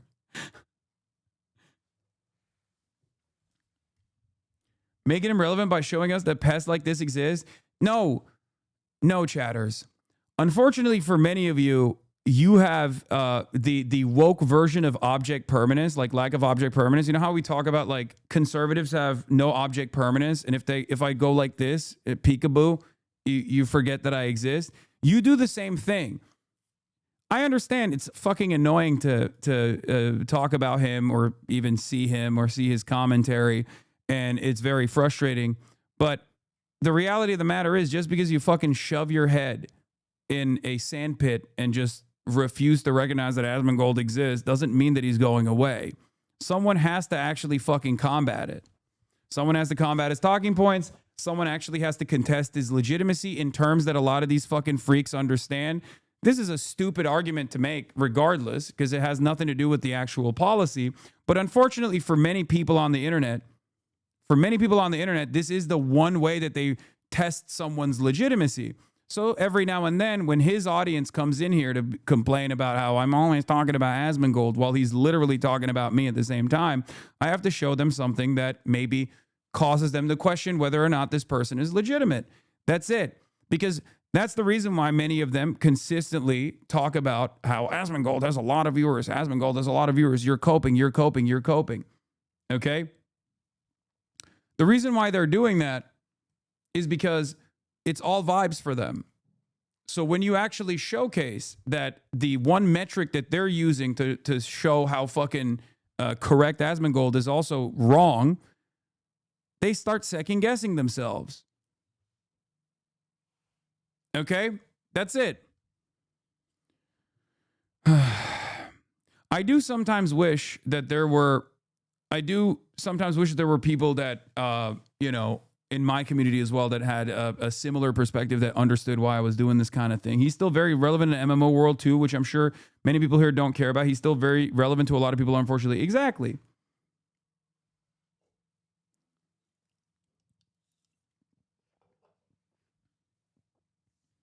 He's utterly irrelevant as a political actor or commentator because like 5% of his viewers, being generous, ever interact with the real world or go outside at all. They only exist online. They will never influence or accomplish anything other than piss people off online. Yes and no. So there is some truth to what you're saying here. Okay. There is some truth to what you're saying here for sure. But unfortunately, in this administration, as much as I love saying like Twitter's not real life, this administration makes Twitter real life. Okay. Not only does this administration make Twitter real life, but Asmongold also routinely harasses people, whether it be like game devs that he demands get fired. Some of them do actually end up getting fired. So like he does have a way to move his community around in a way that has real world impact. And he does this with like regular frequency. He also does have a lot of people that are getting his talking points and then spreading it around. I mean, he's making this space a more toxic space. When you have one of the largest content creators on any platform routinely doing transphobic propaganda, routinely defending this unlawful state execution of a 37-year-old mom, how can you say that this is irrelevant and that we shouldn't talk about it at all? This is incredibly relevant. It's my backyard. This is my community. This is the space that I occupy. Of course, I'm going to be talking about it. Of course, I'm going to contest it, and I'm going to try to fight back to the best of my ability. It might not come across as important to you because you mostly just, you know, come here just to see me, hear my takes, and you treat me like I'm fucking NPR. But I have to live in this space. Many of you don't have to live in this space. I have to live in this space. And I don't like it when I see Asmongold's monstrous audience going to other communities and fucking up those spaces as well and making this place more toxic in general. He has almost single-handedly been able to turn the landscape here, the political environment here, the landscape on this platform into a very toxic and very right-wing one, because a lot of people don't actually entertain politics from the point of ideology. They don't entertain politics from the point of policies. They entertain politics from the point of vibes. And if the vibes overall are seemingly leaning through these sorts of botting and through these sorts of fucking metrics, if the vibes overall are creating an environment where like, oh, it's actually the cool thing to be like super right-wing, to say yeah based over and over again to Donald Trump videos, or if it's actually to say fuck around and find out when a 37-year-old woman gets executed in broad daylight by an ICE agent, then other people also think, like by way of peer pressure or by wanting to fit in with an in-group, decide this is the appropriate way to do politics, is the appropriate way to talk about politics, right? That's it. Twitch is your community. As much as chatters want to wave their noses at other Twitch streamers and watchers and streamers, the reality is you simply want to improve where you spend most of your time. I know. Yes. And I remember a time when it didn't used to be this way, when a lot of right-wing content creators, or a lot of dipshits for the most part, wanted to at least come across as like politically correct in an effort not to get their their funding pulled, right? So they would do this. They would just basically follow best practices because the terms of service was fairly rigorously applied in general, even if it went out of hand every now and then. There were all these other content creators like Rape Tone, for example, or Asmongold. They had seemingly these kinds of opinions, but they would just like keep them at bay. They wouldn't like openly say it. And as a consequence of that, the environment was way less toxic. But it turns out that self-censorship that they engaged in was causing them tremendous anger. And now that the floodgates are open, and now that the administration is actively trying to foment right-wing sentiment everywhere and move culture in that direction, they're increasingly expanding the permission structure of whatever kind of right-wing shit you can say. We're talking about a person who is like openly fantasizing about like having Nick Fuentes on his broadcast, right? Like that's unheard of. That's incomprehensible, many, many years ago. At the very least, Twitch's policy is inconsistent. By merit of having such a large audience, Asmongold is clearly permitted to behave in a way that wouldn't have been permissible at any other point in Twitch's history, even 2012. Exactly. And the way that they were able to justify this is by consistently leaning into outside groups like the ADL and whatnot. Anytime the ADL got mad at me, or anytime like other large content creators that I have like political disagreements with got mad at me and said I was an anti-Semitic terrorist or whatever, they would keep demanding that Twitch ban me. And when Twitch didn't ban me, they would say, oh, he owns Twitch. He owns the terms of service in Twitch. And then if I did get banned, they would move the goalposts and say, oh, he only got banned for a short period of time. He still very clearly owns Twitch. Every time they did this, they created this environment that Twitch was like hyper woke when that wasn't the case. And because Twitch clearly responds to outside influence with regular frequency, that's the reason why Asmongold never gets banned, except for when he very literally said that Palestinians deserve to be genocided. I'm Magnets? Can't believe you timed that. I don't know who Magnets is, brother. I'm sorry for your other chatter bestie that you feel like was unjustly maligned. Okay, does anyone else want that? Does anyone else want the smoke about how I like conduct myself, or how I how I do discourse and commentary? I genuinely don't know where you're coming from when you come in here and you're like, I can't believe you silenced someone that was my friend for, I don't know, an extended period of time. He has been gloating about the murder of this mom, calling her a bitch, and how they need to kill more people. You get banned instantly if you did that for Charlie Kirk. Oh, 100%. Can you imagine right after Charlie Kirk got shot, if I turned around and said R.I.P. Bozo, like on Twitter, not even on fucking Twitch, but on Twitter, if I said R.I.P. Bozo, he deserves it, and anyone who actually fucking doesn't feel that way also deserves to be shot too, in the same way that Asmongold is doing right now, what do you think would happen? Not only would there be 24/7 Fox News coverage, okay? Not only would there be Fox News 24/7 coverage on this issue, I would literally get harassed endlessly. People would be showing up to my fucking house trying to kill me, okay? And also, I'd get banned off Twitch for like at least 30 days. So think about that. Think about the inconsistency. If terms of service violations is the only thing that you understand, and obviously not for you chatters are more focused on the politics of it all. But there are still people that like perceive this stuff through the lens of drama. Like how many slop tubers would make videos about that shit? Asmongold on the ice shooting. You are never going to convince these people. Shoot them, then you victory lap around them if they do People trying to call this a murder and all that shit. Well, hey, maybe they shouldn't be in front of the car. The thing is that you're never going to convince these people that it's not, okay? Like, it doesn't matter. The only thing you have to do is crush them. You crush them completely. You never go, like, after you say, basically after you run one of them over, right? Or you shoot one of them for trying to run you over, then you victory lap around it and you send in more people and you do it even more. That's the only solution. That you're never going to win these people over. You're never going to explain it to them. You're never going to be like, oh, well, why won't you see my point of view? Because they don't want to. Why not just shoot the tires? So that way you make the car unsafe and some other innocent bystander can get hurt indiscriminately because the person didn't follow. I mean, shooting the person in the head is making the car unsafe too. What the fuck? The law? Nah, bro, you shoot them right in the fucking face. They said to stop the car. They said not to do this. They said to get out. And she's walking around driving around. I can't believe I'm saying this, but this is literally like a lighter version of what Destiny got unpartnered for, by the way. Like, if I was in Destiny's shoes, first of all, I fucking never will be, okay? I would be losing my goddamn mind right now.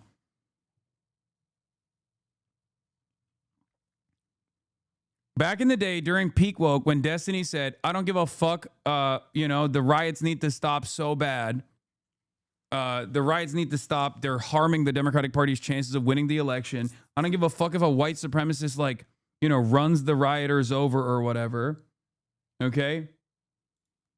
He got unpartnered for it. That was that was the beginning of the downfall for him. He got fucking perma-banned, perma-fried. I mean, he did a lot of shit past that point. That obviously caused him to never get unbanned because he was so toxic and he was like constantly harassing people. which Asmongold does with a much larger audience, for the record. So this is advocacy for straightforward violence. Yeah, he said, mow down dipshit protesters. That's what Destiny said. He's literally talking about, you know, shooting protesters in the head, shooting people driving cars in the fucking head. His audience is consistently coming in and hate rating whoever the fuck is in his crosshairs. Luckily for all the much smaller content creators nowadays, I'm in the crosshairs all the time. So they just mostly come in here and yell at me. And, you know, that's fine. I'll take it. I can tank it, right? I can tank the entirety of the fucking conservative commentary sphere and maybe even the administration. I can tank Asmongold. It's not that big of a deal. But the reality of the matter is, this kind of statement, if I were to say this about, you know, Charlie Kirk in the aftermath of the Charlie Kirk shooting, if I just kept saying like people who want to defend Charlie Kirk also deserve the same fate, I would get banned for 30 days easy. Maybe for the rest of my life, let's be real. I might get banned from life. So the very fact that Asmongold gets to say this should call into question whether or not Twitch is woke at all. And I've talked about this before. The reason why, and by the way, this is being platformed by, highlighted by Captive Dreamer, who is one of the more prominent open neo-Nazis on Twitter. Okay, a famous neo-Nazi is posting this to give you context into how far Twitch as a platform have moved to the right in what they apply terms of service to and what they choose not to apply terms of service to. I'll be very honest with you. Twitch knows Asmongold is botting. They will never do anything about it. Twitch knows Asmongold is consistently violating the terms of service. They will never do anything about it. Twitch knows Asmongold's audience is routinely harassing other content creators, much smaller content creators in general, maybe even like driving them off the platform. They will never do anything about it. And the reason why they will never do anything about it is because Twitch is fucking terrified that if one day Asmongold gets banned for any number of different terms of service violations, like inciting violence against cops, as he did last week when he perceived cops as protecting Somali civilians and business owners against like random harassers, or even in this circumstance when he's very clearly fomenting discontent and actively inciting violence.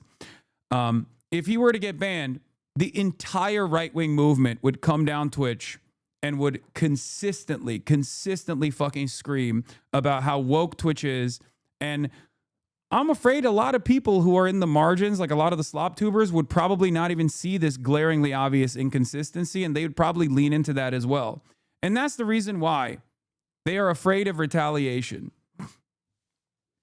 They are afraid of retaliation because Asmongold is backed up by the most powerful person on the planet, the guy who owns Twitter, Elon Musk.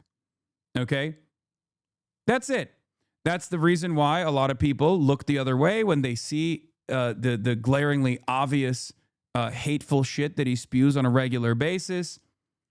That's the reason why Twitch will not ban him. They are fucking terrified.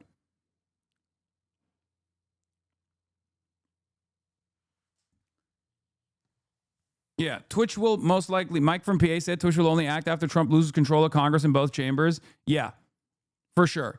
Elon Musk knows that, and Trump probably is aware of this as well, but if they lose control of Congress, they are most likely going to, they're going to be on the chopping block. Like, they will probably see a shit ton of scrutiny.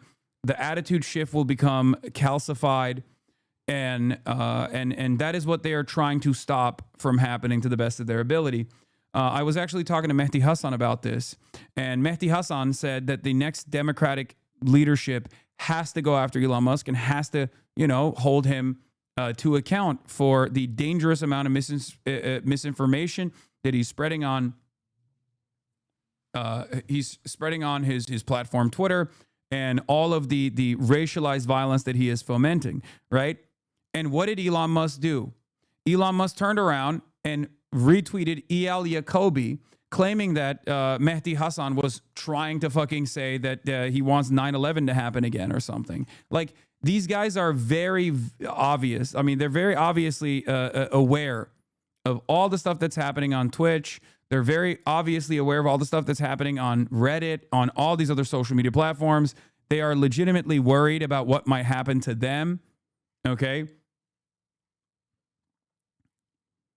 And we can't let them get away with it. I don't know what else to say. We just cannot let them get away with this fucking bullshit. But they are clearly fearful.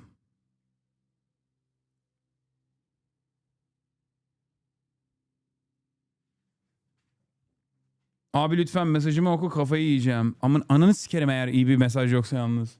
Ha, what's up? Hayır almadım. Hayır zaten yo 6'dan sonra istiyorum zaten. Yani daha ya geç gece ben söylerim sana. Okey çıkar Kaya da çıkar şimdi geldi zaten kapıya.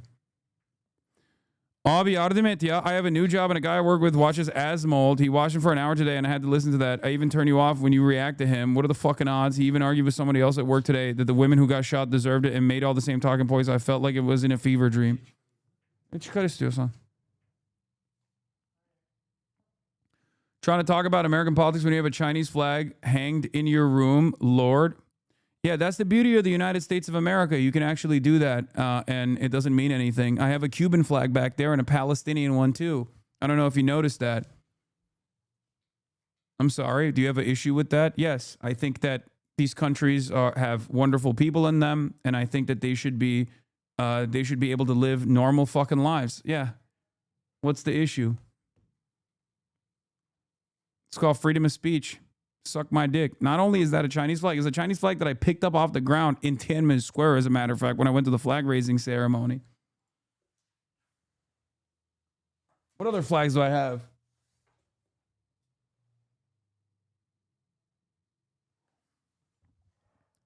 Yeah, I got a fucking limited edition of WoW Classic too back there. Who cares? Anyway, let's continue with this. What are you talking about? Absolutely not. You shoot him right in the fucking head. That's it. Aim for the legs. Yeah, bro. Aim for the legs. Oh, my God. Some of these people not thinking about this at all, bro. In a vehicle, from what I saw, I mean, barely, maybe. He barely got away. And, yeah, he pulled the gun on her and he shot her. Yeah, the thing is, like, how is it even that close? Like, even if you think that, like, that's what happened, what are you talking about? They told her to get out of the car. She almost ran him over. Are you going to expect somebody to make, you know, a decision like that in 1/10 of a second whenever somebody's like actively basically trying to run them over? If somebody did this to an average person and they shot him, I'd say rip bozo. The fact is, this is just what happens. They told her to get out of the car. Did she get out of the car? No, she didn't. She did something that, I mean, I looked at it, it seemed like to me that, yeah, it's somebody trying. What happened to Asmund Lamau? When did he get this insane and just bloodthirsty? Clout, ego.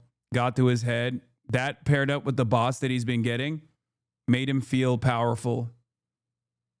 His day will come. This is the first instance where like there is additional scrutiny on a lot of the stuff that he's saying because he got a little too big for his britches. Last time he got a little too big for his britches was when he said Palestinians deserve genocide.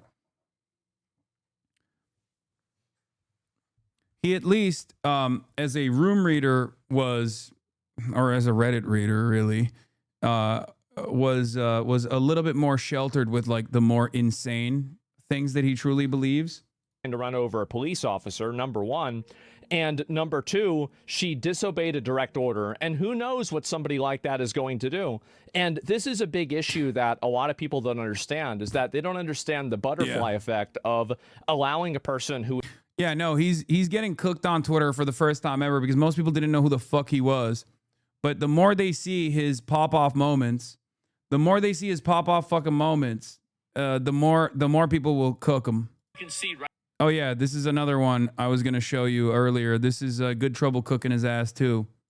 And you can see right here, if the cop wasn't in front of the vehicle, then he wouldn't have been able to make this shot.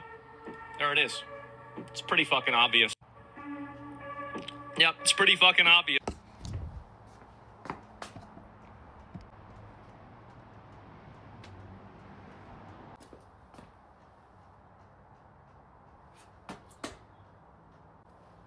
Rat fuck. Yeah. Yeah, normies are starting to cook his ass a little bit. He's a criminal like that. Because he is fucking normie poison. And when he gets, look, the twofer here, the double Monty, the twofer here that will destroy his confidence and will put an end to all of this is if he, one, loses his bots while simultaneously keeps getting cooked by normies over and over again who look to him and go, ew, gross. That's it. That's it. To just escape away in a speed. This guy's like polite society kryptonite. Exactly. I personally think it isn't the worst thing that he is like seen as a more visible aspect of right-wing conservatism nowadays, because at least Ben Shapiro was buttoned up and had the capacity to get your normie dad to tune in. Okay. Same with like Jordan Peterson and whatnot. He is normie poison. So the more the non-internet using audience is aware of what he's doing and what he's saying, the worse it'll get for him in general. People will be like, what the fuck are you doing? Eating vehicle after immediately trying to run over a police officer. You don't know if that person's going to run somebody else over, if they're going to lose control of the car, if they're going to go and do this somewhere else, etc., right?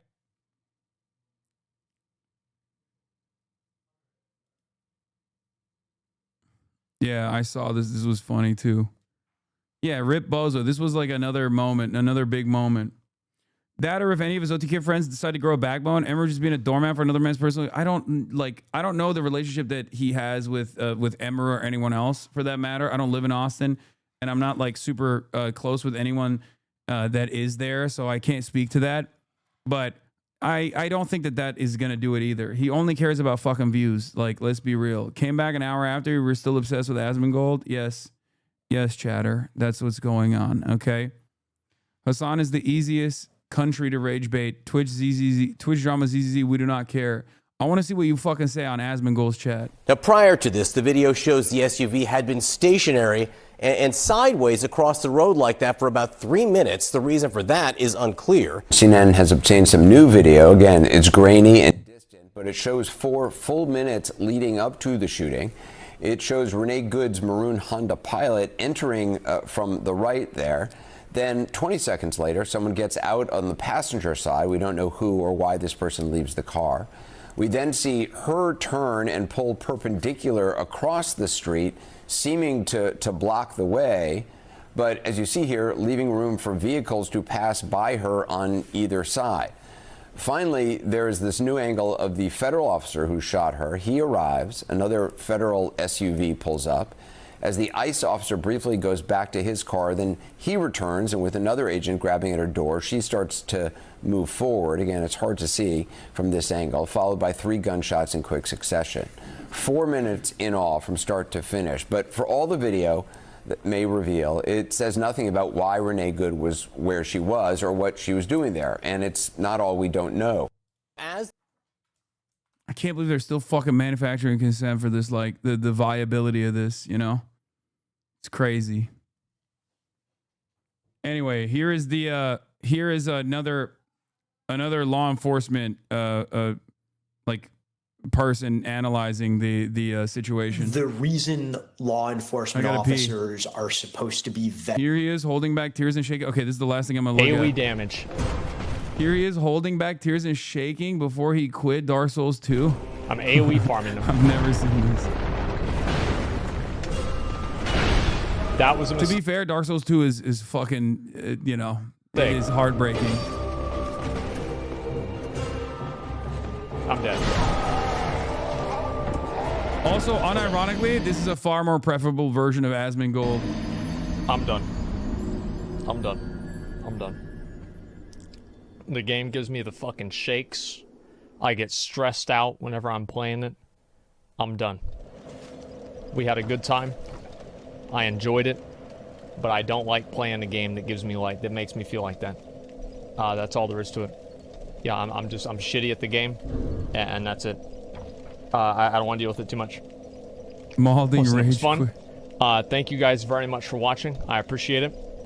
And until next time, that's Dark Souls, baby. Well, it's just like I get the shakes, man, and I can't like get them out unless I like go lay down for like an hour. He didn't just quit He quit his stream. He didn't just quit Dark Souls. He quit his fucking stream after this. And that's what I'm going to do. One last try. I'm not doing one last try. That was my one last try. Thank you guys very much for watching. I really appreciate it. We had a good time. And I'm going to tell you guys something. I'm very excited for BGs to come out, man. DS2 sucks. It's not really that. It's just that I can't. It's just like... You have to beat DS2 and give him a dono? Fuck no. Before they join, and the reason they go through extensive training is that I gotta two pee. of I'll the be back. qualities you need to exhibit the most are emotional maturity and an ability to keep your cool. And getting heckled, getting videotaped, anything related to those two activities, that's part of the job. Somebody filming you on a cell phone and giving you sass is not a threat to your life. It's not even a threat to your safety. It's a minor annoyance at best. And I'm also really curious, why on earth is a law enforcement officer filming an interaction with a civilian on his cell phone? They're not influencers. They're not social media posters. If you're there to do a job as an agent of the federal government, do the job. You don't need to be making content in the midst of it. I don't want to make any presumptions, and I have not seen the posts that were made by J.D. Vance or by the White House, but I'm presuming they believe that this may support their argument that there was a reasonable belief, a justifiable belief on the part of the ICE officer that he was in danger. Do you see that? No, I don't. And look, J.D. Vance was admittedly in the military, but he was in civil affairs. I don't know that he has any familiarity whatsoever with law enforcement procedures. And as far as I know, prior to becoming president, Donald Trump actively avoided all forms of public service whatsoever. So I'm quite sure he doesn't understand what goes into a law enforcement tactical decision. These are people who, not just reasons for propriety, but also for reasons of ignorance, really should not be commenting on any of this until there is a thorough, objective investigation. Brandy, let me bring you back in. And I just wonder, as someone who has looked at some of this kind of investigative material before, if there's anything you see that's different from what we've seen in videos before, something that stands out to you, Oh my God, Brandy. Megaphonics. Oh my God, Megaphonics. I'm going to cover the modern day Anne Frank situation. I promise, okay? Please stop spamming it. Well, one thing that stands out to me is the question that was just brought up. Why is this person filming? And Ross did testify in December at during the Fucking chatter of the year over here. trial in December that they do not wear cameras on their body. They do not wear body cam, and they do not have dashboard cams as well. Not saying that that has anything to do, but I'm just thinking 2 days in a row, bro. 2 days in a row. they don't have cameras. So his cell phone would have possibly been the only camera he had. I've seen a lot of these videos from every angle now. And I'm looking at J.D. Vance's tweet, and he says, that many of you say that the officer wasn't hit by a car, wasn't being harassed. And I still don't see him being hit by a car or I think the woman said, I'm not mad at you. They seem to be, generally sparring with him, which we see in these videos a lot. That's correct. This is part of the tactic of these ICE watchers to goad sometimes and to execute or to enjoy their rights as citizens to film and be on public streets. Yeah, all that stuff is legal. Anyone who fucking complains about that is ridiculous. Please be safe out there, ordering DoorDash as well as working for DoorDash. A mom trying to save another mom from being taken away. She was delivering food. That's it. Thank God for this woman's bravery. It's insanity this is happening in America. Because this was my DoorDash lady. I don't even know the lady. She just ran to my house. All right. I have a baby here. I really don't know what to do. I'll open the door if the police, say that I have to open the door, but I don't know what to do. This lady just was shot yesterday. Now I ordered fucking food and there's people outside my fucking house. Cheyenne, I'm on my way, okay? All right. What do I do? What do I do? What do I do? I'm so scared. James, come downstairs. Cheyenne?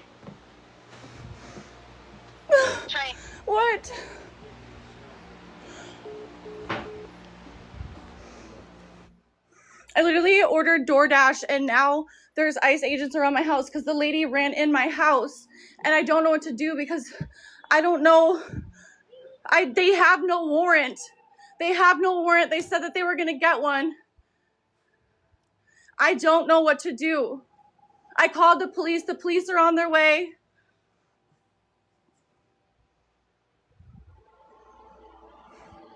I can't ignore it. I have a baby here and they have guns pointing everywhere in my house. I have some random lady in my house. I have my child barricaded. They're looking at our backyard too. They're looking at everything. Bro, what the fuck? They're everywhere. All because it's like a zombie apocalypse, dude. That's crazy. Like, these are not human beings, dude. they ordered some fucking DoorDash food.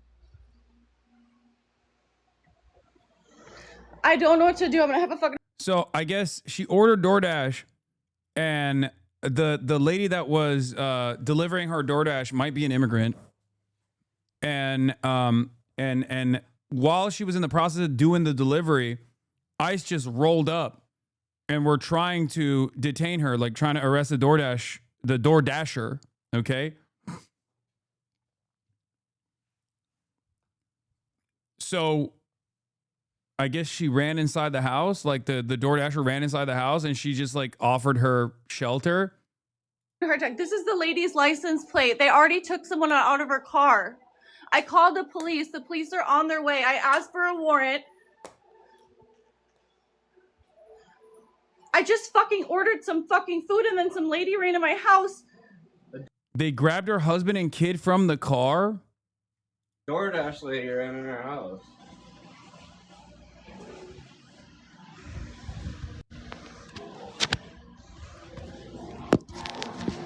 This dude just has his hand on his gun, just fucking chilling. Just husband, no kid. She did not offer shelter intentionally. She'd be guilty of harboring if she did. I don't want them to come in my house. Okay, but this is the thing. Even if they get the warrant, they're coming in your house. They're not going to leave. So we need to come up with a solution to do this peacefully, right? Oh my god. I own this property. I'm going to try to update you guys the best I can right now. My brain is shot. I just want to answer some questions. So let's just finish this. I need to hold on. My neighbor's calling. Hold on. Hello? Yes.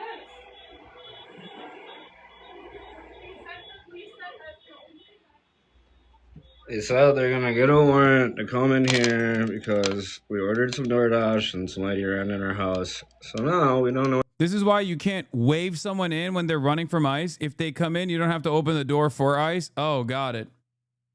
What to do. I don't think the police are gonna do anything because I don't know what to do. I'm just waiting for the warrant. I don't know what to do, man. This is scary. It's gonna get worse, dude. You don't even know her. Bro, this is literally like, you got some Jews in the floorboards or what? Like, that's straight up. Okay, Megaphonics wasn't wrong. I know Madurophonics is currently in the Brooklyn federal prison. Okay, in the federal prison inside of Brooklyn. And he sent us this, but this is straight up 1-to-fucking-1 straightforward Nazi shit, bro. What the fuck? I just get a warrant. I just want a warrant, man. I got my child in here. This shit happened yesterday, and If you give it to us, nothing happens. If we wait, it's gonna get worse. Our SWAT team's gonna come. We have an active warrant for this person. Why do you make it worse? We don't want to deal with nothing with you. Do you have your ID? She said she has her ID on her. We already run the place. We've identified her. We saw her. Hold on. We're looking for her. Okay. If you put your hand off, you take your fucking hand. Stop. Okay. If I open this door, one, you're not coming in my house. I will give you her. Don't do it, this lady. This is her ID. They said she is a U.S. citizen. They said they ran her place. This was my fucking DoorDash. The fact that you guys are tormenting. I'm Native American. My fucking family already died for y'all to work here. Hung by Abraham motherfucking Lincoln. 38 plus 2. So the fact that y'all are on a Native American. Damn, you said she's white, but bro, there's a difference between a white lady claiming Native American and knowing that Abraham Lincoln ordered the execution of 38 natives while offering clemency to many Confederates. That's deep lore. So I have no reason to doubt. I have no reason to doubt that she's definitely Native. Okay. Like even some Native Americans might not even know that. Like, what are you talking about? Fucking house is pissing me the fuck off. I will open this fucking door when I have the fucking decency to open this door since you guys have pointed fucking guns at me. I will fucking open it. Yeah, the other thing is like they will try to sneakily get an administrative warrant rather than a judicial warrant, okay? An administrative warrant I think an administrative warrant is not enough to go into the house of an American citizen, like a random American citizen, right? Like that's not the same, but they'll float it as though it's a judicial warrant. It has to be signed by a judge. But you guys are not coming to my house. You guys will not shoot anybody. Bro, this is literally vampire shit. Like they're like vampires. You did yesterday. And you had your hand on your gun this whole time you've been here, dude. You had your hand on your gun the entire time. We have it all right here. That's true. That he should. By the way, once again, like this goes back to what I was saying over and over again. The fucking the foot soldiers of white supremacy are no longer pasty. Okay. It's like that's like a very common thing that you see, especially with Customs and Border Patrol. Customs and Border Patrol has always been 52% Hispanic. Okay, like even before this new meta, and they love talking about that to be like, how can you say they're racist? They're Hispanic. It's like, okay, dude, who gives a fuck? They're still doing white supremacy. Okay, the whole purpose of ICE is to create a white nativist, to enforce a white nativist immigration policy. Like that is absolutely racialized.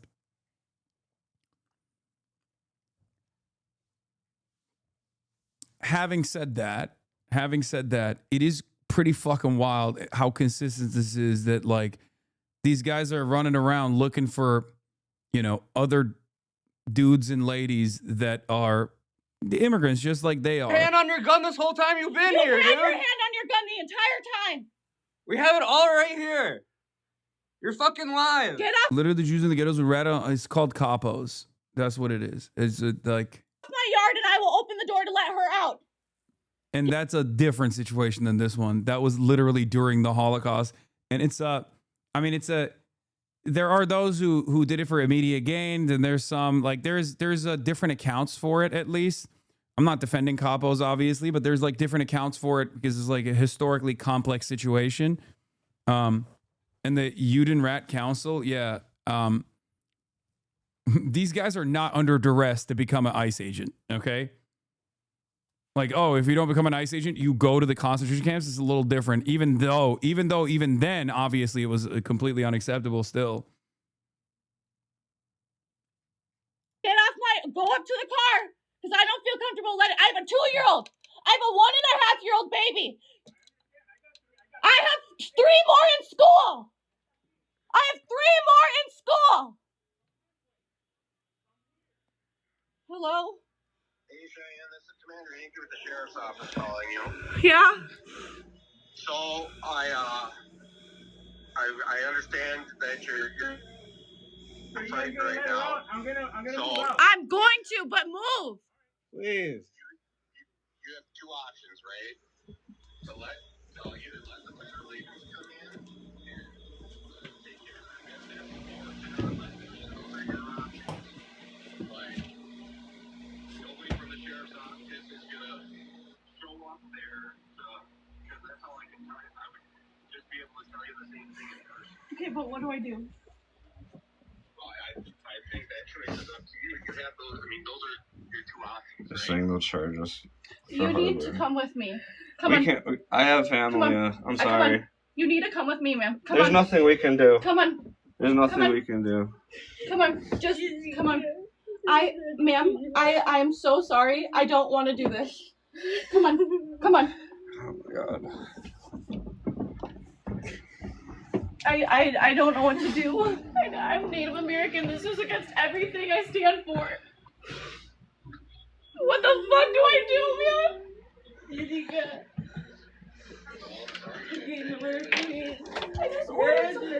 I need you to come up. I'm sorry. Ma'am, I need you. Come on. I can't.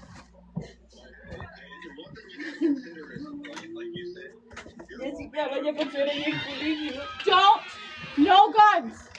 No shooting guns. anybody. No shooting anybody. It's okay. No guns. No guns. No nothing.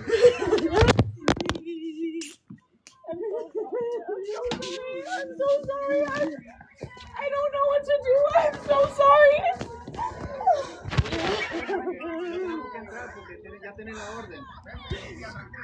I have TikTok followers. I have this going on my TikTok. I have 11,000 followers.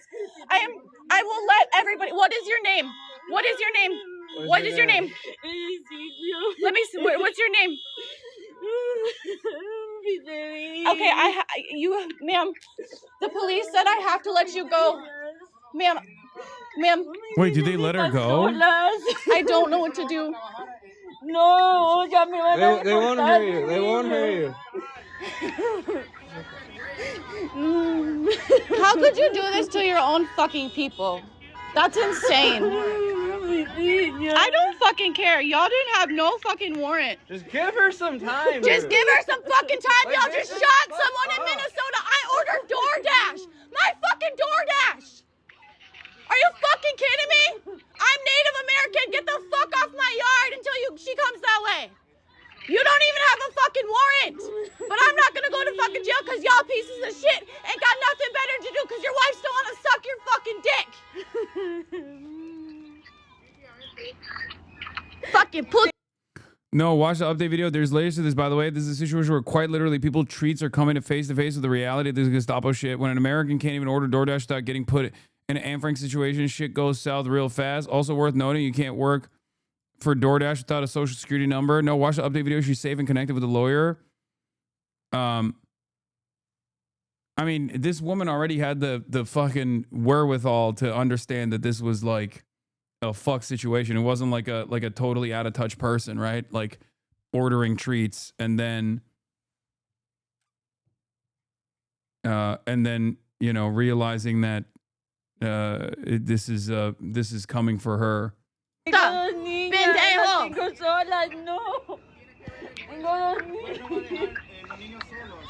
No, eso es mentira, ustedes lo separan de las familias. Digo, mis dos niñas solas. They already took her kid. I don't know what to do. I have a baby. They were literally telling me that if I don't, the cops are even telling me that if I don't open the door, they'll literally charge. This is the problem with fucking cops. Like, she doesn't have to open the door at all. She does not have to open the door at all. They need a fucking judicial warrant to be able to come into the house to extract her if she's like genuinely a threat to public safety or whatever. They can just sit there till the fucking cows come home. For the record. But she doesn't know that, and she got led astray, for the record. She did not know that, but just so you know. It's not like harboring a fugitive or anything like that. If a random DoorDasher walked into your house, you didn't like wave them in or anything like that, you're not liable at all.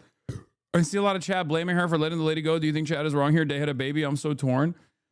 I mean, I'm being very charitable to her and saying that she was in a moment of crisis and didn't realize that she was not actually, like, they were lying to her. Like, the law enforcement led her astray. The ICE agents were lying to her, and the cops were wrong. In the, you know, if you call the cops thinking that the cops are going to fucking de-escalate in the situation, if you call the cops and assume that the cops would de-escalate the situation and you don't know your rights, like, it's understandable if it's understandable to feel like you're threatened, that they're going to come in guns blazing with your children in the house. The reality is That's not the law. They need a judicial warrant signed by a judge to be able to enter your home. Charge me with harboring. I don't know what to do. Come here, ma'am. Come here. You and your family, okay? I ordered DoorDash. This lady ran into my house. They don't have a warrant, but they told me I was going to be charged with harboring. Oh, and then the neighbors come. Thank God. They were going to break down my door. I already did. The police told me to give them up to her, the police are saying we can't keep her in here. She's from Minnesota. She has a Minnesota license. And how are you guys going to wear the police Minnesota symbol if you guys aren't police? You're literally talking to her in Spanish. I hope they turn on you and take your family, because that's what you're doing to people. You're separate. She went beast mode. She fucking, oh shit. Okay.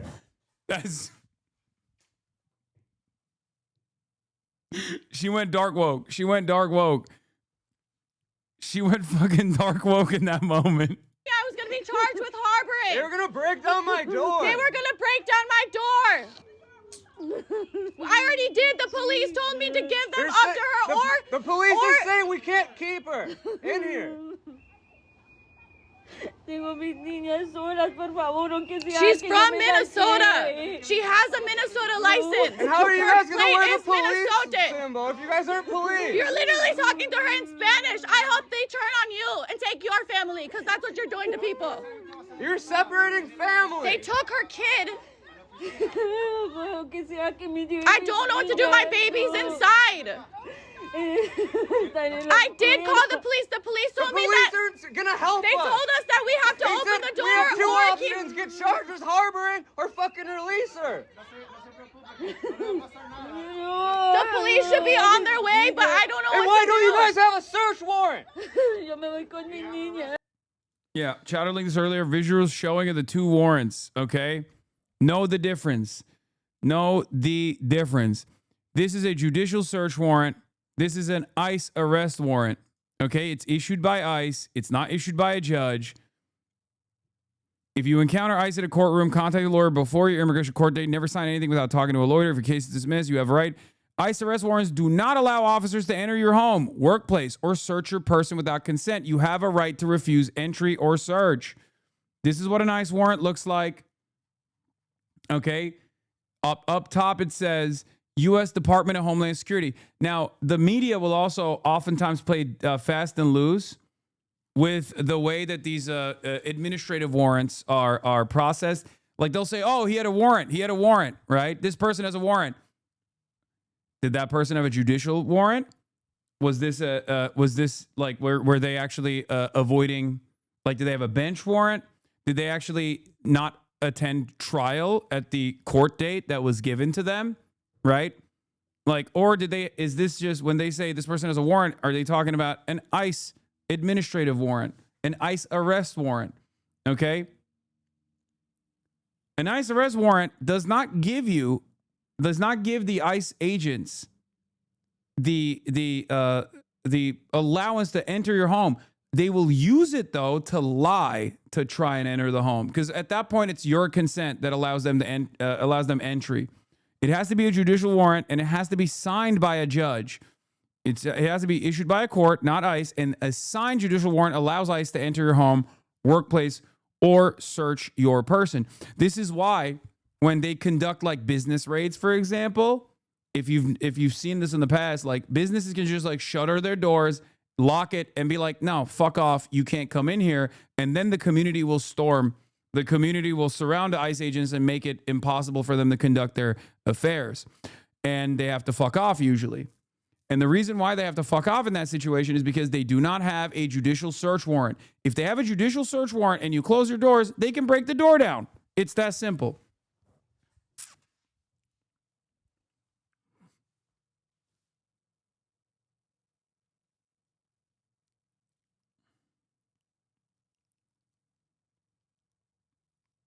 She sold that Dasher out for what? She didn't. Fuck white liberals, they're fascist collaboristas. Okay, calm down. First of all, she's Native American. And secondly, I don't even think she did. No, she didn't. She did not. I mean, I don't know. Not yet, at least. Harbor or fucking release her. Also, remember, they can lie as well. Shouldn't be on my fucking. They can lie. Cops lie all the time. They even lie on the stand as well. It's called test-lying, but that's illegal. For the record, the only place where you can't legally lie is the stand. Even though cops do it all the time, they do it so much that there's a term for it. It's called test-lying. Everywhere else, they can legally lie. This is our property. I own this property. No, I own this property. I told you guys multiple times, if you don't have a warrant, you're not able to access in my house. I took a law course. I know. I'm not fucking stupid. Good. She's terrified. You know what's funny? I think she was gonna give her up because, like, in the middle here, she's like about to give her up. But then they annoy her so much that she's like, actually, you know what? Fuck it. I told you guys multiple times. If you show her. No, es mentira. Usted los separan de los babies. No. I don't know what to do. Yo me voy con mis niños, es lo único. I called the police, but I don't know what to do. A woman was just killed in Minnesota yesterday from you guys, and you guys think that we're gonna just take this shit lightly? Literally, you just shot and killed someone yesterday, and you can put on your shit and go to work, and that shit just sits right with you? What the fuck is wrong with you guys? You guys are modern day Nazis. My fucking family got killed. Native Americans got killed for you guys to put on that fucking shit. Bullshit. I was literally there. That's my neighbor. That woman is safe at home. Wait, really? Mr. Fumduck? Fucking bullshit. Yeah, I love that the community showed up, by the way. So nowadays we can't order DoorDash without ICE showing up to our house, right?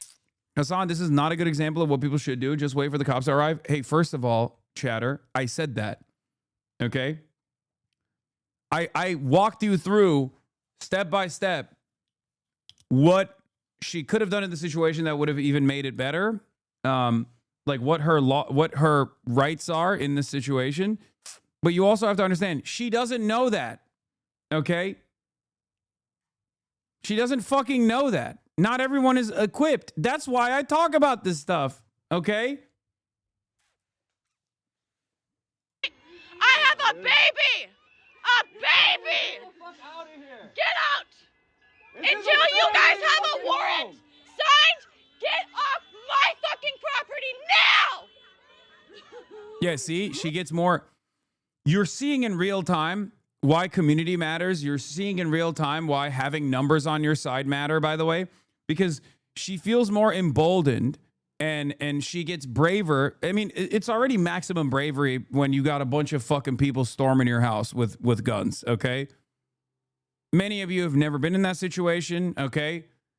That is already maximum bravery. Telling a group of people with guns outside of your house to fuck off requires a shit ton of bravery. It's already a chaotic situation. This is a random person that she doesn't know walking into her house. A lot of you see yourselves as like, a brave, bold warriors of social justice or whatever. But she's already showing a lot more solidarity than the average person would in this circumstance. Okay, so calm down. Now! I want judge papers. I want a signed paper. You don't come near my house because you're the one that has your hand on the gun the whole time. The whole fucking time you cut their hand. I have it all on video. I have 11. Have you ever considered how much Michael Hastings fan? Have you ever considered how much pressure the poor cops are under? Big sad. They probably are neurodivergent and can't process any verbal input from civilians. People shrug. True. True. Why didn't I factor that in, dude? That's crazy. True.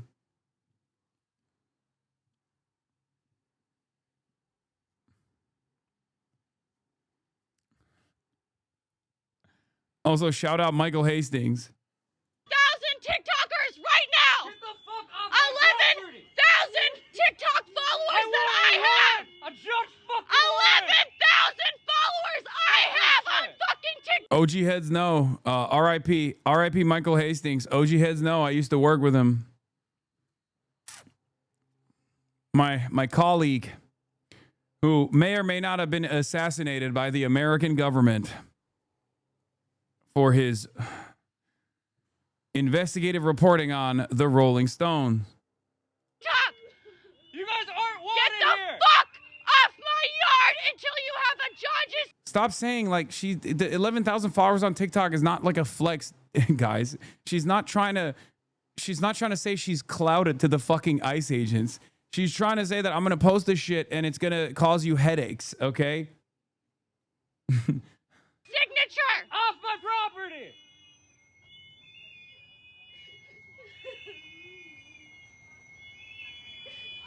Yeah, notice the whistles coming in. Neighborhood watch is on it. I hope you guys sleep real good at fucking night. Don't ever come back to my fucking house. Cause I will sue you. I will sue the fuck out of every one of you. You don't know who the fuck I am, remember that? You don't even deserve a police vest, motherfucker. Where's your badge? You ain't got one? Where's your papers? Where's your badge? You guys are illegal on stolen land. You guys are illegal on stolen fucking land. Yeah, Michael Hastings won the CI Prize for Excellence in Journalism. Wait, so she didn't actually give her up. Why were chatters saying she gave up the lady? Fucking land! I am Midwalker, Dakota! Midwalker, Dakota! Do you know what that means? I am not illegal! Get the fuck out of here! I tried to tell you that. She did it in the update. Yeah. Okay, respect. She was close. She was close. She was scared. Okay. And then community came in. And once community came in, she knew she was protected. Okay. That's important. That's important to recognize. One, incredibly brave from the start. Okay. She was incredibly brave from the start. You have a random stranger walking into your home. Like, let's be real. It's an uncomfortable situation, okay? Not everyone is going to automatically recognize the humanity of that person in that moment, okay? For a lot of people being like, oh, she's a treat the right, fuck her, whatever, immediately rushing to judge this person, okay? There's a language barrier. She doesn't know who this person is. Like, how the fuck are you supposed to? She has kids in the house. How are you supposed to make that quick snap judgment in that moment? And clearly she did make the right judgment. Okay. And now you also know what to do in a similar situation. If there's ever a similar circumstance, ever a set of similar circumstances, you now know what to do. Okay. Just because a bunch of fucking dickheads are rolling up. Hello? Doors open.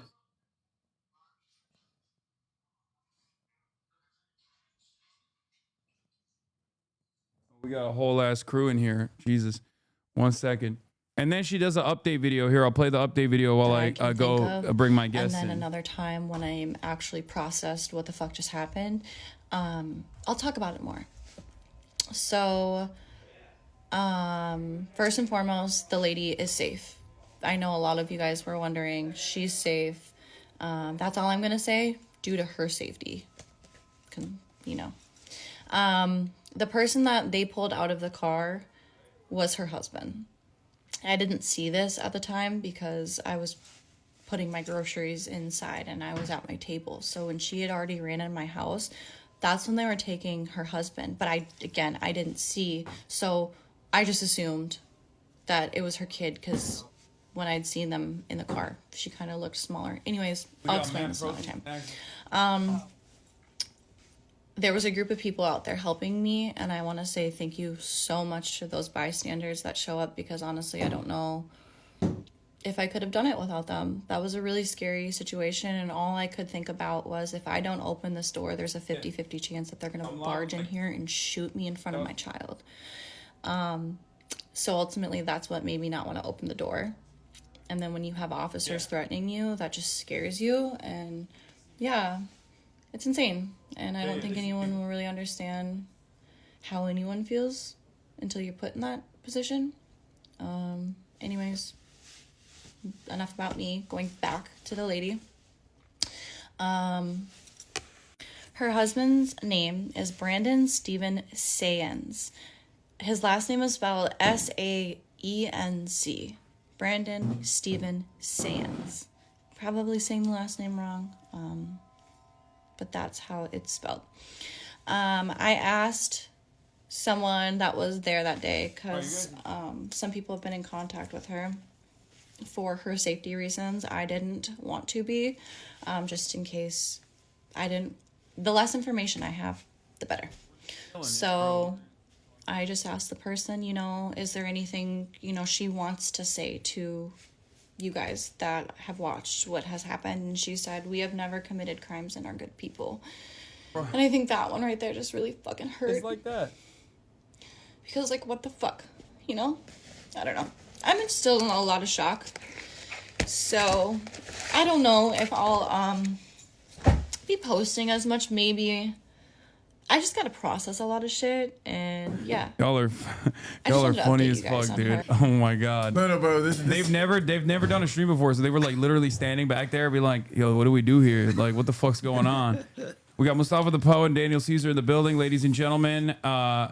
What are you guys doing here? What is the reason for you coming to the stream today? Yeah, you gotta get closer to the mic too. That one's a little busted. I don't know what the fuck happened there, but you can. That's good. Yeah, we got a show coming up. Yeah, we have a show coming up. I feel like we're walking into an alternate universe, bro. This is. I wasn't expecting this many. I'm sure you've seen Kai Cenat. He has people on all the time. Yeah, of course. He has celebrities on all the time. I don't usually have a lot of famous people on. I mean, I guess I have politicians on. Yeah. But I wanted to have you guys. Yeah, we're on. politicians too in some way. Yeah, exactly. You're political actors. Kai, leave him alone. What are you doing? Don't bother him. This is my little daughter. This guy used to work with Trudeau, man. Yeah, I did work with Trudeau for years. Oh, you did? Yeah, you worked with Trudeau? Yeah. I was on his council. He developed some policy advisory committee, and I was the Ontario rep for the committee. That's great. Okay, well there you go. Yeah, you're locked in. Fidel Castro's son. Yeah, Justin Trudeau. You know what I mean? I'm not gonna say he's not. Yeah, he's. It's uncanny. Justin Trudeau, famous. It's uncanny. Famous for people's problematic fave. Katy Perry's problematic fave. Yeah.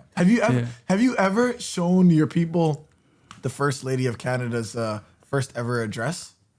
No. Oh no, it's the most important thing on the planet. It's insane. This is one of the darkest moments in Canadian history. Yeah, it's crazy. Okay, we got Daniel Caesar and Mustafa the Poet in the building. By the way, before I didn't even. Yeah. I didn't even do a proper introduction, but yeah, of course we can dive right into it. Oh man, this is very important. Daniel and I have watched this 1,000 times. 1,000 times. It's very First important. Lady. You just gotta what is it? What is her Canadian, name? Something Trudeau. Mrs. Trudeau. Miss Trudeau, MLK Day. MLK Day was her first ever address to the Canadian people, and she decided she was going to sing a song a cappella on MLK Day as her first ever address. Bro, you're spoiling it. You're spoiling it. Hold on. Oh, yeah, no. I'm not spoiling anything. Let me do this camera. This camera's probably better. I'm not spoiling anything. It's actually much more exciting than I'm even leading on. Okay. Sophie Gre. Oh. Yeah, it's right there. Sophie Gregory Trudeau sings for MLK Day. Okay, let's see. Their first ever address as the First Lady. It's called Smile Back at Me. No. You need the intro. We need the intro. Okay, I'm gonna find the intro. Wait, let me fix the cameras too real quick. Boom, boom, boom. Okay. I'm so glad we're showing this. Yeah. Okay, this is. Wait, let's see. How can I find the intro? Just for Sophie. Chatter might have it. Oh, yep, there you go. We got the chatters. Because I have heard my fellow human beings and friends here today sing. This is not planned, trust me. I'm going to step up. Yes, and I'm going to sing you a song that I wrote for my daughter, Ella Grace, at a moment where I was going through a difficult time and where I remind myself of all the hope that there is in one's life and all the hope that there is in love and helping out each other. And it's called Smile Back at Me. And it goes like this. Some people doubt that angels can fly. And some people fight without knowing why. Some people live. So the whole family is goofy Without seeing the everybody. light. It gets crazy. Everybody, it's She switches wild. genres and keys. Some people Yeah, right. live.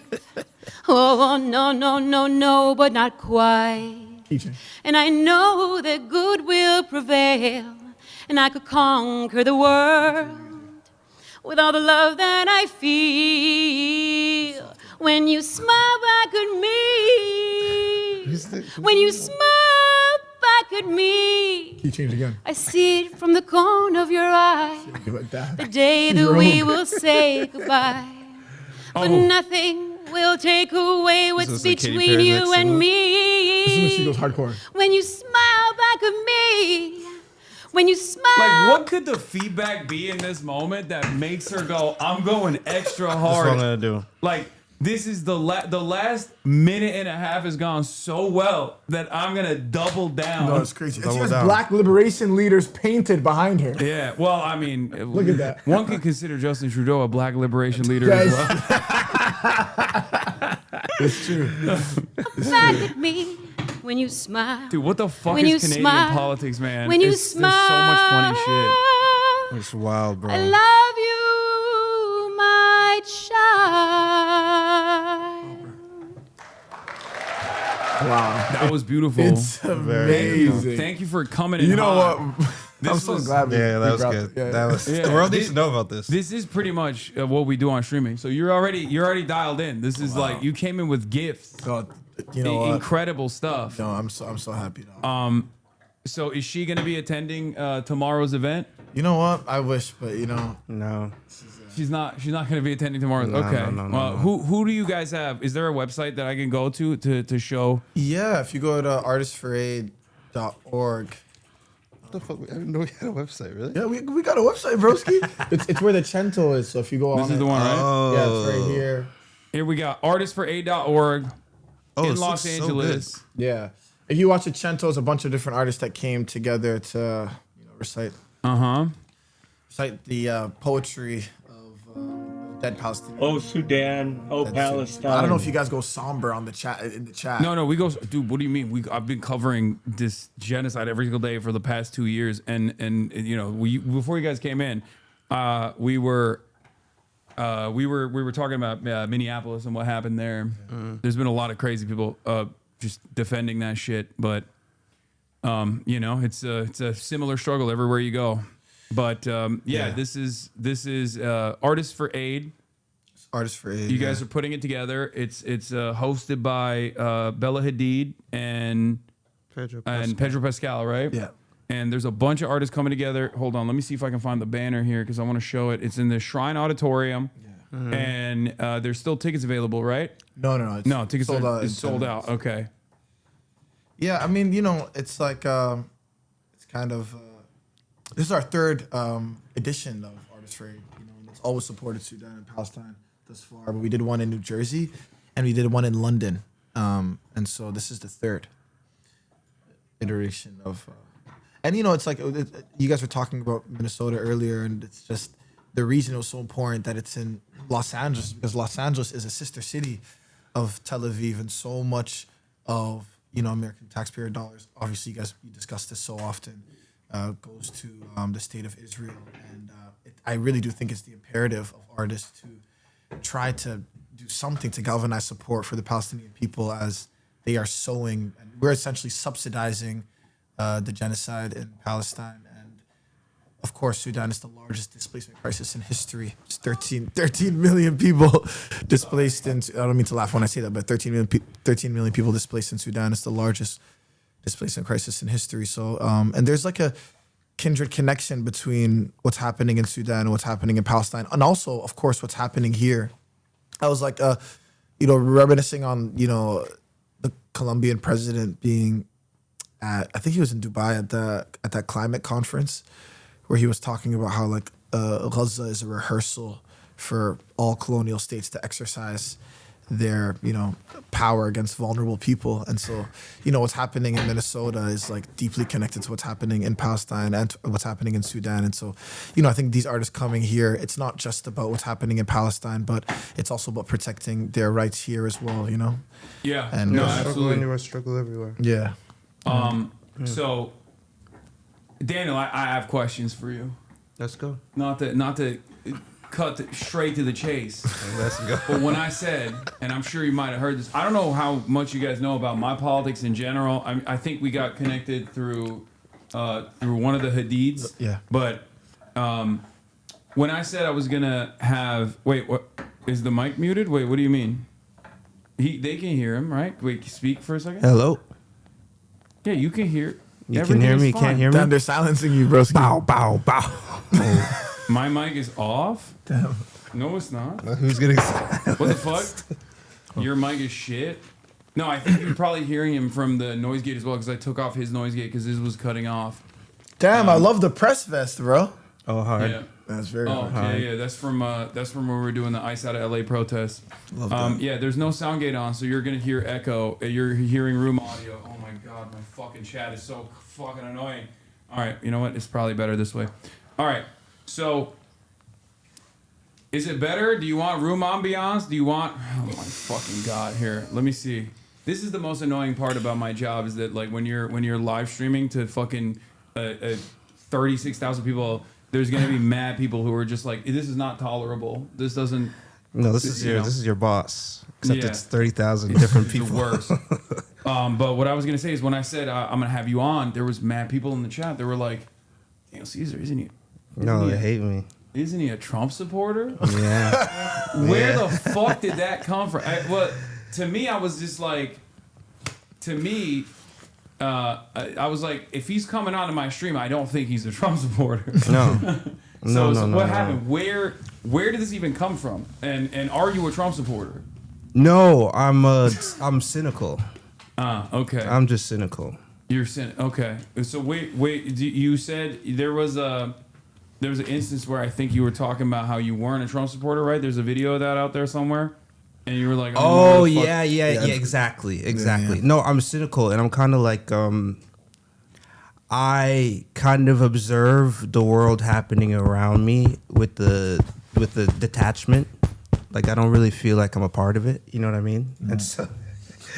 If my brother's stressed out, no, I'm not gonna stressed. say something wrong. But that's kind of my whole. It's just kind of like Okay, I got off track. Bro, don't worry. They call me a Trump supporter too. No, it's what, and it's because I wouldn't endorse Kamala Harris because she would not stand against the ongoing genocide that the Democrats were contributing to at the time. Yeah, of course. I got kicked out of the DNC when they Wow. brought me in for coverage at the time, and I was they brought me in for coverage with like creators for Kamala alongside all these other content creators. Like I got pretty good. I got pretty good placement there too. Overall, like they put me in a nice setup and whatnot. And then the last day, I was really critical because they would not have a Palestinian speaker at all, and they were not listening to the demands of the non-committed movement in general. And I was very critical of that. And then they kicked me out while I was getting interviewed by the New York Times in front of 70,000 people. That's fucking crazy. Yeah. I think it's like there's also like such a disproportionate response to anything happening on the internet. I think Trump is evil and he's hilarious. But what I do enjoy he's hilarious. But what I do enjoy about Trump is that his evil is uncovered. You know, like I just don't want someone dropping bombs on my country and then dropping a summer playlist. You know what I mean?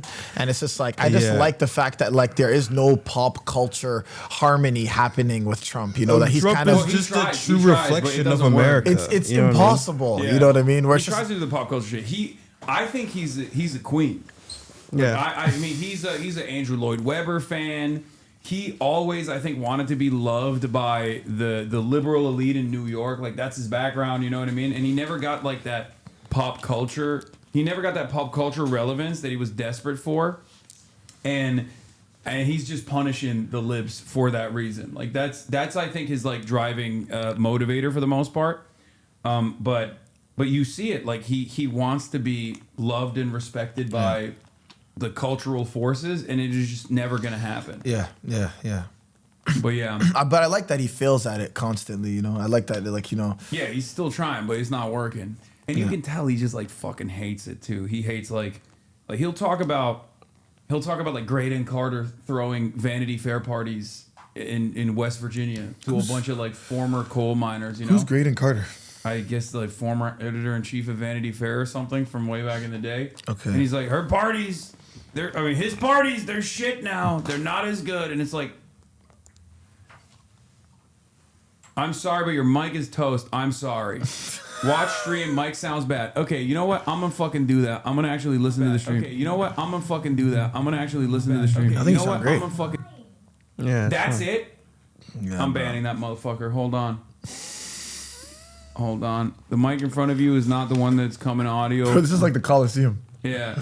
That's crazy. Yeah. It's actually different. No. Imagine if you were in fucking Madison Square Garden and every single person could directly talk to you and be like, why are you singing that song? Sing my song first. I want you to do this. No, but and none of the songs are written. Yeah. You're actually freestyling all the songs. You're writing the chords on the stage. And they're like, actually, here are the lyrics that I want you to sing right now. Do it right now like this. No, that's different. And I'm so fucking unimaginably accommodating, I think, in most circumstances that like when something is like even a little bit off, they just lose their fucking minds. It's just the most spoiled audience, but also one of the best audiences because they show up when it's needed. You know what I mean? That's it. Speaking of which, so you're still fundraising, right? Going back to Artists for Aid. Yeah. You guys are still fundraising. You've there's always going to be issues when you're putting together an event like this because you talked about the significance of Los Angeles being a sister city to Tel Aviv, and do you want to elaborate on any of the complications that have taken place, or is there any hurdles that you had to clear in terms of like throwing an event like this in a city such as this one? Because there are a lot of wonderful people here, there are a lot of creative people here, there are a lot of open-minded people here, but I'm tangentially associated with this industry as well, and there are certainly a lot of people that get fucking up in their feelings when you talk about Israel. No, for sure. I mean, it was actually unbelievable, the resistance to the benefit concert. There are no political appeals happening on stage, and the only thing happening on stage is performance, and it is directly supporting UN approved agencies. And I thought, and I do believe I'm inherently political. All things are inherently political, but I was like, you know what? I'm going to do an event in Los Angeles. I just want to fundraise for these independent organizations. And even still, just the mention of Palestine had every promoter in the city kind of sever ties with the event. And every venue in this city denied us. We sold 6,000 tickets in 10 minutes, and it just goes to show you the gravity of like the bill. We could have been in a 30,000 person room, but no arena would take us because of the mention of Palestine. And it's honestly, it's insidious and it's dark, and there is and that's a part of the reason why I wanted to do it here. I remember Miss Rachel wanted to do an event here. So many different nonprofit organizations attempted to do benefit concerts in Los Angeles, but I think they were so deliberate and intentional about making a statement around people not fundraising for this cause here. And, of course, some people had excuses and they tried to justify, their reasoning, but others were just blatant. They just said no, for just the mention of Palestine alone, it cut the conversation where it was. So, and I think that, if he stimulated us to return and to find a venue that would work for us, because it's important that it's happening, especially in this period, especially, now, even after all this time, we're still, the fact that this conversation is still happening. And I really do think that in Los Angeles, this is the city where, and of course, like you said, there are so many communities here that are doing wonderful work. But where you are right now, like, bro, you're in the belly of the beast, bro. You know what I mean? And I know. I actually find it's actually really impressive that you do these streams. Yeah. In where you're doing them. But yeah, I mean, I've had some. Yeah, I had the No Other Land guys here the day before they won their Oscar. Wow, amazing. They sat right where you were sitting. Motaz Aziza. Yeah. And numerous doctors that have come back from Palestine. I think it's important to important to say the truth no matter what. I mean, there were a lot of people that didn't want to hear it, especially after October 7th. Yeah. You know, there were a lot of people that were like, the fuck? And I've been an open advocate for Palestinian emancipation, including not like, you know, going after the resistance in general as well. Because I think a lot of people, like, that's the one bridge that no one wants to actually clear. You still see it from a lot of people that get fearful when talking about BDS, boycott, divestment, and sanctions. They get fearful when talking about like the Palestinian resistance in general, like broadly, or they're hypercritical of it. No matter how quote unquote woke they are, no matter how much they understand it, they want people to be perfect victims in general too. They don't want anybody to fight back, and it's incredibly it's incredibly frustrating. Like it's just but I think it's important to say the truth no matter what happens. And now the environment has shifted so radically. And now people get yelled at if they're even remotely pro-Israel. Yeah. And I can't believe that happened in my lifetime. I never thought that it would happen. You know? Oh my God, there's still motherfuckers talking about the mic echoing. I swear to God, dude. It's going to echo, okay? His noise gate is off because his noise gate, if it's not off, keeps getting cut out. So you're going to hear me echo when I speak. God damn. Sorry. Anyway. Are you familiar with Dani Caesar's music? Yeah, I don't. Okay. You don't listen to music? I thought that you were about to say that. That is really? what I'm about to, bro, it's embarrassing. Really? I don't listen to any music at all. I have listened to your music though. I have. But I don't listen to any. How you don't? Bro, I do not listen to any music. What makes at all. you happy? Yeah, honestly. What makes you happy? What makes me happy is you know, seeing some of the changes take place that I push for all the time. But I know I'm autistic as fuck. I don't listen. What do you do when you're working out? What do you listen to? I literally don't say podcasts. Podcasts? Oh my God, bro, that's crazy. We finally met one of them. Well, look! They found a tweet. They found a tweet. Hold on, where is this? Your tweet at Coachella. I think I tweeted about you performing at Coachella. Maybe I said Daniel Caesar was incredible. So let's go. I've listened to music. Yeah, it's tapped in, bro. You know what, bro? When people that don't listen to music are being touched by your voice, yeah, just goes to show you. Yeah. When was it? Is this pre-Harry Styles?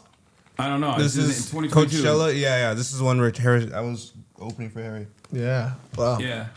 What a time. Damn, bro, you really reaching. Time I listened to you're music, reaching the people that are not listening. I listened to your music and I was like, I've had enough. Yeah, like, that's it. That was the final performance. Yeah, you went right back to the podcast. I heard everything I needed to hear.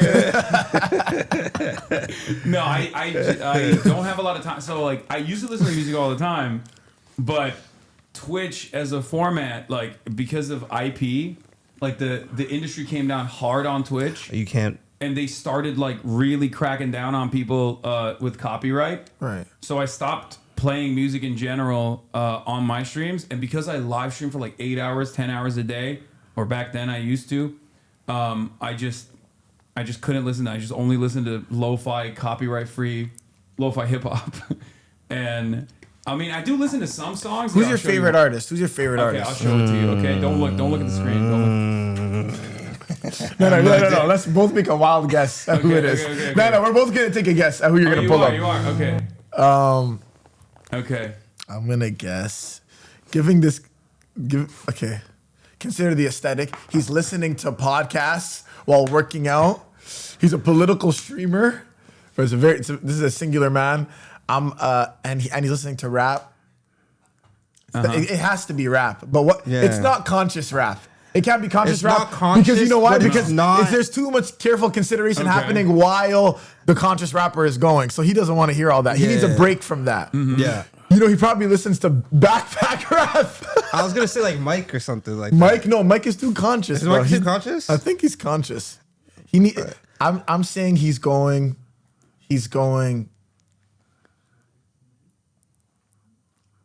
I'm gonna say he's listening to Ken Carson. Ken Carson? I like Ken Carson. But like, if you ask me... He said we are Charlie Kirk. Bro, wait. Really? For real? Because I was going to play We Are Charlie Kirk. This is my song. This is my jam. Oh my God. Wait, ironically though, I didn't hear the acoustic. Ironically, no, bro. Unironically, I carry his flame everywhere. No, I want to hear this verse. I never heard this.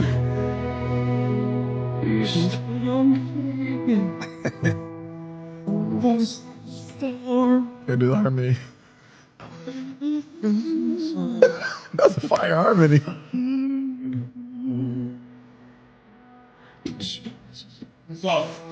Yeah, I know he's looking up at us. He missed you. I hope you're doing good out there, big guy. He missed you. I'm enjoying that.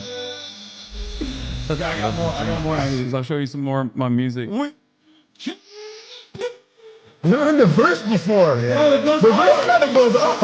It goes hard. Jesus, not an AI, man. This is the only AI music that is. Yo, wait, let the chorus. Okay. I think that's your share color, man.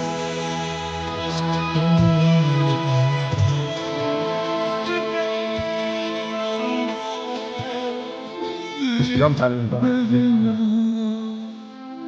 Yeah, I don't listen. It's gonna be tough for your death to inspire people to make AI music. Yeah. Well, that's kind of like none of us are safe. So this is Yeah. I love this because it's like someone made this to honor him, right? Yes.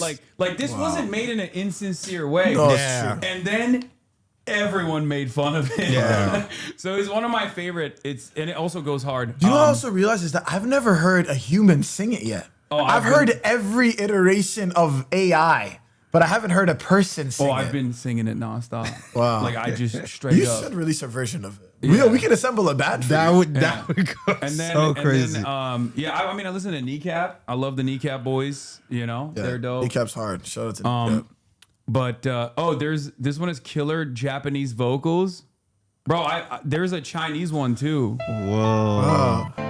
His face is slimmer here. Snatch. Yeah, it's Kiryu. Snatch. This, He's this handsome. is Yakuza. This is a very popular video game franchise that I love as well. This is the main character. I love that your Kiryu. audience knows you so well and they're giving you the Yakuza Charlie Kirk Yeah. intersection because they want you to feel seen. Yeah, there's Damn, there's also who has the Chinese one, the Chinese opera one. Does anyone have the Chinese opera one?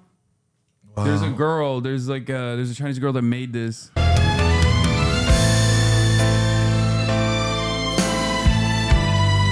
Hasan, you should make an ethical human-made cover. Okay. With no water. Yeah, an ethical water human-made cover. It does sound Japanese. Oh my God. Love it. It sounds like Japanese Ciao Bella.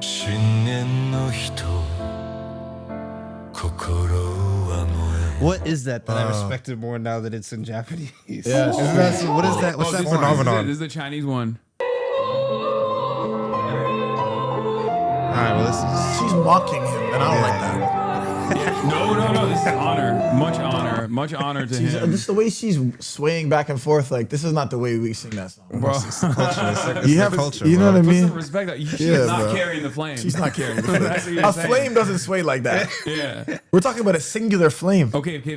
There's another. This is actually unironically bars though, and it's not AI made. This is another musical masterpiece that I've been fucking listening to quite a bit recently. Are you ready for this? I'm so ready for this. Okay. Not war, just peace, forever, forever, forever. Decirle al pueblo de Estados Unidos, no a la guerra. No queremos una guerra en el Caribe ni en It Sudamérica. goes so fucking No. hard, bro. Not war, just peace. No a la guerra loca. I feel like I had a nightmare at this one. Sure. No crazy, no crazy gore, no. No crazy gore. No, the bounce is crazy. I'm not gonna lie, bro. Don't you feel like Toronto ¿Cómo se is dice en actually inglés? like we are the founding fathers of Please, memifying Yes, politicians in the modern era? Rob Think about it. Ford? Rob Ford led the way for this practice. If Rob Ford didn't smoke crack, if Rob Ford didn't smoke crack, I don't know if we would have We'd be like having this. he really paved the way for this kind of political Was that the practice. first And- clown in office? in modern, you know, in the No, I 20s. think they've definitely like always Caligula. had. But this kind of public, you know, kind of Public online facing. iteration of it. You know what I mean? It's like, you know, Rob Ford was viral on YouTube. Okay, I got another one. I got another one. This is not going to help your allegations that you're a Trump supporter, though, because like if you respond to this, I probably positively, will. you could. I probably will. I'm scared. People say I'm a Trump supporter because I kept playing this nonstop leading up to the election, and then he won like the Hispanic vote by. I mean, he won a pretty sizable chunk of the Hispanic vote, so people think that I did that a little bit. I think I did. I also illegally voted for him too, so that's probably the reason. Make America great again. You know what is also wow. Wow. Wow, you know this record. Wow, this is a lot of effort. They really like him. Bro's got 1 million views. Wow. Now we're getting loaded up into ice trucks, bro. What a life. That's crazy. That's unfortunate. You know what it is? But all I'm saying is that this behavior is a result of the cynicism that everyone was feeling, where it's just like, yo, just give me something else. That's what it was, and it's crazy because he's clearly like they were voting for someone that hates them. It's not even a joke. I think ICE detained one of the artists. By the way, that's like not even a joke. Oh no, straight up, bro. That's they have not no even chill. funny. That's really sad. They don't fuck around, dude. They're literally like people were like people were like protesting or supporting. People were supporting that Trump went in and got Maduro, got him out. Right? They were like, oh my god, the Venezuelan migrants that were here. They were like, yeah, happy thank about God. it, He sucks. He sucks. He sucks. And then the same day, Kirsten Noem was like, we're cutting 600,000 Venezuelan migrants temporary protected status, and now you can apply for asylum. It's a much more complicated process with no guarantee that you can stay on U.S. soil, but you're done. Wow. It's so crazy that they just like very openly go like, oh, if you're a token, you're gonna get spent. It doesn't matter. And they still. That's wild. I think that's why I even connected it back to Palestine, because I think even the Gazan children that were able to get evacuated out of Gaza and come to America to recover, even their temporary status is being threatened by ICE. And I think to myself, it's like, you know, when we're not, it all goes back to the college protests. I always think about that. I think about the encampments all the time. And the encampments was like maybe like the first revelation of like that, of, you know, this constitution, you know, that's obviously meant to serve all of us being threatened.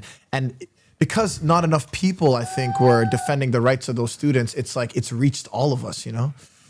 And yeah, man, it's tragic. And this video is wild. And honestly, Kamala had, there's no merch, bro.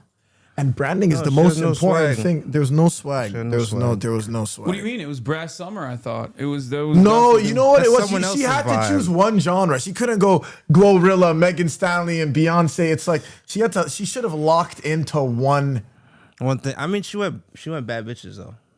You know, she did go like, you know. That's true. You know what? This video, you know, I got AI allegations, and I actually asked every single artist in this video to be a part of this Cento, and everyone believed it was AI. That's and crazy. It actually broke my heart because I went out of my way. Speaking of Palestinian music though, and Palestinian art, have you ever seen that they do like a rap battle?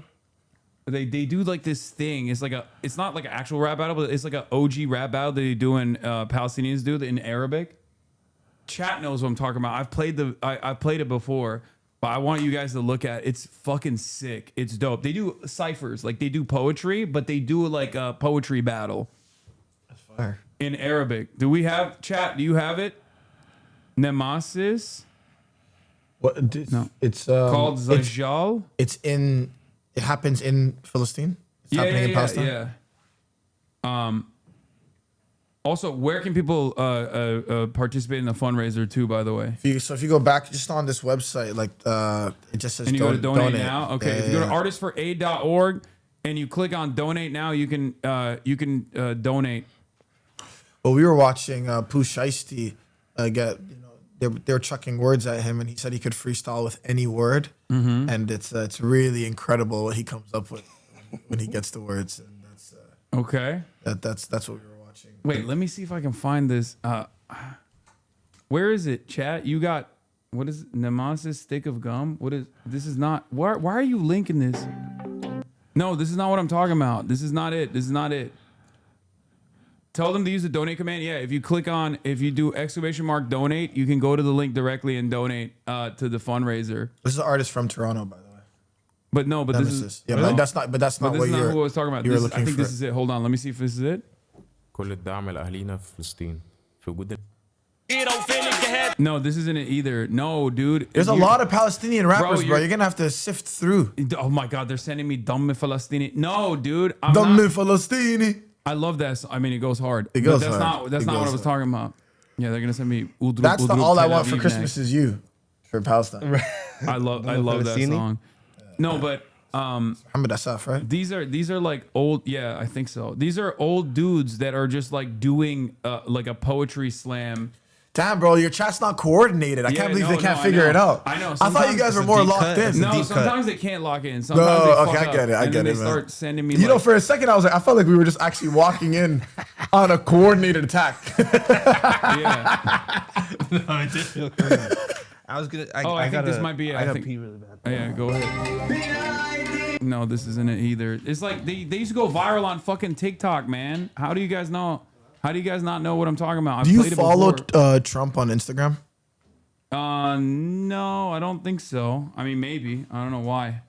That's why they believe Daniels is a Trump supporter, because he follows him on Instagram for the updates. Oh, really? Do you think that equates?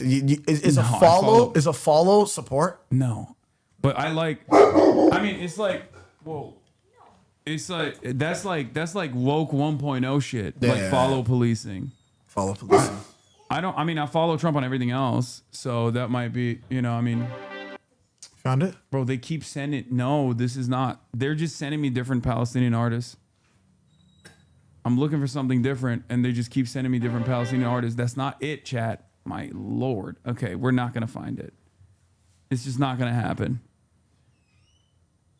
Look up Zajal. It's Lebanese and Syrians also do it. This could be it. This is it. Yes. Thank you, bro. I don't even know if this is Palestinian, but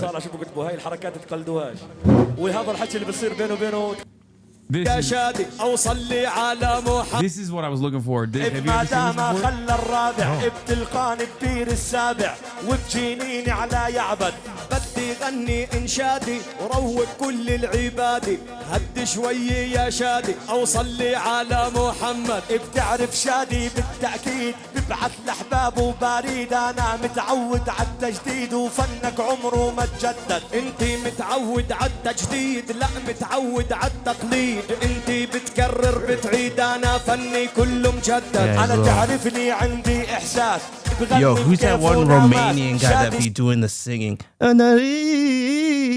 You know what I'm talking about? Romanian? I think he's Romanian. He's kind of like this. He might be like Romanian Jewish or something. I don't know. Bro, this is like, I don't know what they're saying, but they're spitting at each other. Like I can tell. Like they're reading one another the filth. You know what I mean? He's saying like, you're fucking balding, you son of a bitch. And he's like, I'm not balding. Look at my hairline. I got a 3 head. That's what he said. He said, you're fat. You got no. He's like, but I got hosts though. This is an older tradition than Islam itself. So like these guys have been doing rap battles before the Prophet Muhammad, peace be upon him, was even around. No, Think about that. Yeah, well, even the Prophet Muhammad ﷺ, he used to have a designated poet named Hasan ibn Thabit, and he used to send Hasan ibn Thabit to go and recite poetry against the other army, and the other army used to send their designated poet to come to the city where Muhammad ﷺ and the Sahabas used to live, and then it would go back and forth. So yeah, it's a tradition. It's an Islamic tradition. There was a pulpit also in the mosque for the poet in the Prophet's mosque. Yeah, poetry is a significant practice. Oh yeah. Was it my granddad loves is it Ahmad Khayyam, I think? Maybe he's one of those guys. What's your background? I'm Turkish. Oh, you're Turkish. Yeah. Turkish. Yeah, Ahmad Khayyam. Play them. We Are Charlie Kirk. We are Yeah, that's why I carry the flame. Kirk. Wow. Bro, you are not beating the allegations. What the fuck? Bro, you put us onto the side. I couldn't help it, bro. It's over. This was a trap. Yo, he's This got is a a trap. big Trump poster behind the camera. Bro, what do you mean? I got look at that up there. I got the Trump hat up there too. Yeah, bro. Yeah. That's what I'm saying, man. Yeah, no. You don't wait. Do you? Yeah. So you don't follow him on Instagram? I don't follow Trump on. I don't think I follow him on Instagram, but I follow him on everything. Who has the best? Friends? No, I mean, sorry. Like, were you guys acquainted? Yes. Did you guys? We debated. You guys debated multiple times. So we came up at the same time, and then He's your peer. Unfortunately, yes. Yeah, he is. Yeah, I mean, bro. They're from the same class. Well, was, but we debated one another. I think in 2017, 2018 in Politicon when he was like first coming onto the scene, and then we were about to debate 2 weeks before he got killed. Oh, wow. So, do you talk openly about whether you believe Mossad agents killed him, or is that not a thing? No, I mean I talk about it all the time. I don't personally think, like, first of all, any kind of Israel slander is good in my book. Yeah. Okay, love it. I'm always on. I'm always my on whole board with personality. Israel slander. Shouts out Candace Owens. But I don't think there's enough evidence. Well, there's definitely not any evidence whatsoever that he was going to ever turn on Israel publicly. I know a lot of people have been saying that. Yeah. But I'm oblivious, so I know for a fact that he wasn't going to do that because, like, he was just not going to publicly change on a position that Trump was on board with, and Trump loves eating Israel's dick on a daily basis. So he's not. He was never going to turn on Israel publicly because that would mean he would turn on Trump. However, I just don't think that there's enough. I don't think there's enough evidence that it was Israel that killed him, and then they're like using Tyler Robinson as the fall guy, even though there is some inconsistencies, understandably. Yeah, that's some weird. Yeah, some weird you see stuff. the memes of Trump? No. Some of the things they're saying are jokes. Oh yeah, no, they're saying crazy shit. But yeah, he was a huge Zionist. They might be able to hear That's you. really funny. They might be able to hear you. That's really funny. I'm just letting you know they might be able to hear you. So, Oh no, it's fine. It's fine. Okay. He was just repeating something that I they was said. repeating one of the comments. Oh, you can read it out loud. Don't matter. No, I always support Israel slander, even if it's fake. Oh yeah, no. It's really funny. I will entertain it. Yeah. I'll be like, what, guys? I'll be like, what? Come on, not my Israel. No, I'm certain I've come across a few Mossad agents in my life. Same. Without a doubt. No, we've definitely come across them together. Yeah, for sure. Battling In demons. entertainment. Yeah, bro. Just crawling with them. Yeah, no, for sure. Yeah. Explain why Netanyahu was saying he didn't murder him right after he got murdered. No, I know that was weird as fuck. That's why I'm saying there's a lot of weirdness surrounding it. Hey, what's up? There's a lot of weirdness surrounding it, but that bro got the boss call, dude. He said you're talking too much. That's crazy. Yo, Netanyahu called you? That's crazy. BB, bro. That's BB crazy. called? You guys are on a first name basis like that? Wild, Do you bro. guys talk about other people in the Knesset, or you guys just talk about Netanyahu here? I have had a member of the Knesset pretty early on after, but he's an anti-Zionist. He's the only anti-Zionist. What's There's the an Knesset? anti-Zionist in the Knesset? Yeah. What? The Knesset is like it's the Yeah, conglomerate that makes up. It's the their Israeli parliament. It's government. the Israeli Oh. government. Yeah, Dr. Ofer Kassev. He is the. You gotta keep and one he's in there. been- he's been suspended like a million times at this point. But yeah, there's one. Wow. Keeping him in there for There's vibes. technically two from the same party, but the other dude is he's Palestinian. So there's one Palestinian citizen of Israel, and then there's one Jewish member of the Knesset that is anti-Zionist, and it's and Ofer Kassev. So I've had him on the broadcast before as well, like right after October 7th. But they fucking hate his ass. He's a communist. They hate him. Wow. And Ayman Odeh is the other one. Yeah. Also in the Knesset, and also anti-Zionist. Yeah. Yeah. You consider yourself a communist? I mean, I don't have an issue with the term. I don't say I'm a communist. I just say I'm an anti-capitalist, socialist, whatever. But I don't have any issues with it. Everybody calls me a communist all the time. You know? But bro, I seen Elon Musk coming at you on Twitter, bro. That's crazy. Oh yeah, it's because. Did that feel good? That's a sincere question. Oh yeah, no, I fucking hate him, and I've hated But did him it for feel a very good long to get time. attacked by him publicly? Oh, I love when my enemies hate me. Yeah. Especially like I don't like it when liberals are like trying to attack me from the perspective of a value that I don't hold. Like if they, because like liberals would be real vicious. Like they'll be like, oh, you love Trump. Like that, I hate that shit. When people say like, oh, you're a Trump supporter or whatever, it's like very clear I'm not, right? But when it's like Elon Musk, who is like very openly a fucking right-wing shithead, yeah, I love that shit. I had he's hated me for years since I had his baby mama Grimes on the broadcast. Oh shit. Yeah. Wow. So yeah. Grimes, Ever since Canadian then, legend. He's been a fucking Canadian? major hater. He's Canadian. Yeah. You Grimes didn't know is that? Canadian. I did not know that. Yeah, Grimes is Canadian. Yeah. So many quiet Canadians. Yeah.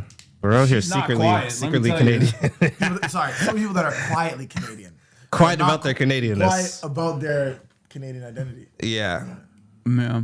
It's because I think the Canadians that make it out tend to be the not quiet Canadians. But we're in California, and it has a larger population than all of Canada, and that's the second biggest country in the world. Wait, what? Canada's the second biggest country in the world, and its for land mass. population is smaller than Oh, yeah, California. yeah, That's like 3 people per square kilometer. Yeah, bro. it's 90% of the crazy. population is literally Math. along the U.S. border. Yeah. It's true. Yeah. Yeah. What do you think about Canadians that are fucking begging to be invaded? Albertans. Oh my god! I mean, How can you be so cucked? that is. I'm not gonna lie. That is kind of like Canada. You know what I mean? We still have the Queen on our money. I mean, we never really fought back. The ethos of America is rebellion. The ethos of Canada is let's work it out. The ethos of America was rebellion, I think. Ever since this Minneapolis situation, I'm beginning to realize, like, I mean, look, I've always said, like, Americans are very servile. No, you've been neutered for Yeah. sure. No, it's real neutered, you guys. But I mean, But it's not even, they're such fucking bootlickers. Like, they are, Americans are, we are, I'm an American too. We're such fucking bootlickers where we just like, anytime a cop does anything, we're like, oh no, that was totally valid. Like, I genuinely think there are people that have been defending the ICE terrorist piece of shit that just like shot that 37-year-old woman, Renee Good, to death. Those people, if an ICE agent actually fucking shot their mothers in a similar situation, they'd be like, oh, she should have complied. You know? well, I think I will say, I feel like a lot of it is like both sides being irritated at the other side's means of like communication. All right, you're I too feel like understanding, both. bro. No, I'm not even. I'm dead ass serious Now I because get you why- really. Now I get why motherfuckers think you're a Trump supporter. Bro, when you talk to these, if you really think about it, I know you're being what's the word? Facetious? Facetious. Yeah, hyperbolic. I'm memeing, yeah. But these people, it's like with the Trump, it's like with the Trump thing and the Mexicans, where it's like they think it's a rejection of the liberals where they're clinging to Trump and they think that it's going to be okay. It's not really about loving Trump. It's about hating liberals. I'm good. No, I got I'm some okay. different, I got like Monster. Are you supported by Dr. Pepper? No. No, I don't have any. I don't Brought have to any you by- sponsorships. My sponsorships are my subscribers. That's it. The Piker Broadcasting Service is sponsored by you, the people, for you, the people. Thank you. Yeah, I have. No, but honestly, I do hear what you're saying, Ashton, because it is true that liberalism is dead as a concept. And Oh, yeah. so it's like whenever people are trying to like seek refuge in any of these political ideologies, we get lost in the wash regardless. These people don't think that ICE is going to be turned on them. They just don't see it Yeah, coming. It's of going course. to be, But but they don't see it. They don't see it So you coming. gotta have to like feel a little sorry for them. And it's funny because like so many people claim to be like intersectionalists, but they only care about the intersection that they stand at. Exactly. But to be intersectionalist, you have to actually be at least see that there are people that are being made vulnerable on other intersections, and then you should wait until it hits their intersection. And all it takes, even in like I always say this with what happened with the blackface and Trudeau. Justin Trudeau. Obviously ridiculous and obviously manic and like it's a circus over there. But all that it takes is one trope of identity politics to be thrown in the left and everyone starts spiraling. You know? Yeah. Bro, you know what was the greatest show of solidarity I've ever seen in American politics was when everyone pulled up with the bandage on their ear after Trump got shot. I'm not gonna lie. I was like, wow, this is kind of beautiful. Bro, when Trump stood they up. love this man, bro. There were 20,000. They all had the white band-aids, and they said we felt that. Oh, They- that That was was that was communal pain. Yeah. They Yeah. get shit done, bro. Wow. No, it's a cult. I mean, I've done it too as a joke, but Oh, did you put the bandage? I put a little bandage on there. I felt it too, honestly. Listen, this is why I wear. Look at my hat. Flame. Yeah, the second amount. I saw that. But the reason when I wear the back. Guns America, freedom, keep the change. That's a fire hat. Bro. Got it's it got in a Montana. leather. It's got a leather brim and everything. Leather brim. Damn. Yeah, and you know why I wear it? Because when I'm coming into America, I'm on an O1 visa. It's fragile. Oh, dude, circumstance. for sure. And when I'm coming in, I see a border officer, and they see my hat. There's an automated love. Yeah. And all it takes is one piece of clothing. Yeah, signifier. They seen the hat, and they looked at me and said, "What's the hat?" I'm like, I just wear it sometimes. He goes, and the guy looked at me and said, "Keep it on." And then he let me through the country. Keep it on. You better not take that when you're showering on. That's crazy. Keep it on is crazy. Yeah, you're like, it stays on in bed. Because my name is Mustafa'Ahmed Izzuddin, and it's the name of a long-standing terrorist. You know, that's on the terror watch list. And so I always get thrown into secondary customs. And this hat has prevented me from secondary customs multiple times. Yeah. Wow. You know what I mean? Yeah. Yeah. No, you got to do what you got to do. No, I get that. You're like, hell yeah, brother. I love this country. Give me my guns, man. Yeah, I don't know why they named me Mustafa. Yeah, circumstantial. Yeah. No, I feel that. Mustafa means the chosen one in Arabic, by the way. Chosen. I didn't know that. Terrorist. Yeah, it's the nickname of Prophet Muhammad sallallahu alaihi wasallam. Wait, do you believe in God? I'm not a religious person though. I mean, I'm Muslim, but I'm not. I'm not a very good. Well, yeah, Hasan, of course. Yeah, I'm not a very good Muslim.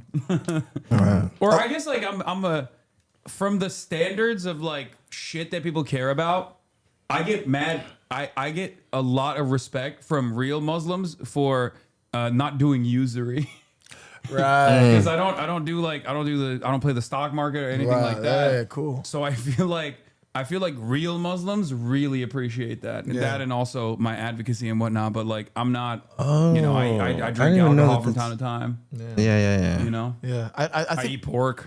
That's the biggest haram. God. That's the most haram. That's the most haram thing you can do. You don't do usury, but you eat pork? Yeah, bro. I have my priorities twisted. I'm not gonna lie. That's crazy. Daniel might be more Muslim than you. I might be. He doesn't eat pork. Wow. He comes to Friday. Mashallah. He comes to Friday prayer. He doesn't eat pork. Yeah. What? You go to Friday? Wait, are you Muslim? No. He comes What the fuck are you doing it, bro? I did do my. I got tricked into a shahad one time though.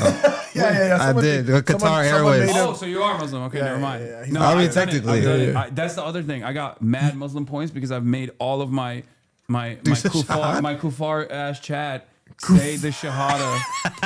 Yeah. All the kafirs in my chat, they said the shahada. They're all fucking believers now. That's amazing. Why are people spamming Qatar Airways? What's happening? No, I mean I said flying Qatar. Oh, is it? This is the best airline. It's actually like a crazy airline. They have Starlink on there. Yeah, they got Starlink on there. F Moscow, but that's Starlink. The pajamas. You can go on FaceTime. You can go FaceTime. The pajamas go hard. Yeah. We still have them to this day. Yeah. You know Sammy's doing the new pajamas. Sammy Genter. Yeah. One of the homies is designed. Oh, all right, It's all sorry. good. It's all good. I don't know. What happened? Try Oh yeah, you're live. I'm gonna get shot No. by Qatar. All right, whatever. But yeah, Qatar Airways. No, I'm obviously number one funded. You're in the presence of the number one Qatari funded streamer. So I've heard that's what they put on you. You and Candace Owens. They say that all the time. They say that all the fucking time, which is crazy. Is that bad? Or don't we do business with Qatar? Yeah. So then didn't they give Trump a jet? They did, yeah. If Qatar would like to sponsor me, yeah, no, same. I would love a sponsorship. I'll take a Qatar Airways sponsorship only. Yeah, I'm gonna be the Eric Adams, but for Qatar. I'm gonna get the Qatar Airways bag. I Bro, that was so embarrassing. As a Turkish American, I was like, when that was happening, because Eric Adams, for those of you who don't know, he got caught in Qataris are my biggest donors too. Look at that. Qatari Cat, thank you for the 100 gifted subs. So can you see? Yeah, what is that? How much money is that? It's $500. Really? Just like that? Jesus Just Christ. like that. Or no, more than that, $600. I think. Daniel, you should ask someone to give him $1,000. Yo, it's someone. I need 1,000 right now. How many subs is that? How are they gonna give you that? No, it's for you. It's for you, brother. For me. Okay, hell yeah. If I give $1,000. Well, you can give you like cash honestly, out yo, be bro, like- could you vow to not eat pork for 1 month if someone gives you $5,000? Easy. 6 months. 6 months. It's fine. I don't care. 6 months, $5,000. No, If you're a true Muslim, give $5,000 so this guy can begin his journey of pork abstinence. Bro, it's because bacon is so good. No, brother. Well, like, there's so many good alternatives. It's so funny. That's the one thing. Every Muslim, when you say, you could be like, oh, I do drugs, I drink, I do all this, I'll do all that. And the one thing is no pork. No, it's you know what it is. No it's pork, so man. avoidable. Pork is just such a rogue. No, bacon is. I miss it. Yeah. So you actually quit bacon for what? For no reason. Sacrifice. Well, yeah, but no, it started to my skin. It's like one of the few things that would make me break out. Bro, so it made it that's your easier. body. You said the shot of one time, and your body is literally pushing out the pork. It's responding negatively to pork now. Wow, mashallah, brother. You are. That's it. What was that? It? There's hella people spamming donos now. There's subscriptions now. Wait, did you get your $5,000? You're gonna stop eating pork? It's not $5,000 yet. Well, come on, guys. Come on. If there's one true Muslim donor in here who has the bread, one big. We give call it them to Oilers. him. Oilers. And Oilers, because like Oh, yeah. back Oil in the money? day on this platform, there was like a lot of like Alhamdulillah. Gulf Nation, like probably Royal Family people too. Like they would just like fucking spam crazy donos, and that's why 5,000 people- is 1,000 subs. Is that what they're saying? Yeah, it's 1,000 subs. Yeah. So 1,000 different people have to subscribe. Qatari Cat says, "I'm not religious. I don't know." Yeah, see, it doesn't work that way. This is typical. Is that Qatari Karti? No, this is just cat. The Qatari word cat. Qatari Cat. Yeah. Qatar is beautiful though. They have like one of the most beautiful libraries I've ever seen in my life. Actually, Never made it out of the airport. But the airport's industrial. wonderful. The airport's wonderful. It's industrial city, but there's something happening. There's something happening over there. Have you been before, Qatar? No, I might be going though soon. Like that. It leaked. You're gonna speak, You're gonna be speaking to the people over there? Yeah, there's a conference coming up. So do you ever get heckled when you walk outside in this neighborhood?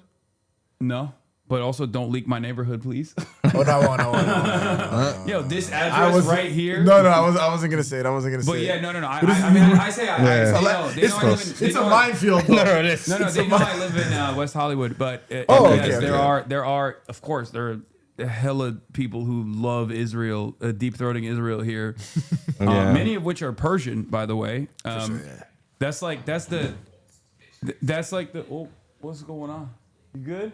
Oh, all right. It's just a homie. All right. But yeah, they no, I don't get heckled at all. Actually, they never.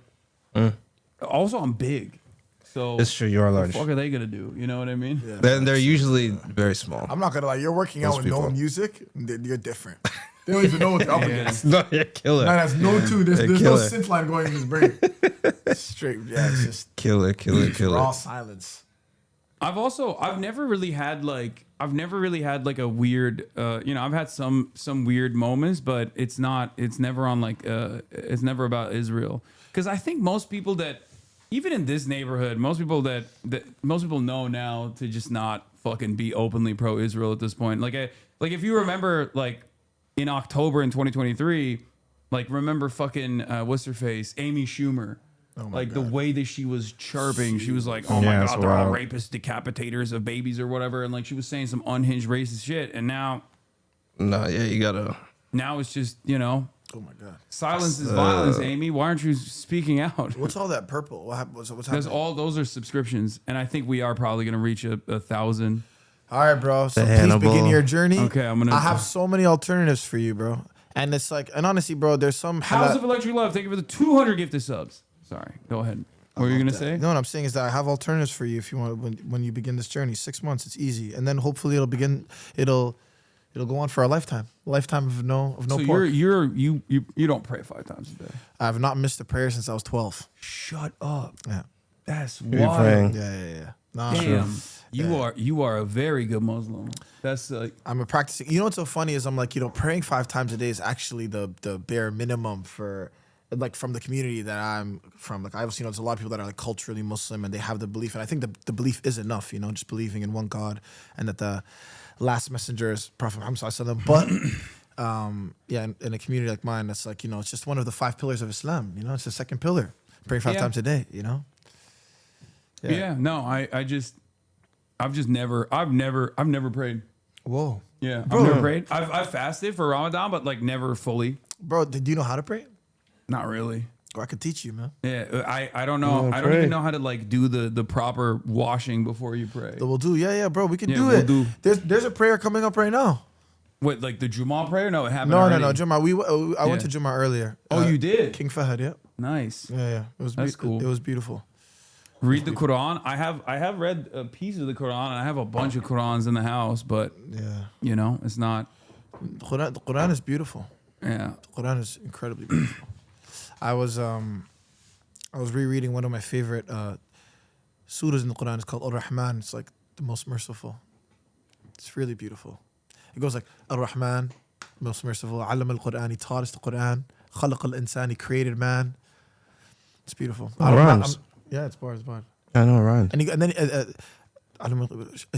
then he goes on later on. He goes, "Ash-shamsu wal-qamaru bihusban." He goes, "Shams, the sun, and the stars, bihusban, in exact precision." I think that's a rough translation. I hope I'm not effing that up. Bro, there's okay. And najmu wash-shajar. No. Ash-shamsu wal-qamar. Ash-shamsu wal-qamaru bihusban. No, and najmu wash-shajaru yasjudan. No, the stars and the trees, they prostrate to him. How beautiful is that? Najmu wash-shajaru yasjudan. How beautiful is that, bro? Poetry. Yeah. I like it. Yeah, I have a totally separate question for you now. Yeah. Do you feel like at least like before October 7th, do you feel like Muslims were kind of hype?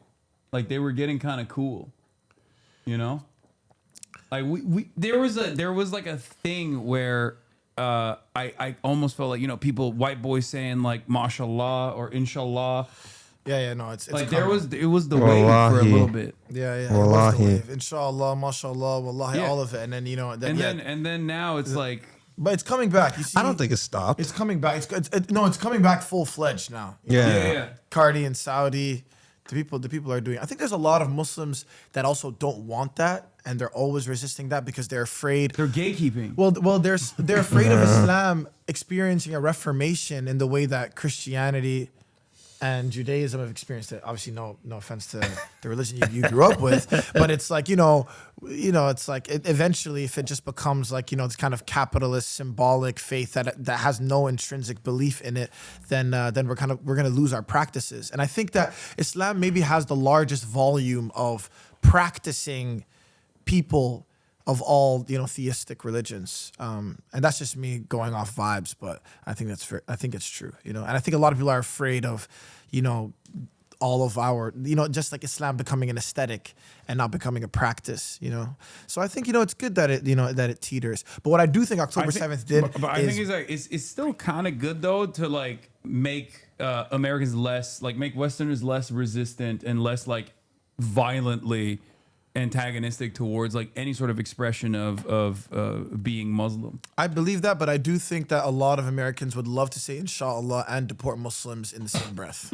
Yeah. You know what I mean? I don't know if any of those aesthetic decisions are going to lead them to have like an inertia, some sort of like revelation about that's a great who point. Muslims are, No, you actually make a great point. It's like they'll eat the food. They'll adopt the whole shit. They'll do what's necessary, and they'll still be like, yeah, we are not of the same community. Obviously, condemn, all violence against vulnerable people. But what I was gonna say is that long after,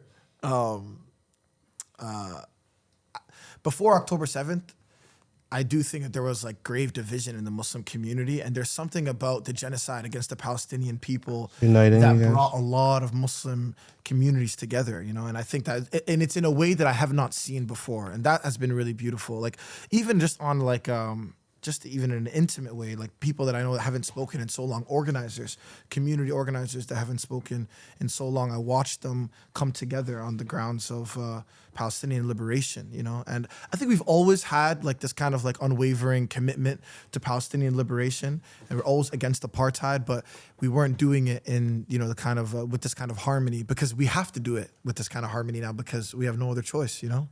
Yeah. I mean, look, I think the political situation is still devastating in many Muslim countries. Unfortunately, they're so, of course, they're so controlled and dominated by America, and play the role of a willing servant. I mean, Egypt comes to mind instantly. I mean, look at Jordan. Obviously, Jordan's a different situation in altogether. But the people are united. You're right. Yeah. It's just that they don't have they don't have a real say in the process as far as it's having their governments turn into anything but like vassals for American empire.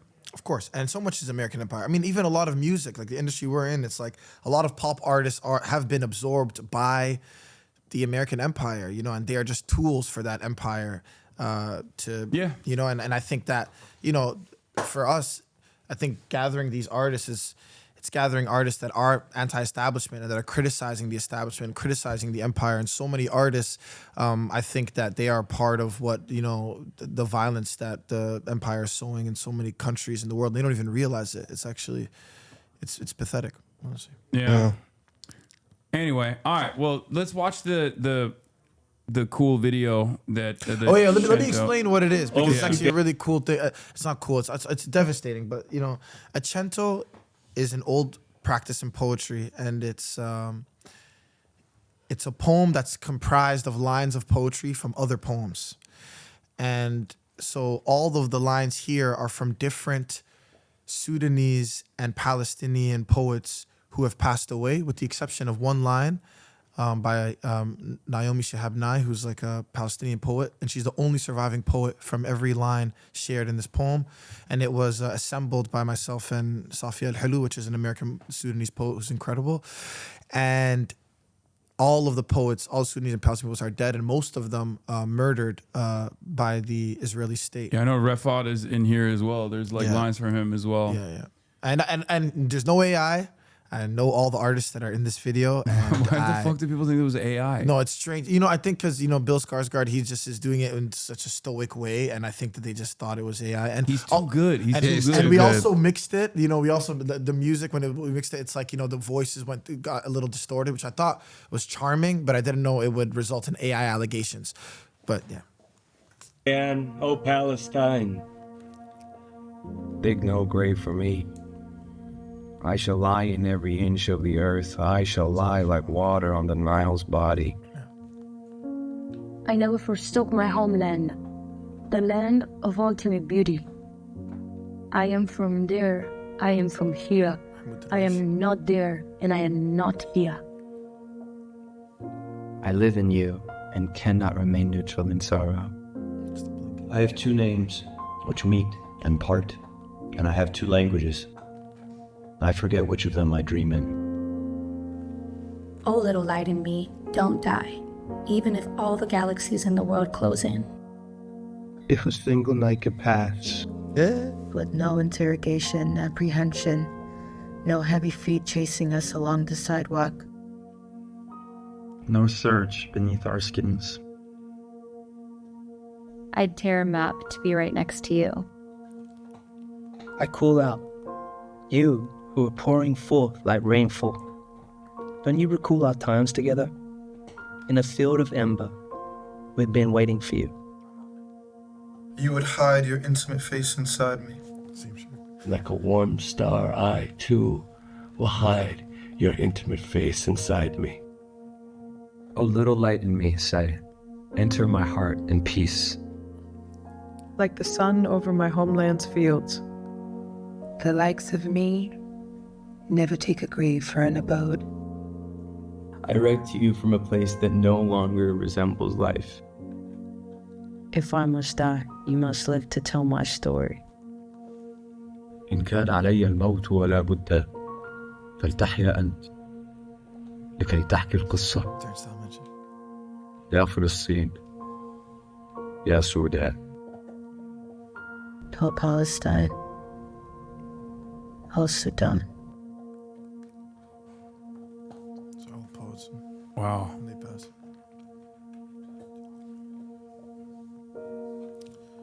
It's like a supremely better version of the Imagine video. Yeah.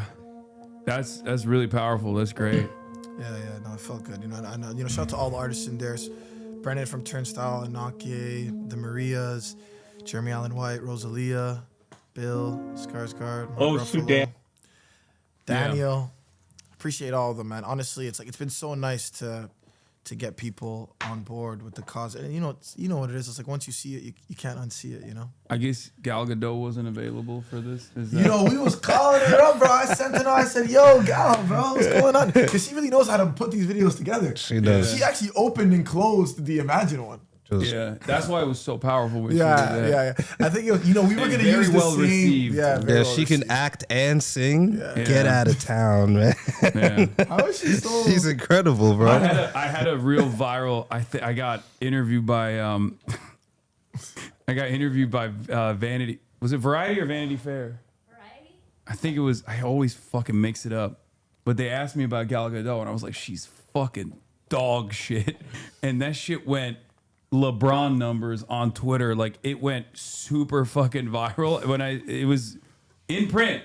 Variety straight up said she's dog shit. Not only is it's a war crime the way she acts, on top of defending Israel, which is unacceptable. No, I she's think when she Mossad, was man. doing that Imagine video, she was probably fresh off that IDF suit. Bro, look at this. They posted it too. Variety. You guys look like you was about to act in a movie. No. This looks like a Deadline article. I'm dying. You guys look great together. The South calls Gal Gadot a They dog look shit bad actress cute. and quips she has no business being at the Oscars for the crime of what she's done, not only to the DC franchise, but really any movie she's been a part of. Jesus. And then I talked about more serious stuff, but Variety put this up, and I mean I was right, but it was just crazy to me that she might have seen this. No, this is definitely beautiful. She saw it. Yeah. And she knows, but she always knew. Yeah. I mean, yeah. She has to link up with Quentin Tarantino now. Yeah, that's true. They got to shoot a little Indian in Tel Aviv. Yeah, I was gonna say they're in Tel Aviv. So what are your 2026 Chilling. predictions? Did you do them? Oh my God, bro. I did. Oh God. One of my fucking listen. We can't do ours? I do it on stream. But last year, I got 19 out of 20 predictions locked and loaded. What? Right? Wow. I mean, 19 predictions. The only one I got wrong was Canada. Because I said this was before Justin Trudeau dropped out. So I said Pierre Poilievre is probably going to win in Canada with the same wave of right wing. But then Canada responded very negatively to Donald Trump being like, I'm going to annex you guys. So that was very cool. Shouts out W Canada for that one. Even though fucking Mark Carney's ass too, but whatever. Yeah. So that was the only one I got wrong. So this year I came in hot. I'm like, oh, dude, I'm locked and Please loaded. give us a few. Please give I us got a all few. my predictions ready to go. One of them was Trump won't invade Venezuela. I end the stream.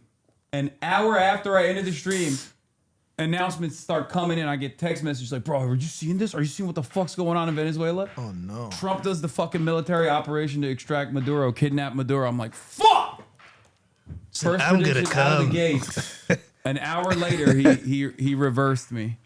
Don't come. But what else? I mean, there's a text file here somewhere we can find, but Yeah, the ones that we can say. We had some great ones, but a lot of them we can't say. All right, let's we do have it. we have some predictions.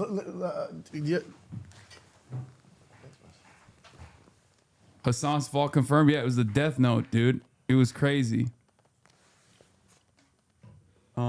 But also, you make sure you don't show your phone to the camera. Oh, up there, okay, we so can read it.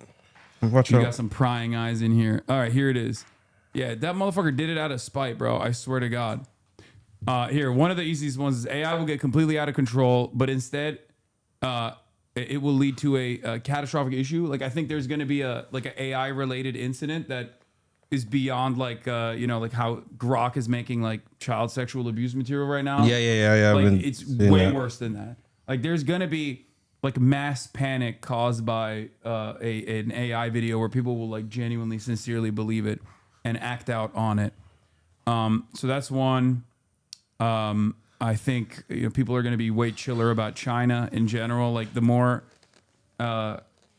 people start realizing that China is not this like scary place that they've been conditioned to believing. I went this past year. It's fucking amazing. I really want to go. Where'd you go? I went to 5 different cities. I went to Beijing, Shanghai, Chongqing. I went to Chengdu, and then I went to Hong Kong. And like going from Chengdu to Hong Kong, it was like traveling back in time, basically. Because like back in the day, Hong Kong was like It was the the peak, ci- right? Oh, yeah. it's the East meets West. Like this is, it's a colonial lone state that was able to like enter the global marketplace. So people would like look at it and be like, look at how bad mainland China is because of communism versus Hong Kong is and now so it's great. like the reverse. It's crazy. Yeah, I mean, I picked that flag up at the Tiananmen Square when we went to the flag raising Were ceremony. you doing events there? Are you speaking? No, I didn't do any speaking, but I was live streaming there and stuff like that. I did some interviews, but nothing like no like speaking engagements or whatever. I don't have that motion. In China?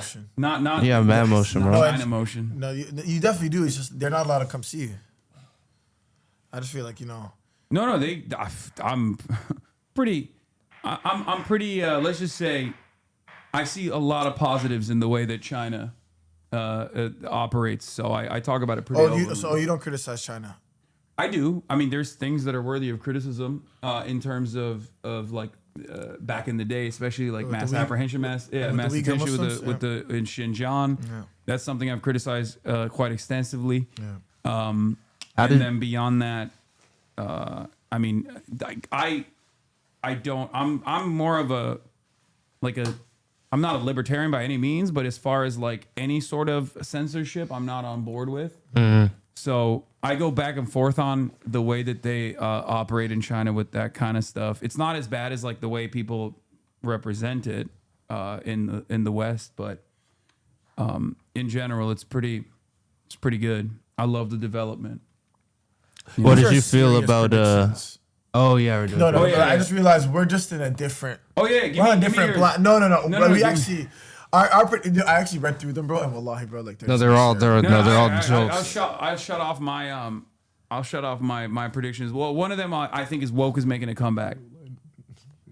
Oh yeah, no, never mind. Woke is making a comeback. Wait, let me see. No, it's too hectic. Okay, I'll show you. You can Bro, see. please don't say any of them out loud, bro. Okay, let's see. No, I'm being serious. Okay. No. Watch out for this camera, bro. Don't show to the camera. No. We got secret memes, chat. Let me see. No, we're all Bro, canceled. you are if they see. scrolling If furiously. they see.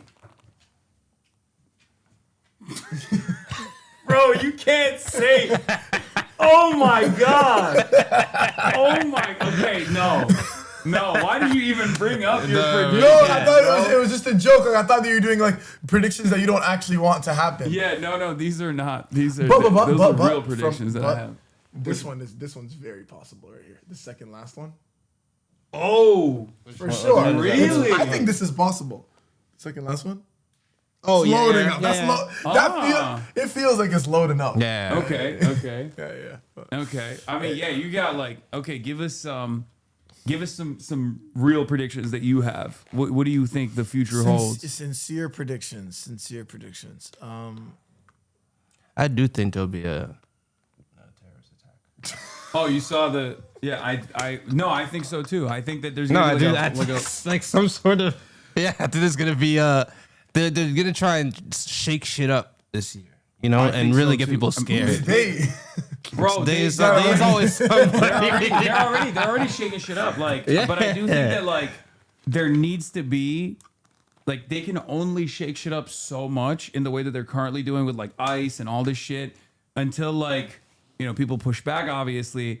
And I think they need something, like this government needs something to galvanize the population, like to rally Exactly. around. And that's why I think like that was one of my predictions. They I need said, a like, boogeyman. there's gonna be like I think there's gonna be a false flag thing that is like, Yeah. But I don't know in this media environment.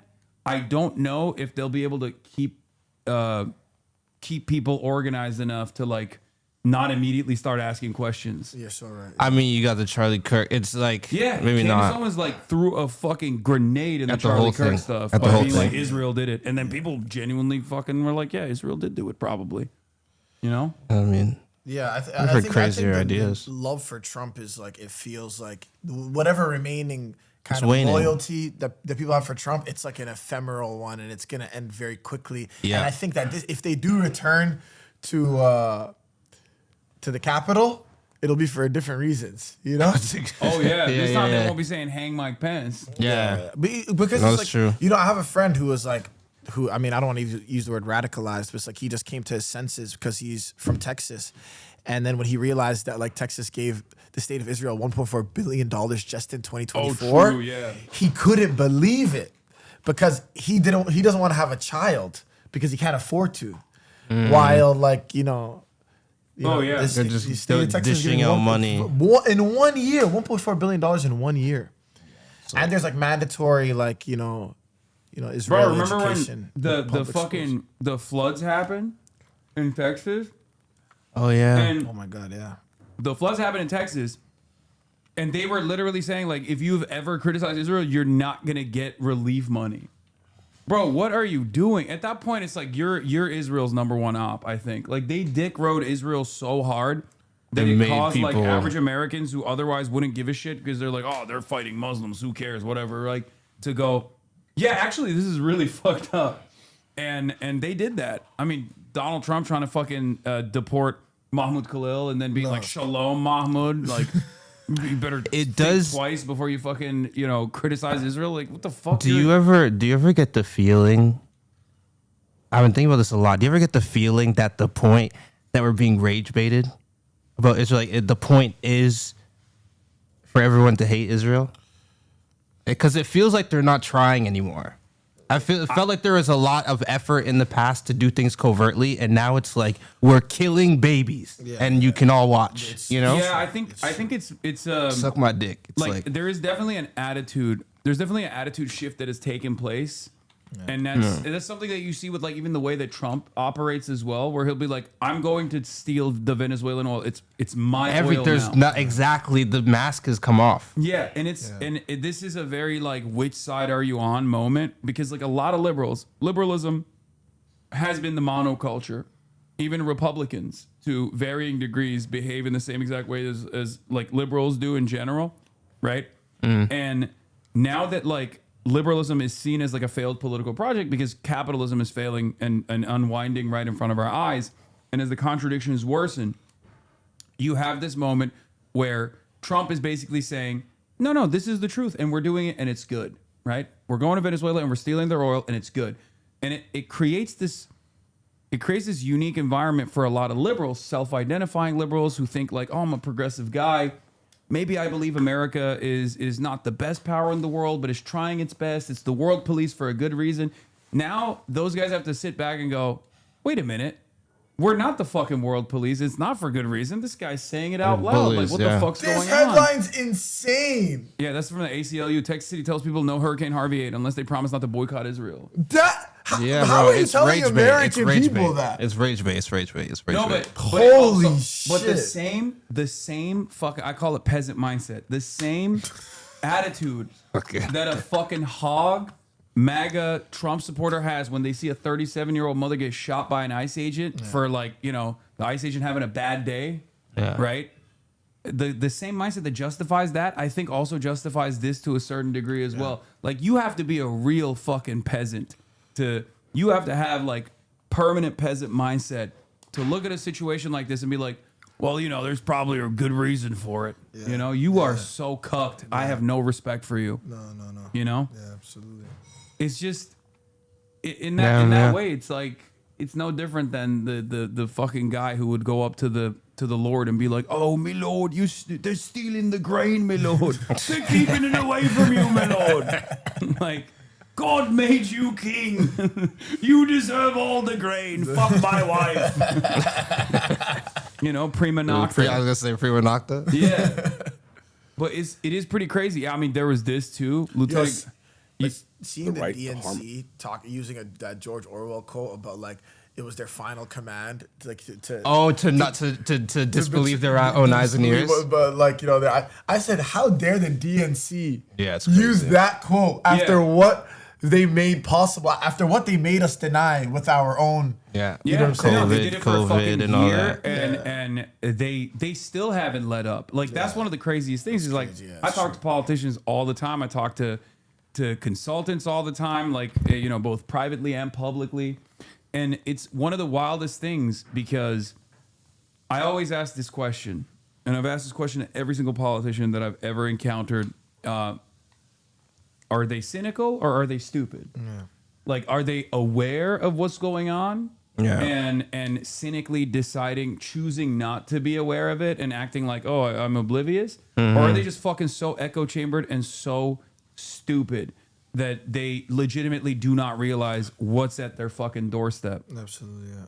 And honestly, I think it's the former. I used to think that too, but after talking to people that I do trust, like Rashida Tlaib has no reason to lie to me. You know what I mean? I respect her. I love her. Like she says is stupidity. She says these guys are so trapped in this echo chamber. The only people that they speak to are fucking lobbyists and stuff. And the first sign of pushback that they get, they go, oh my God, people are actually fucking really anti-Israel. Where's this coming from? And there are examples of this. There are some who are cynical. Yeah. Like fucking, there are politicians who know, right? There are politicians who know people hate Israel and maybe they like justify it by saying, oh, it's because they fucking hate Jewish people or something. And that's why I'm going to keep being pro-Israel or whatever. But there are definitely a lot, like Chuck Schumer is both cynical and stupid. You know what I mean? But there are some who are genuinely oblivious, I think, and don't truly understand it. Like Ruben Gallego comes to mind. Ruben Gallego went and fucking voted to continue funding weapons transfers to Israel. And then the first time they yelled at him at one of his public town halls, he was in awe. Like he was shocked. He was like, what the fuck? Like I didn't even realize that these people fucking hate Israel. My constituents hate Israel. And now he's like supporting anti-Israel initiatives over and over again. Now, does it mean he is like a fucking anti-Zionist? No, of course not. But like the very fact that they shift their position for the first time after 2 years of genocide, to me implies that they are incredibly out of touch, like more out of touch than we even think they are. So yelling at politicians does work, is my point. Like you can actually move the needle that way to a certain degree. But there are both.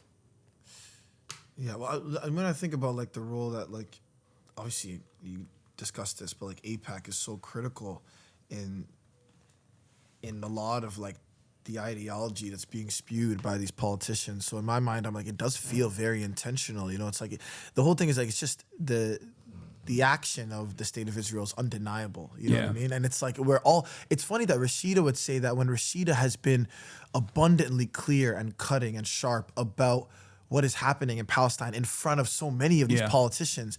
And I'm like, I just don't know how that could dissolve. Like her speech, her knowing, it's like, and it's not even like hysteria. Like she's just being so clear, like, you know, and evidential, and I don't understand. It just feels purely evil. And we were discussing this. We were talking about Epstein and talking about, you know, the kind of evil that we're dealing with, where I'm like, of course. Comic book evil. It's comic book evil because it's like, what makes, you know, those files a possibility is the same thing that makes, you know, the Democratic Party's evil a possibility. You know, the fact that they can continue on after seeing, like, you know, entire families wiped from civil registries. It's like, I just think all of that evil is from the same family. And honestly, you're the reason that I even came to that thinking after that conversation we had with Broski at the crib. For the record, it's still ignorance. Especially at this point, is still evil. Your output is still evil regardless. Whether you're cynical or stupid, it doesn't matter. Don't you think like ignorance just absolves them of responsibility? Yeah. No, you know? and I don't think that should happen. Yeah, where I'm like, we call someone ignorant or stupid. It's like all of a sudden it's as if they are not aware of what they're doing and what it's sowing. Oh no, I'm not saying that at all. So that wasn't my point at all. The reason why I always think about that is because there are some who are movable. And it's important to identify who those people are and just keep applying pressure to them because we can't give up. It's a multifaceted front. You know, you have it's artists do whatever they can. They fundraise like you guys are doing. And then people take it to the streets and they protest. Like a lot of people will say, "Oh, these protests didn't do shit." Like the No Kings protest, they didn't do shit. I don't ever, I'll never look at someone sincerely trying to move the needle and discourage them from doing so, because I think it's important to keep hammering this over and over again. You're so right, and they're energizers. You know, like of course all protest is performative. You know, but it's like they serve as energizers for people, and it helps open doors for people to see things. I think so much of the benefit also does that. Like I invite so many of my friends and people that have been incredibly apathetic, you know, because I just want them to be a part. There's something about being present in that also changes something psychologically, you know. And I think I've watched that happen with the last 2 benefit concerts, where people that, you know, never made a statement at all, you know, they continued forward on their own, you know. And I think that's important. But there's also like the Holy Trinity, which is you could be stupid, evil, and ignorant all at once. Yeah, no, for and sure. aware. No. Stupid, evil, and aware. Yeah. No, you know there what are, I mean? There are plenty of people like that too. Yeah, you can be aware and stupid and evil. I think experiencing solidarity, at least from my perspective, experiencing solidarity, going to you know, pro-Palestine protests and initiatives like speaking in marches and whatnot, and I've done this like all around the world. I've gone to pro-Palestine protests in France, and for me, like it's having so many like-minded individuals who see this severe crisis, who see what's going on and want to do something about it, is the closest expression of love that you can ever experience with you know, tens of thousands of other people, sometimes millions of other people all around the world. You know, France, Japan, Australia, exactly. So my point is, I always urge people to go out and participate in these sorts of actions for sure. It's so true. Have you ever tried to radicalize other streamers? Yeah, all the time, and I think I've seen some success in that. But you know, it's hard, and I'm sure you know this from your personal experiences. Like when people are really rich and really they are very out of touch. Yeah, so they just go, "Why the fuck should I care about this?" Yeah, it's true. You know, it's true. It's especially because the streamers like. Their money, and same with like artists, musicians, and the like your money does come from it goes back to the Michael Jordan take, like, you know, Republicans buy sneakers too. You know, it just like cuts your audience in half. So I've had some fairly successful you know, some fairly successful moments, but then I've had some spectacular failures. I mean, you know who Aiden Ross is? Of course. Yeah, Aiden Ross. I tried to, before he did the Andrew Tate shit, I was so actively trying to make sure that he is, you know, he doesn't get led astray. And then he just went head first into that fucking seat. Is he Canadian? No. All right, I'm really lost. No, you guys don't need to take that one. No, but he dove head first into that seat, and by that I mean he smelled Andrew Tate's seat when Andrew Tate got up. He did do that back in the day, and now he's getting cooked. Literally speaking. Or like you're talking figuratively, bro. I mean, bro, you need to. Let me put you on game real quick. Oh,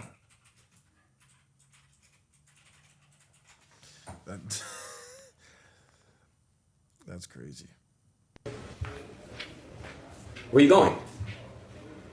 Andrew Tate gets up from the seat.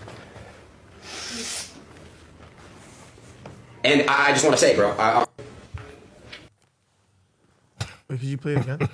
Oh, you weren't Sorry, even looking. I wasn't locked in. Yeah, lock in. Where you going?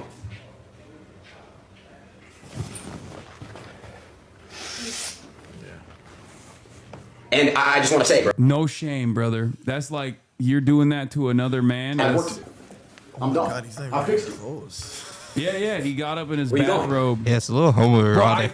Bro, I genuinely think Andrew Tate groomed him. Like, I just straight up, like, because he's... Wait, does Andrew Tate support Israel? I have no idea, bro. No, he supports Palestine. Yeah, but he's a fucking clown. He says whatever, you know what I mean? He's not, you shouldn't take that shit seriously. But... That was a big L for us when he converted to Islam. I know that. Bro, you know what it is, though? It was fake. But you know what? I'm not going to lie.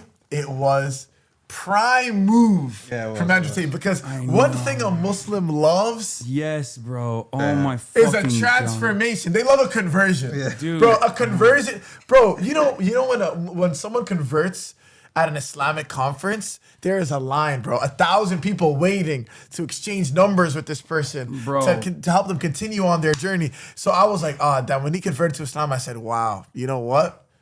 That was a queen move. He's got a whole, he's got a Bro, squad. and then he didn't do shit though. No, my He was Muslim doing group it. chats, they were pleased. I know all the unks. Oh my god, they fucking love that shit. No, they dude. love it. They love it. It was They so love it. embarrassing. It could be anybody. And he didn't even. It wasn't even real. I kept trying to explain it to people, and they were like, "Shut up, Hasan. Don't you think we should be promoting good behavior like this?" And I was like, "It was just fucking performative." He's like doing marketing. Yeah, and then he would. Yeah, the next day he posted himself with whiskey and gambling. You know. The only way to combat that is for you to become a practicing Muslim. Dude, you could be the first practicing Muslim political streamer. Could you imagine? Well, there are Agent. You know who Agent is? He's one of the AMP boys. Yeah. He's real. Is he practicing? Oh yeah, yeah. He has his bro. He has a fucking thick prayer mat in his car and shit. Really? Like he's real. You're not even supposed. You don't even need to pray when you're traveling. But he. No, you do have to pray. You just have to. There's a traveler's prayer. So the prayer is shortened. Yeah. There are shortened prayers you could combine. And Imam shorten the Mustafa prayers. over here. bro. Shit, bro. You're like. Have you ever seen that meme where it's like when you get out Muslim by your friend? You're like that. I swear to God. Anything I say, you're like, no, swear to Allah, bro. Actually, you know what? Swear to Allah, bro. What do you mean? I'm like, I can clarify that.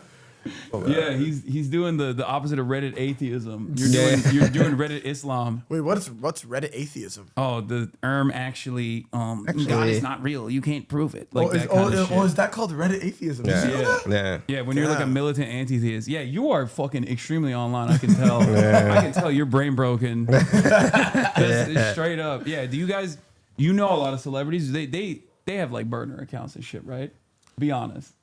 I'm putting you on the spot. I mean, this guy's a burner account. Yeah. Oh, well, it's like a Finsta. Everyone has Finsta. Yeah. Well, it's not even a Finsta. I mean, like, you guys fuck with Twitter still or no? No, absolutely not. It's a hellscape. It's a hellscape. Yeah, we all got ran off Twitter. No. Hell, I hate Twitter. Salute. That shit, my mood improved. Bro, I still drastically I'm in the when I trenches. left. I'm in the gutter. I'm duking it out every day on there. You're wild, bro. Still to this day. You're wild. Still to this day. You're working out, listening to podcasts in the trenches of And Twitter, just tweeting at in West motherfuckers. Hollywood, Tweeting at motherfuckers. critiquing the state of Israel. Wallahi, you are different, dude. Look, I'll like reply to a motherfucker with like. Where's his joy? Yeah. What do you do for fun? This is it. That's what I do. I'll be miserable. Are in you the fucking in a trenches. relationship? I don't speak about my private life because it's like I have so many fucking stalkers. Are you an only child? No, I have a brother. Amazing. But hold on, let me see. there. Let me find this. I know he always does this. Look, I got. I was close. There was one brother. There was a motherfucker in here. There was a dude who. Oh, this is the one. Look. Like I'll reply. I have no chill. Oh, they suspended the account. What the fuck? Stay safe, friends. Oh, cause someone this guy replied to me, saying, I said apolitical centrism based around common sense politics. Like memeing around with this guy, right? And this random dude that follows me replied to me and was like, someone needs to fucking find Hasan in the streets and do the deed, right? So I replied to him with his description on his description, his bio. It says, "Stay safe, friends. People don't know how to talk anymore. They kill innocent people for their ideas. May God help us all safe." When you see this cross, you see that cross on a description, just know you're about to hear the most heinous shit you have ever fucking heard in your whole life. I just feel like Christian fanatics are not that violent sometimes on Twitter compared to. No, they talk crazy. They talk crazy. You're talking about the Israel flag. Okay, that's different. That's different. That's like. There are other things, but I just don't think that this emoji has actually been formed properly. I feel like it's a little long. Oh, the it hands? is no. The cross. The cross. The cross. Oh, is, the cross. Because the cross is actually supposed to. It's a rectangle. It's like it's supposed to fold out. A cube. A cube. Yeah, exactly. Ah, I didn't know that. It's supposed to fold into like a cube. Sword. Yeah, exactly. It looks like a sword. It's too long. Yeah, well, these guys are they're yeah, Hitler off between Christian emoji and Israel flag. They're just going back and forth, trading blows, trying to win the Hitler Olympics. You know what? That moon and star emoji does go crazy though. Wait, what is this? Good. The moon and star. Ice having a hard time getting around. Oh my god, bro! By the Frozen. way, I do low key think like, bro, Somalis meme too much. Oh no, yeah, but it's like They play too much, dude. When I saw all the 3,000 year shit, Oh, I was yeah, like, yeah, bro, you yeah. don't understand. I was like, it's funny, but you don't understand what you are bringing to yourself and your community. Yeah. I genuinely think like part of the reason why Trump was so aggro with the whole like Somalis are doing fraud or whatever the fuck was one because they're obviously they're black Muslim, so that's a twofer, right? Yeah, that's a twofer.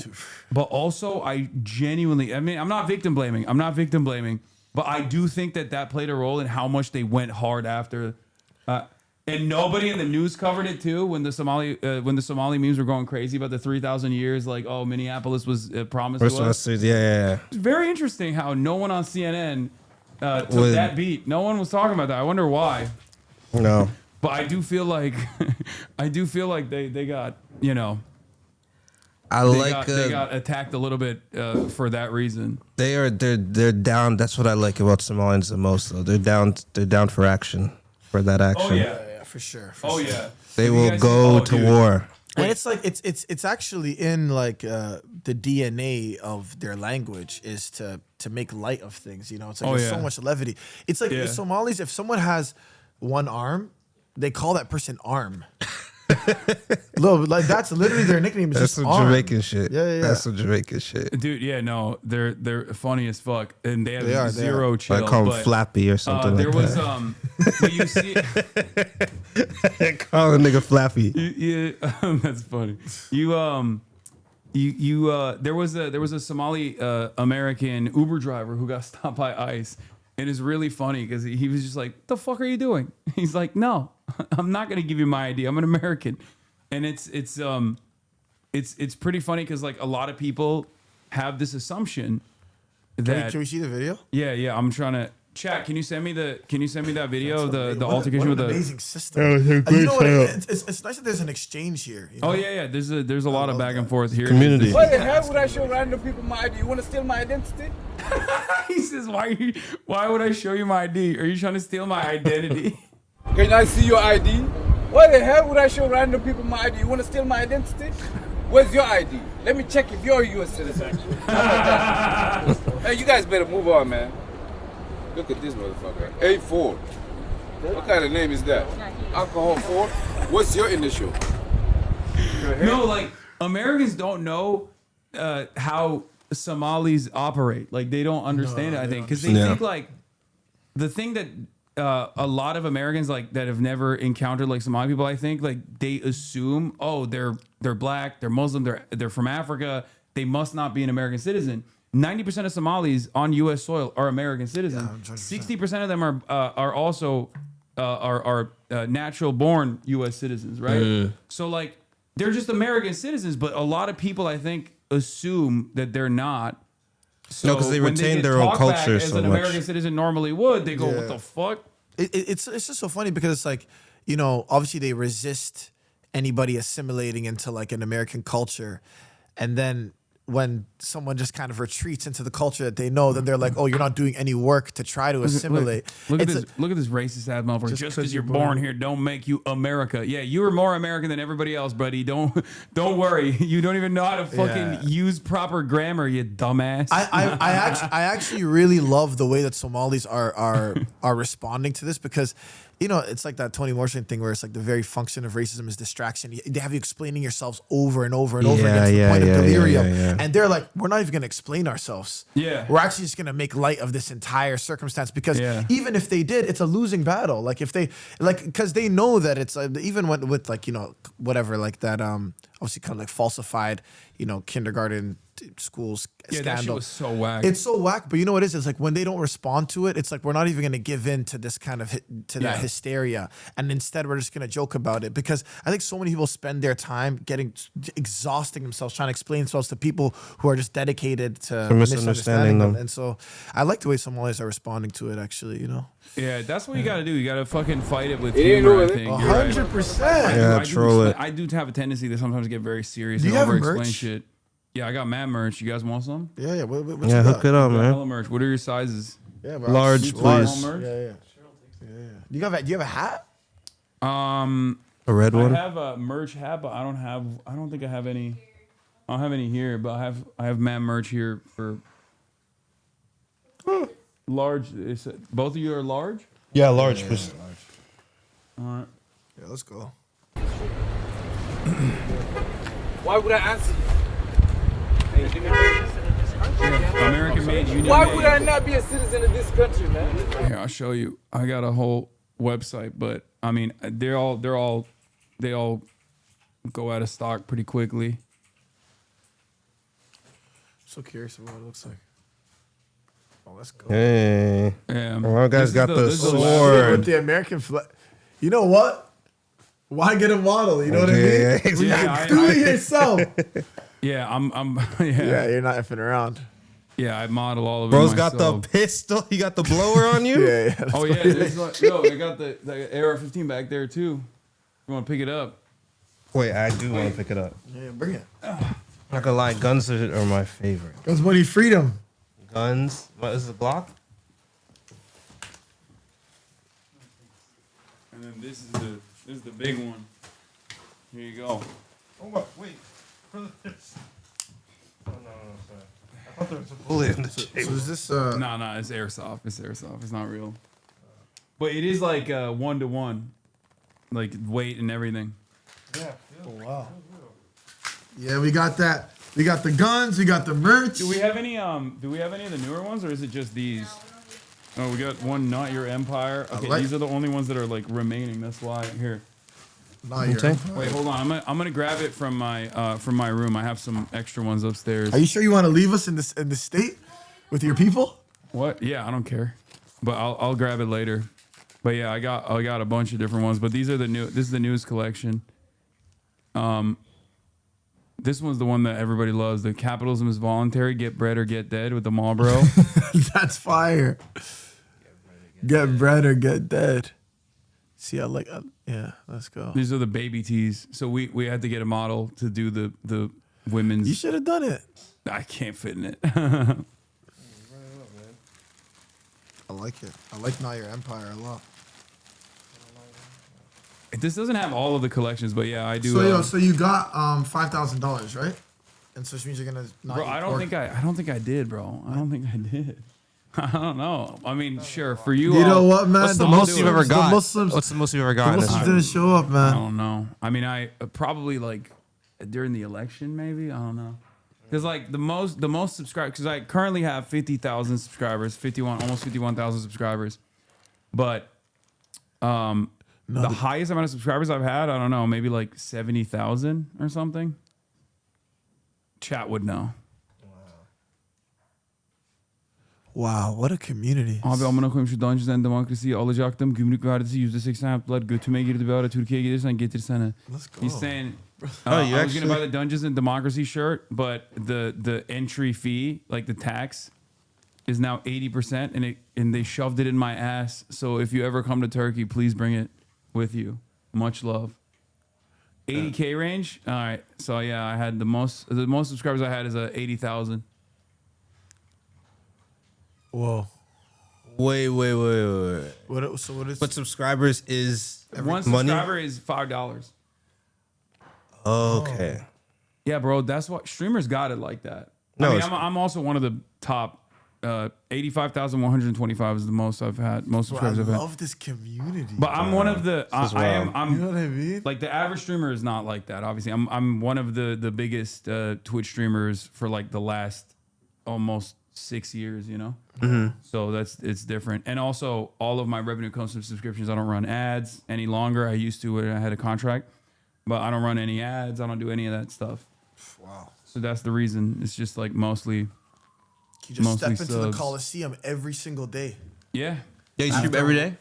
Every day, 7 days a week. Whoa. Yeah, I rarely ever take breaks, but I will be taking a break this weekend for some family stuff. But yeah, I stream every day, 7 days a week usually. Wow. Yeah. Bro, there's a lot of news to cover. Does it? You don't talk about your personal life on here, but does it cut into it? Yeah, how Yeah. So surely you could see it.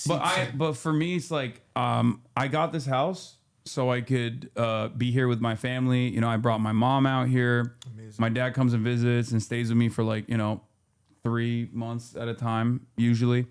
So I'm always around my friends and my family. So I always, every moment that I'm not on stream, I'm spending time with my friends and family. So it's fine. But it definitely does cut into it. Like I don't do a lot of social stuff. You know what's amazing is because they're coming and watching you every day, they definitely know when he is just like when his emotional state is even teetering. If you're even a little off balance, they can assess that for sure. Yeah, no, they do. They get annoying. It's called parasocial. It's like they have of course, the parasocial relationship. But honestly, it's like this is a parasocial relationship that feels like it has some value. It has some value. That's for sure. It's you're nailing it. That's the whole point. I understand that this medium creates this kind of sensibility, but I try to use it for good because, like, we've fundraised millions of dollars for Gaza, and after the earthquakes in Syria and Turkey, again another like $2-3 million. Like we're always. A lot of people in this community are, journalists, community organizers, activists. Wow. There were so many people that went and door knocked for Zoran early on. You know what I mean? Like some of their, a lot of people from this community go into politics. So there is definitely that. Except for this guy, he said, "I just joined DHS, yo." Fuck you, dude. Department of Homeland Security. I'm giving you an hour off. Oh my God, you can put people on timeout? Oh yeah, I've been banning. I banned that motherfucker who was like, just because you're born here doesn't mean you're America. I banned that shit permanently. Wow. Yeah, it's pretty good. But it also gets bad. Like. Whoa. Oh yeah. Hey. Wait, where'd you find them? Oh, in my closet? Yeah, give them all of it.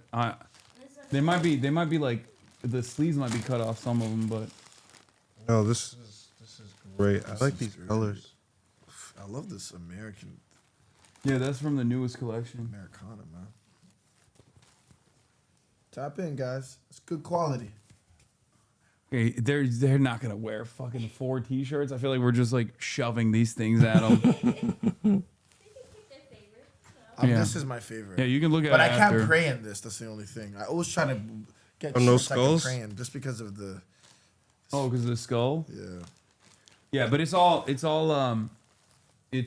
I say it's like protest merch, but there's a lot of people that will like wear them when they go out to protest or do things like that. Love that.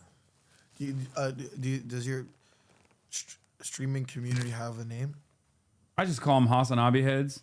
It's a long ass name. Yeah, you know what? Yeah, I don't have like a cool name for it. A lot of people have cool names for them, but I don't really. I've never figured out a cool name for it. I mean, I say parasocialists. I saw someone say that, and I like that. Parasocialists. I love that.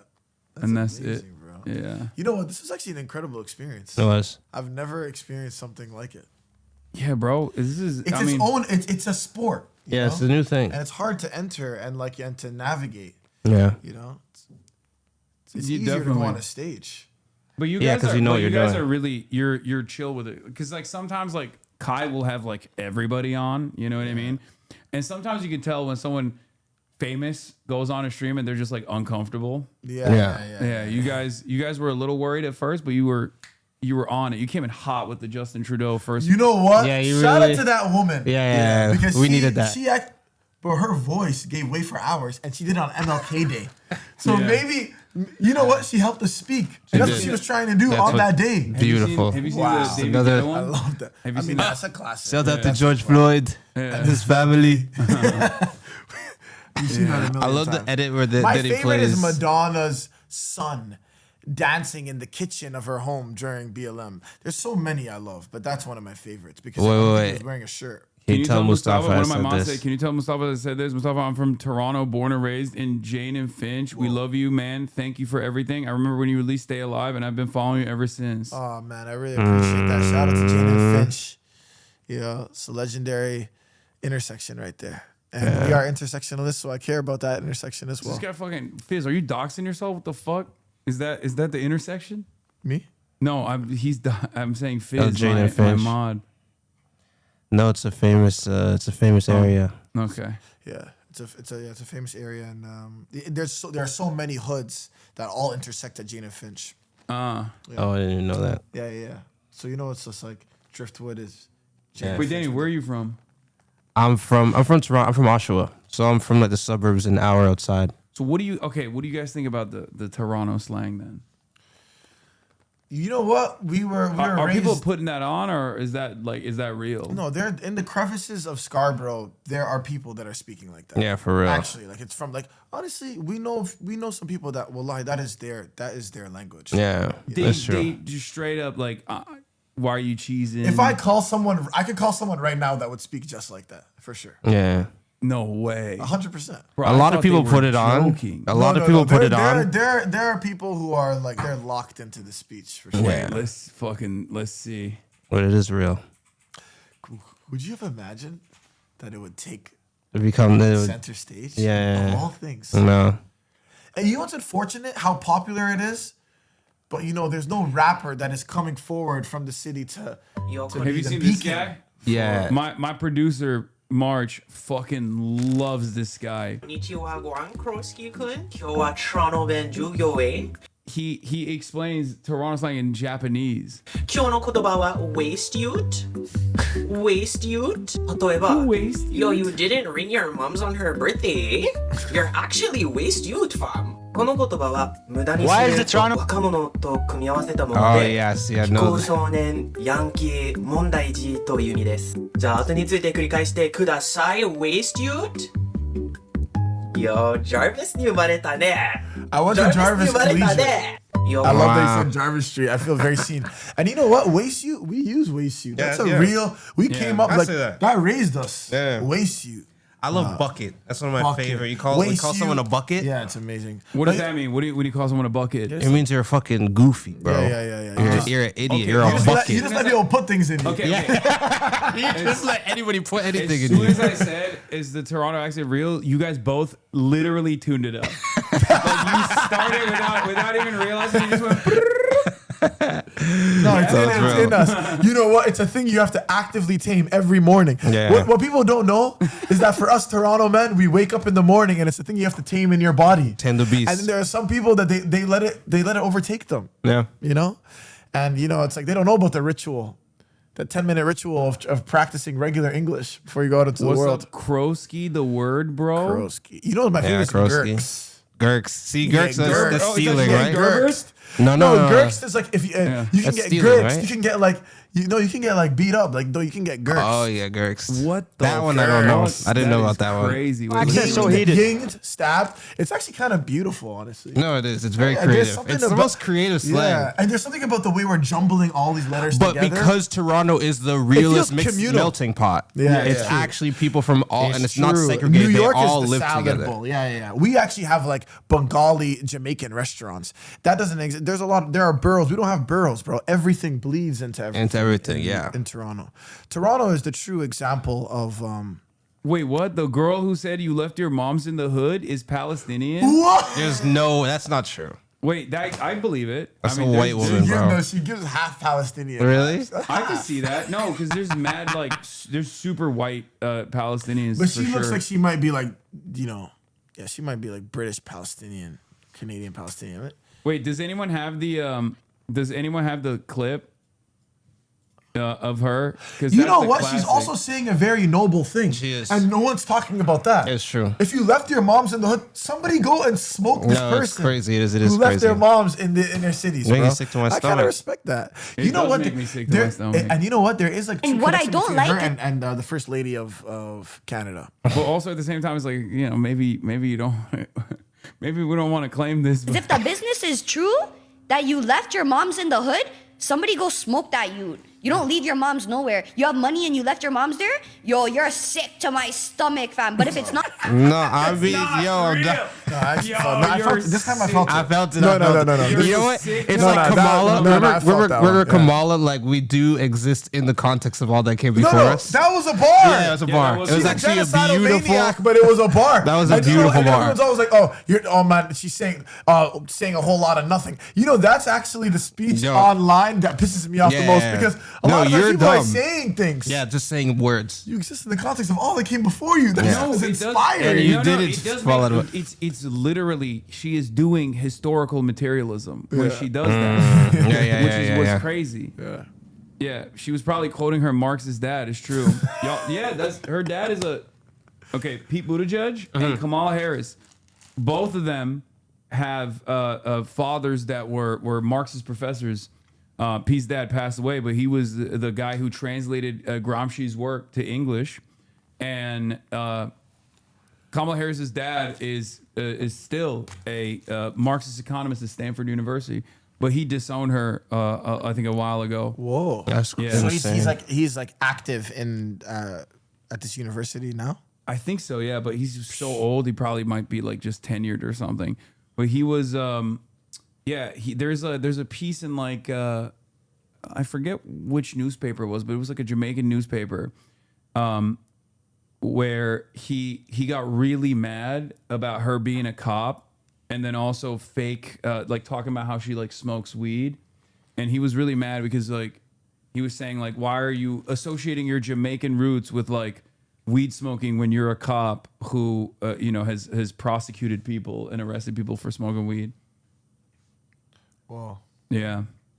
There's a lot of that, dude. It's like if my son or daughter fucking became a reactionary, I would have failed. Honestly. Big time. But I guess it does happen like that. Did you see what that young tech giant said about having children, Alexander Wang? No, what? He said that he wouldn't have children until Neuralink is developed, so that his children don't fall behind. This is the mania that we're living in. These people are, bro. You know what I think though? I think those guys are, they're huffing their own fucking fumes. That's not. This revolutionary technology is not anywhere near ready yet.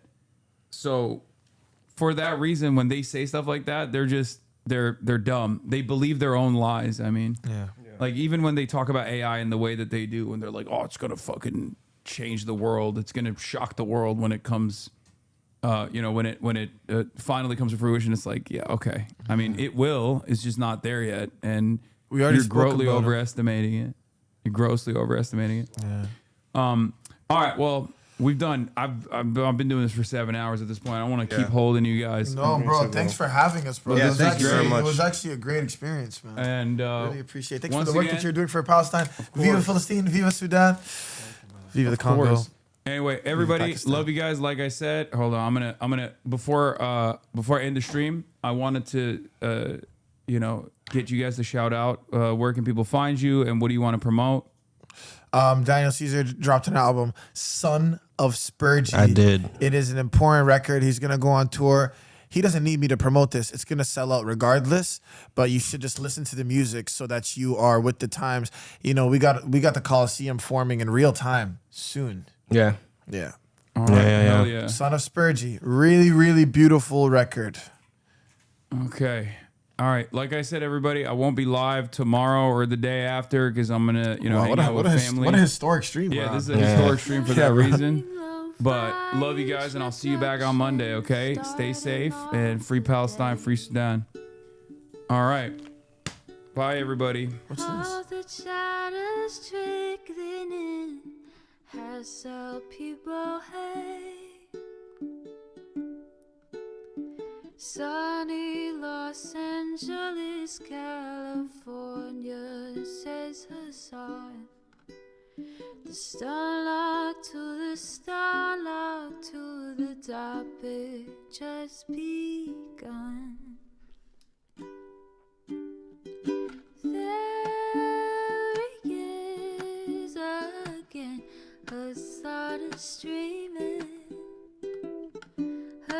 sun is streaming. There he is again. Her sun is streaming. Her sun is streaming. Reviewing the P.O. box, Uncle Uger's face.